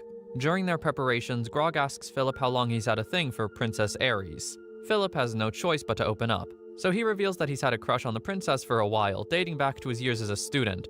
Grog wonders why he never confessed to Ares, so Philip reminds him that he and the princess are from 2 different worlds. While she's royalty and only meant for nobles, he's just a commoner. Grog tells his companion the story of a princess from another country who got married to a commoner. According to Grog, the princess was the one who confessed her feelings to the commoner in this scenario. The story seems to make Philip hopeful again, and he even thinks about confessing his feelings to Princess Ares if he survives his current mission. Grog wants Philip to remain upbeat and urges him not to think about dying on the mission. Their small talk finally leads them to their destination. Right now, just gonna one die door on the separates mission. them from Nito and his companions. Meanwhile, Nito's group can tell that there's opposition just outside the door. Thankfully, they haven't come to the castle unprepared. Alfred steps up and asks to be allowed to deal with the guards outside. He summons Excalibur, a weapon only heroes can summon, and Nito admires the fancy sword. He recalls Ichijo's words about being different kinds of heroes from the rest of them, so he deduces that Alfred and Ichijo are the same kind of hero. Philip and Grog come in to meet Alfred, Nito, and the rest of the Dragonheart. Philip is greatly surprised by Alfred's presence, and even more by the people he seems to have as companions. Alfred immediately shushes him, saying that he's well aware that he's not truly respected. Alfred also makes the surprising first move by going after Grog, fatally cutting him with his lethal weapon. Grog has no time to react and fails to block Alfred's move. Grog's lifeless body drops to the ground, leaving his living partner trembling. Alfred notices Philip's fear and questions why someone like him would be stationed as a guard in the castle. Alfred condescendingly notes that the standards of the soldiers has dropped since he left. Almost like he's been fueled by Alfred's words, Philip picks up his sword and casts the attribute enhancement to buff up his powers. He sends a couple of strokes at Alfred, however, Alfred stays alert and skillfully dodges his sword attack. Philip must have a lot of adrenaline pumping through his blood right now, and he chants Ares' name as he delivers his next series of blows. The fight between Philip and Alfred ends just as quickly as it began. While Philip gives his all, it's nothing more than a warm-up for Alfred. In a matter of minutes, Alfred takes the battle to game, set, and match, effectively ending Philip's fighting chances by savagely taking off his left arm. With nowhere to go and just one arm to live with, Philip can tell that it's already a lost battle. Alfred has Philip at sword point already, so he can spare a few questions while feeling secure. He's intrigued by Philip's fascination with Ares and asks whether the princess is the reason why Philip is willing to throw his life away so easily. According to Alfred, a soldier with low abilities shouldn't be entrusted with such a mission. Alfred points out that Philip is just one of the countless guys who falls for Princess Ares. In the end, the princess just uses them to satisfy her wishes and doesn't truly care about any of them. At this point, Philip must feel a fresh batch of adrenaline surging through his veins, as he reacts to Alfred's latest claims. He yells at Alfred to keep quiet and aims to attack him. Thankfully, Alfred stays alert and avoids the attack. Alfred continues with his tale, explaining that everyone who has had a thing for Princess Ares has met the same fate. By the time Ares graduated from school, she was already famous as the Witch of Decapitation. Alfred recalls when he asked her why she enjoys assassination more than other things. From Princess Ares' reply, it's safe to say that she enjoys manipulating people to get her desired results. That's what she sees as fun. Meanwhile, Philip refuses to believe any of these things. He insists that he wasn't manipulated and came here on his own accord. Seeing as there's nothing else he can do to convince Philip, Alfred decides to end the guard's suffering by using explosion that will certainly kill him. Even at the point of death, the last couple of things Philip sees have to do with Princess Ares and his desire to protect her. With his last breath, Philip pleads for Princess Ares to remain safe. Meanwhile, in the throne room, King Johannes and Princess Ares have no doubts about who released that current wave of explosive magic. They know that it almost certainly means that their guards have been defeated. King Johann asks if they truly had to send off Philip and Grog for the last mission. Princess Ares laughs it off, cold-heartedly saying that Philip and Grog have plenty of replacements and shouldn't be a bother. Meanwhile, back at the castle hall, Nito strikes his Benedict javelin through Alfred. Alfred is scared at first, but he becomes calm when he discovers that the aim is to speed up the recovery process of his magic power. Nito also does the same for Sieg and Eliza. Eliza wonders how Nito does this without using a magic crystal ball. So Nito explains that the magic is simply the mischievous reversal of Cursed Javelin. He acquired this Cursed Javelin after defeating Gordon. Now the traditional purpose of this weapon is to add magic deficiency ailment to a target. When one receives this ailment, one's magic power will be decreased. Using the mischievous reversal, however, you can easily get a Benedict Javelin doing the reverse. Nito and his companions keep walking till they arrive at the throne room, the place where King Johannes most likely is. Eliza promises to support Nito in case something happens in the throne room. Meanwhile, Nito is lost in thoughts, wondering if he can use the mischievous reversal on his magic tools the same way he uses it on his regular magic. He decides to try it out and activates the effect on his staff. The result is obtaining Belphegor's Great Staff as a new magic tool. What's peculiar about the staff is the presence of a talking demon attached to the staff. He introduces himself to Nito as Belphegor and calls him Master. Okay, this should be fun. Nito and the others are yet to come to terms with the appearance of Belphegor, and from the looks of it, Belphegor doesn't completely love the idea of serving Nito either. In fact, in Belphegor's words, Nito looks weak as hell. When Eliza notes that the staff is talking, Belphegor even attempts to hit on her for a moment. Nito snaps out of his surprise and asks what kind of creature Belphegor is. The staff explains that he's Nito's half and exists to grant his desires. Nito is still a bit confused, but Alfred and Eliza recall reading something about this in a book. Nito and his companions decide to finish their mission by heading inside the throne room. Their path is blocked by the King's Knights, people who have achieved mastery in both magic and swordsmanship. If anything, this is certainly proof that King Johannes is in the throne room. One of the knights casts his spells, and it only takes Eliza to counter it. As they acknowledge the power of the dragon heart, they decide to combine their magic powers and send them together. Nito steps up, intending to use his powers to blow them aside, while also bringing the throne room's door down. Sieg insists that Nito should let them handle this, as he knows that Nito's magic power might end up causing more destruction than intended. Together with Alfred and Eliza, Sieg summons a spell that not only repels the effects of the King's Knight's spells, but also brings them down along with the door. The throne room is now wide open, and Nito can see the people he's after, King Johannes and Princess Ares. However, their path is suddenly blocked by the rubble from the previous magic spell. As they wonder what they can do, Belphegor offers them a lifeline and clears the rubble using Black Ergo, which is like a big destructive bubble that swallows everything in its path. Nito and his companions enter the throne room. They announce that they're here to make King Johannes reap his rewards for the sin of conducting a hero summoning, along with Princess Ares and every other person involved. Sieg announces that they are all going to meet their end in that very throne room. Princess Ares laughs heartily at Sieg's words, claiming he has no proof they did a hero summoning, and that the dragon heart is simply performing an act of terrorism on their own accord. She reverses the threat, saying they won't leave the throne room safely. Just then, the subordinates in the throne room move to attack the dragon heart, while Princess Ares activates Transfield and Transmethus, a high-speed teleport ability that makes it difficult to predict where she is at a point in time. As predicted, the Dragonheart has no answer to her latest antics, so it looks like she's gotten away once again. Meanwhile, Nito calmly asks his companions to take care of the rest while he goes after the princess. He activates Soil Break and catches the princess in her strides almost immediately. Princess Ares demands that Nito let her go immediately, but Nito reveals that he's waited for this day a long time. The day he gets to kill Ares with his bare hands. The hunger and thirst for revenge is the only clear thing about Nito currently. He wants to take his revenge on Princess Ares, but first, he wants her to know that the revenge seeking is completely personal, and not for any other reason. Meanwhile, Princess Ares has failed to recognize Nito so far. She wonders aloud who the strange but powerful man is. Nito throws her down and is ready to take his revenge slowly and painfully. He announces to Ares that even though she used to know him, the one she knew no longer exists. At that point, the magicians in the throne room turn their attention to Nito's fight with their princess. They order him to leave the princess alone immediately, but they're looking out for the wrong fight and almost immediately regret it. After sending explosions their way, Sieg encourages Nito to focus on the princess and the king, promising to deal with anything else that might come their way. Nito agrees and then uses Odium Aura to buff up their attacking and defensive powers, indirectly helping them in their battle. Eliza wonders how Nito just cast that magic spell from that distance and without magic circles. Sieg also wonders how impressive Nito's power is. He also points out Nito's blackish-red aura. Nito also seems to have a crimson-colored left eye now. Sieg wonders how much Nito has changed since the first time they met. While he admits that Nito looks and feels completely different from that time, he concludes that there's no use in thinking about it at the moment. With their buffed-up powers, the Dragonheart find defeating the subordinates easier than taking candy from a baby. Meanwhile, Nito makes Ares watch her comrades die and promises that she is next. At this point, King Johannes decides to intervene. The king orders Nito to let go of his daughter. When he doesn't, King Johannes decides to join the fight by activating Sand Javelin and aiming it at Nito.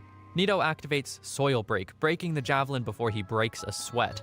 The king attempts another move and creates Rock Lance, but Nito destroys that even faster than the first. Both King Johannes and Princess Ares are lost for words here. Ares exclaims that Nito destroyed the magic formula. Nito is impressed and gives her something else to figure out by activating Phantom Pain on the king. King Johannes can't endure the pain and starts screaming. Ares finds it hard to watch her father being tortured, but Nito somehow finds it appropriate to explain at this point that he acquired Phantom Pain by activating Mischievous Reversal on Magic Bullet, a skill activated by one of the guards moments ago. Meanwhile, King Johannes is still under Phantom Pain and is nearly at his limit. Ares cries out to her father, saying that he could be maimed if the torture continues beyond this point. Nito reveals that even maiming the king wouldn't be going too far. After all, the king and princess used to torture people to the point of maiming just to get them to perform the hero summoning. If anything, Nito remains very glad that he's about to wipe two evil people from the world. so there's no reason he should feel guilty. Princess Aries thinks about the best way to save her father. She realizes that Nito is distracted by torturing the king, so he might not realize if she sneaks up on him to stab him with her arm that's still intact. She makes the quiet journey and nearly makes it to Nito's location. Unfortunately for her, Nito notices that she's gone quiet for a little while, and feels that something might be up. He looks back and sees her advancing towards him, so he knocks her down again. Nito releases the king from phantom pain by using Effect Heal. The king has suddenly stopped feeling pain and is curious as to why. Nito makes it clear that he doesn't intend to let the king die just like that. First, King Johans must know the true meaning of suffering. Nito activates phantom pain again, and then activates Effect Heal a while later. He repeats this process a couple of times, and the king is now at his endurance limit. Aries cries and begs for her father, leading Nito to question why the most wicked people still have a soft spot for someone. Aries pleads for her father's life once again, saying that he's her only relative. This statement annoys Nito. He points out the hypocrisy in it by saying that a lot of the people she previously killed were probably the last relatives of someone else. He activates Diaz Bloodly, making blood drip from the ceiling and come in contact with the king. As he's tired of fighting for his life, the king looks at his daughter one last time before dropping dead. With the ceiling already destroyed, Nito asks Belphegor to remove the ceiling like he removed the rubble. The staff obeys him by once again activating Black Ergo. Meanwhile, Aries, who has been a first-hand viewer of Nito's magical might, wonders how he's done all these things that were previously unheard of. The princess also wonders why such a talented magician has stayed under the radar up until this point. She voices her frustrations and demands to know why he's particular about torturing them so painfully, when he could have easily just killed them immediately. Nito decides to explain to her. He explains to her how he just wanted to be a regular magician like the rest, but when that did not happen and he became a healer, she cast him out just because of his occupation. Nito's story finally rings a bell in the princess's head, but she doesn't believe that he's still alive. However, she tries to plead her case by pointing out that she teleported Nito back then instead of simply killing him. But Nito is fully aware of the intent behind the teleportation. He makes it clear to Aries that she's the reason he's now obtained the power for revenge. Just then, Princess Aries calls out his name, Hidaka Masamune. Nito makes it clear to Aries that she lost the battle because she was certain she had disposed of him. Then again, he's surprised she remembers his name. He whispers the one thing that he's learned about people in this world is that everyone treats healers like trash. Aries, while still in pain, says that he's a different kind of healer. Nito insists that she wouldn't understand the root of his power even if he sat down to explain it to her. Once again, Nito brings up his banishment from the country just for being a common healer. The princess is desperate at this point, so Aries suggests that it's not too late for Nito to join his friends and become a great magician. Nito has died once in his other world, but these guys intervened and brought him to this world, only to pair him with people he doesn't wish to see and treat him like garbage again. He announces that there is no way he would get along with her or the other people she just referred to as his friends.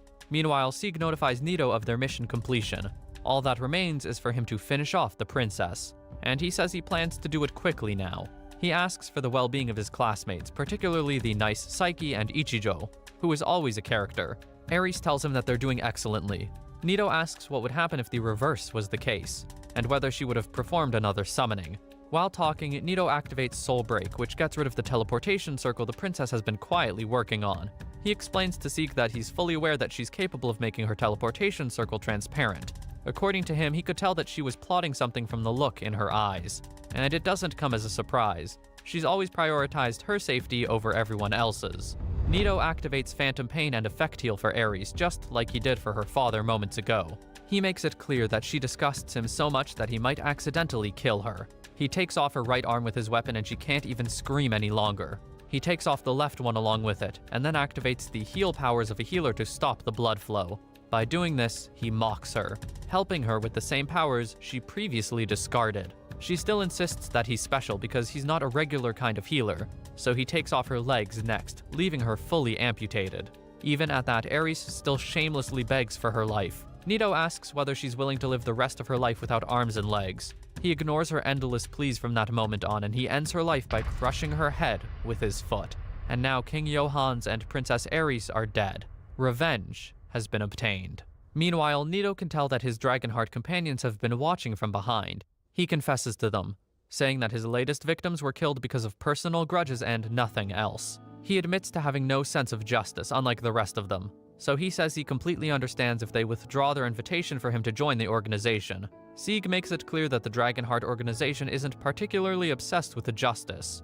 If they were, they would have put everyone through the process of trials before killing them. If they followed the process of justice, Sieg says it would have taken a lot more time to bring Ares and the others to real justice, which probably means more sacrifices would have been made. Sieg says that since Nito has had a lot of time to think and still chose to go ahead, his act must have been necessary. Nito knows it's necessary, but he still feels like something is missing. Alfred talks about the horrible treatment that he suffered under Ares, including the death of his mother. So he says he has no regrets about her death, but he feels a sense of guilt and suggests that Nito might feel the same. Nito decides to let the question be. He tells them to contact him if something comes up, which should naturally mean that he's agreed to join their organization. However, Nito insists that he's not giving a yes or a no at this point. They are ready to leave the castle and teleport to Mira's Inn from there. However, Nito stares keenly at the castle like he still has something in mind. He remembers his promise to erase the country alongside Ares, so he wonders if he can fulfill that promise by just destroying the castle, the symbol of the king's power. Sieg approves, saying destroying the castle might even prevent heroes from being summoned in the future. Nito asks Bell to do the task, erasing the castle and the castle grounds. Bell activates Black Ergo one last time, and this one turns out bigger than the others combined. The destructive abyss even grows past the castle and starts to leave the castle grounds, leading to concerns from Nito and the others. Bell makes it clear that he's Nito's half, and is simply following Nito's innate desires. He says no one will be destroyed unless Nito wants them to be. As Bell said, it's over in a matter of minutes. The castle is gone, and the citizens around remain. On this day, Nito and the Dragonheart destroyed Grey Belka.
Have I been using it wrong?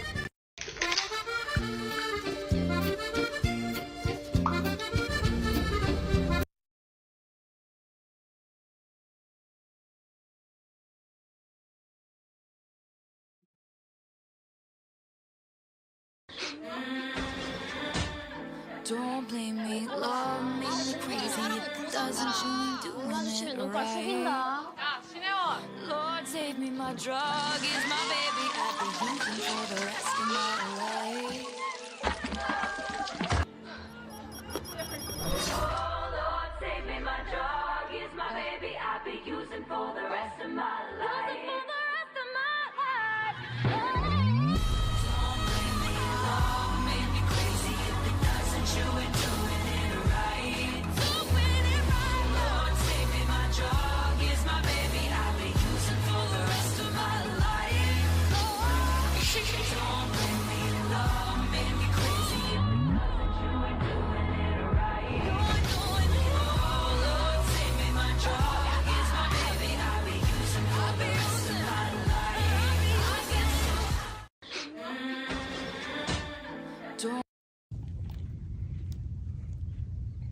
deadlock.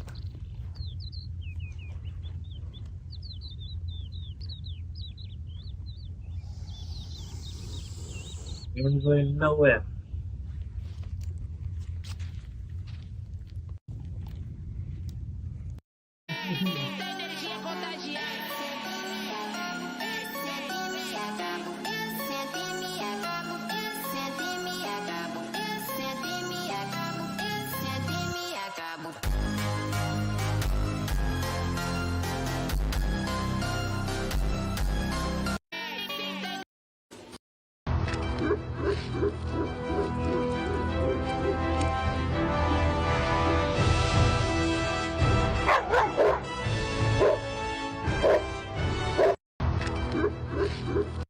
These smiling faces are waiting eagerly to get their meal as they haven't eaten all day. But after this guy throws their midnight snack into the water, he quickly realizes that maybe fish isn't what they had in mind, and the way they just smile at him while staring into his soul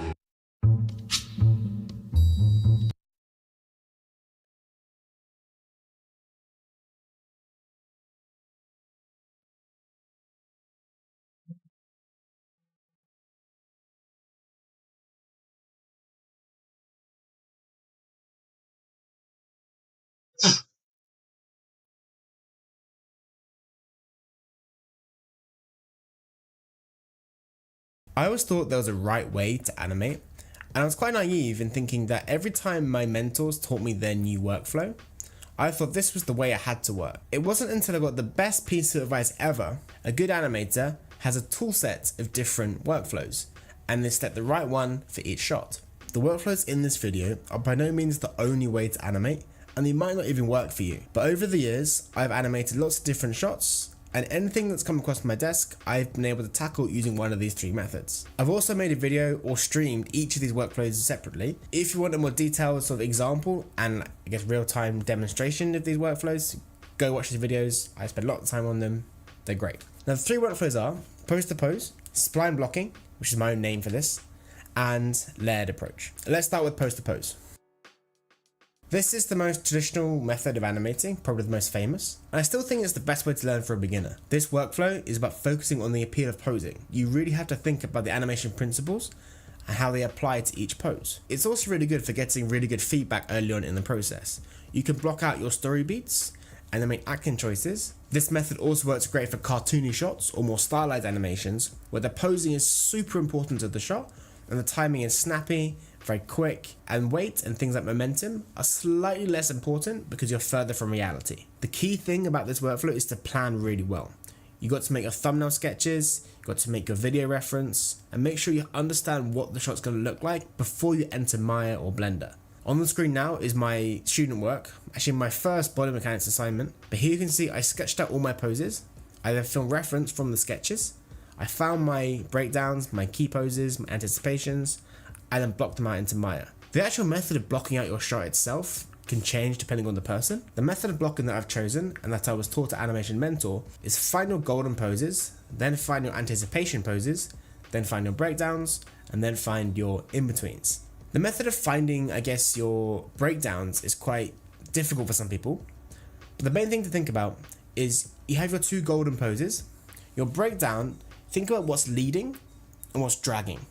So for example, if your hips are going first, you can maybe key them towards your second golden pose, and the chest could drag, so they're keyed towards your first golden pose. Once you have all your poses in, every 2 frames, every 3 frames, you can then go to spline and I guess polish your shot. Now some tips for this workflow though. One thing you might think about is doing a rough blocking pass, but I would advise against that. Blocking should actually be your polished animation. Think about everything that goes into your shot, from the weight, from the momentum, from the arcs, from all of the animation principles. That should be in your blocking. So when you go into spline, you hit the button spline, maybe tweak some curves, get the weight going better, but really within an hour or two you should be done. Blocking should be 80%, splining and polishing should be 20%. But like I said, everyone is different. If you want to go to spline earlier, that's completely fine. It depends on how you want to work with your shot. Some small key tips for beginners. Make sure you're animating every single controller. Don't have keys where the pose is the same on both poses. So for example, maybe the arm goes up, the arm comes down, but the chest is the same place. That doesn't make sense. in nature, and it's really jarring to watch when giving feedback. Make sure every single body part is moving for every single pose. To help with this, I would really open up the graph editor and work with the graph editor open from your golden poses at the start of the animation. Seeing your curves and seeing how the body parts move is really important, and also making sure your poses make sense in relation to each other. You can craft the prettiest, the nicest pose in the world and make another pose as well, make the prettiest and nicest second pose. If they don't make sense together and don't relate together, either torso's twisted wrong, or maybe one position, the back is this way, but then it's back the other way, it's not going to connect, it's not going to make sense. Just make sure everything is connected. So a quick pros and cons list. For the pros, you get really nice crafted poses. There's a really clear sense of story and story beats, especially in the blocking pass. It's easy to change and edit things, especially timing as you go through. It's really good to get feedback early on, and you can make changes also very early on. The cons of the shot though, it can be quite slow animating this way. Planning is really important, but if you plan wrong, you can backfire and you may be lost, you won't know what to do. Keeping track of body parts is also quite hard. Everything must be keyed, animated. You can get lost in this process as well. It can also be hard to get a sense of timing when doing pose to pose. You lack any real sense of movement, and timing can be lost when entering spline. For this reason, going into spline can be quite demoralizing and really throw off people's work, especially for students. The next method is called spline blocking, and it's something I kind of named myself. Basically, we take our video reference and then you take your shot and block it out on 8s. This is really good for shots with movement, especially movement around the room, or even a fight scene. Things where there's lots of things going on, it's a bit chaotic. You need to get a really good overview of the shot quite early on in the process. So not so much worried about golden poses here. We do want to make sure the posing is good though. Don't think about bad posing, but we're not looking for story beats necessarily. We're looking just for, I guess, a systematic sort of timeline of the actual shot. So like I said, we're blocking on 8s, we go in, make our poses. After blocking it out on 8, we can take it to the director or to our mentor and get good feedback on the basic layout of the shot. This does suffer slightly with story beats and acting choices. In this case, you may want to block out on 4s for some sections, but essentially this method is so fast, if there's ever a misunderstanding with the director or the storyboard artist, you can get something pretty clean in front of them and they can give feedback on what you've done. I use this probably the most at work when I'm not quite sure what's going on and I want someone to tell me, yep, that's what I want, do that. It's quicker than pose to pose, because you're not so much worried about crafting these ideal story poses. You're just taking a reference, blocking it out, and then giving it to the director. That's why you need to have really good video reference for this. Don't use your first take. Go in, spend a few hours, spend a morning making some good reference, and then you just block out quickly in an hour. If then I'm told to make all these massive changes, I then don't have to worry about wasting time. I've spent 2-3 hours max. I go back, make the changes, keep going. Now the reason I call it spline blocking is because I'm animating on 8s though, I want to do it with auto spline or spline turned on. I find if I can see the timing at this stage, I can make really good iterations and make changes to the shot. Assuming I've got the go ahead from my director after the 8 workflow, I stay into spline and I will then go into 4s and then to 2s and when needed go to 1s. I'm not quite doing in-betweens in the traditional sense, but I'm doing my in-betweens and breakdowns by breaking down the shot into as few frames as possible. This does take some getting used to when working in the spline mode though, because things are kind of very loose and noodly at first. When you make your changes and you make your poses, and bear in mind we are making poses, we are keying everything on every single frame, we want to make sure that we're still applying the principles of animation to these poses. That means the poses should themselves be pretty, also the arcs need to be included, and things like overlap, especially in the fingers and the hands and the arms, they need to be included in this blocking pass. So don't be afraid to go back and change some of the poses or change some of the overlap in your previous iterations. It's definitely a slightly layered approach, and that's why I think it's a hybrid between pose to pose and a fully layered workflow. This is the method I've used for the longest time, and it's what I fall back to if I'm not sure what to do with my shot. So this was my first acting shot that I did at Animation Mentor. I've come a long way since then, but I still use the same workflow to this day. I spent a good few days making this reference. I retook it, I refilmed it, I got feedback on the reference. When I went into Maya, I could block this out in about a day. So this blocking pass was really quick. I got more notes from my mentor. I can make more changes to the timing, the tempo. Then I go into 4s and to 2s, and then go to 1s if needed. When doing the lip sync and the facial animation, I will include the eye masks, so the eyes and the eyebrows, in the body. So do it with the body. But then the lip sync I would do at the ends separate to everything else. So make sure that the body is almost polished like a pantomime shot, like almost perfect. Then go back in, add in your lip sync, and that should give you the best result. This means that lip sync can be kind of a supplement to the dialogue. You're kind of forced to make your body mechanics the pantomime version of the shot. They can sell the action, they can sell the emotion, and sell the story with gestures and body acting. And lip sync can just supplement that with, I guess, the cherry on top. So the pros of this workflow is it's insanely fast to get something out there. It helps clean up misunderstandings between the directors and the storyboard artists and the animators. It's so easy to make changes, especially to the timing of the shot. You can shift keys back and forth. The cons though, you really need reference for this. This is the workflow you really can't do without reference. The pose-to-pose workflow can kind of sometimes be okay without references. You can craft these nice posing. But with this 8 workflow, you have to have a plan from the start. Without a plan, you're going to fail. There's no real sense of spacing and timing when doing it on 8. Things are so far apart that you haven't got any kind of, I guess, key poses to lock down your animation. And just like pose to pose, you have to track everything simultaneously, all the arms, limbs, the eyebrows as well, making sure it's all locked down and posed on each frame. And for some shots, especially acting shots, it doesn't really work because there's not enough information there on 8 to get the story across. And this situation, doing a pose to pose workflow with golden poses might be the better option. And again, use a graph editor, keep it open, it's a godsend. So the last method, and the one I probably use the most frequently now, is the layered animation workflow. This can mean a few different things to different people. For example, some people think it means using a cube and geometry to animate your shot, and then you attach your rig to that geometry. I've done that. That is a great way to work sometimes. When I say layered, I kind of mean a bit more iteratively with individual controllers. This Mandalorian behind me, I animated this entire thing on live stream using a layered workflow, but basically I'm taking my cog and maybe my feet at the same time, and I'm animating them kind of in a straight ahead workflow to get a sense of timing and weight to the shot. Typically, I would do a kind of rough pass of the cog, then go back to the feet to get them kind of placed in the right location, go back to the cog again, I polish it more, back to the feet, polish it more, goes back and forth until they kind of work together. And then maybe once those 3 things are working well, I can go up to the chest and then work on the chest a bit, back to the cog, back to the legs, and I'm building my shot from the ground up. Now, I joked on stream that this workflow could actually be called, look at my shot, what's the worst thing I can see?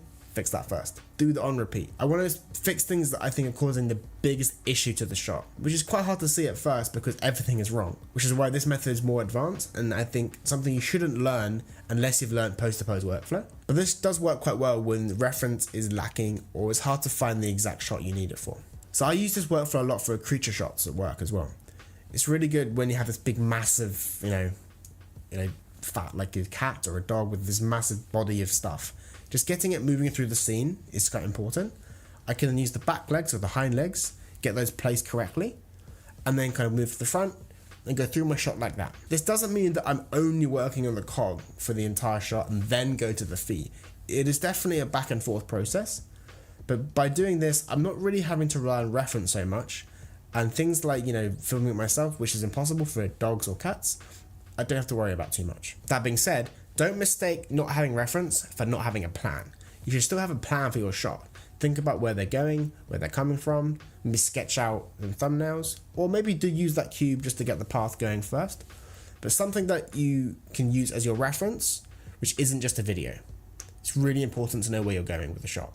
If you just start at frame 0 and go ahead in space, you're not going to have a good time, you're going to get lost, and you're going to get confused. So some more tips for this workflow. You've got to be really careful with what you're changing in the graph editor. It's sometimes quite easy to go in and shift things up, shift things down, and check if it works, and kind of use hope to see what's going to happen. Hope is the killer of your animation. You have to know what you're changing and why you're changing it. It's okay to undo stuff and redo stuff again, but make sure when you do make those changes, you know why you made them. There's a thing called noodling in animation, especially when you go from pose to pose into spline. You take your curves, move them up and down, and hope it works. That will never work with layered. You've got to know what you're doing. It's also essential to remember that all the principles of animation still apply to this workflow. You need to have good posing. You need to have good weight. You need to have good arcs. Some things are easier than others. Having good arcs is quite simple with this workflow because you can track them from the start. But having good posing sometimes is something you forget. This shot behind me, after finishing the shot, I did realize some of the posing was a little bit weak, which is one of the downsides of this animation. The biggest pro of this workflow is it's so fast to get from start to finish. Something that might take pose to pose, 4 or 5 hours, I can probably do in 1 hour using a layered animation.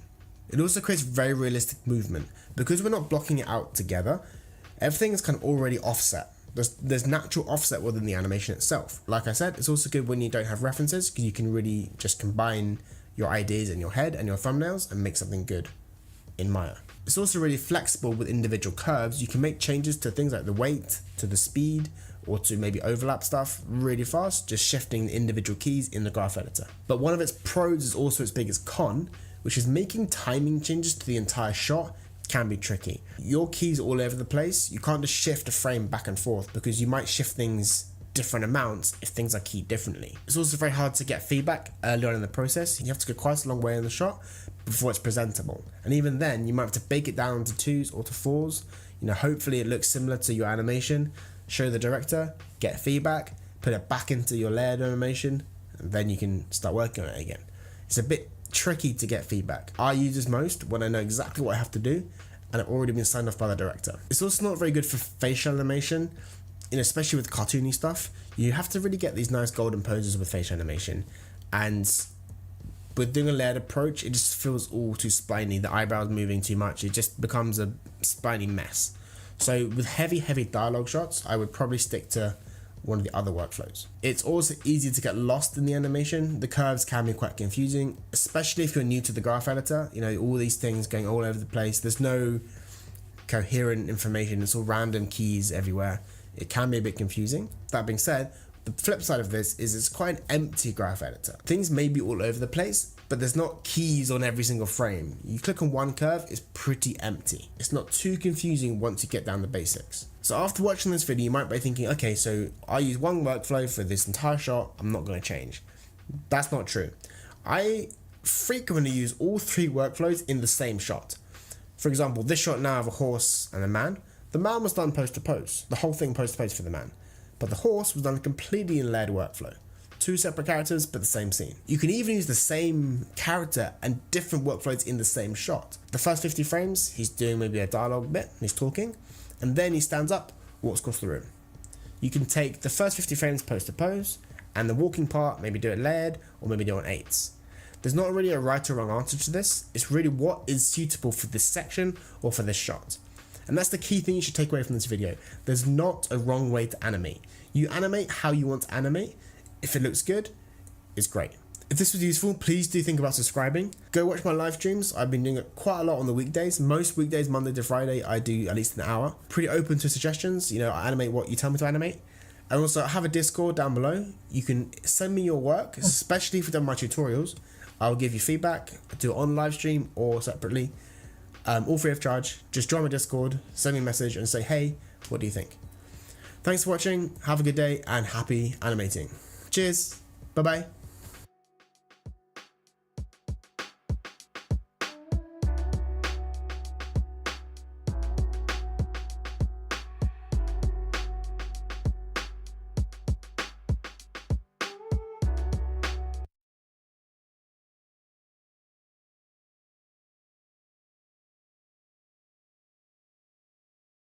One fine day, huge towers began to appear all over the world.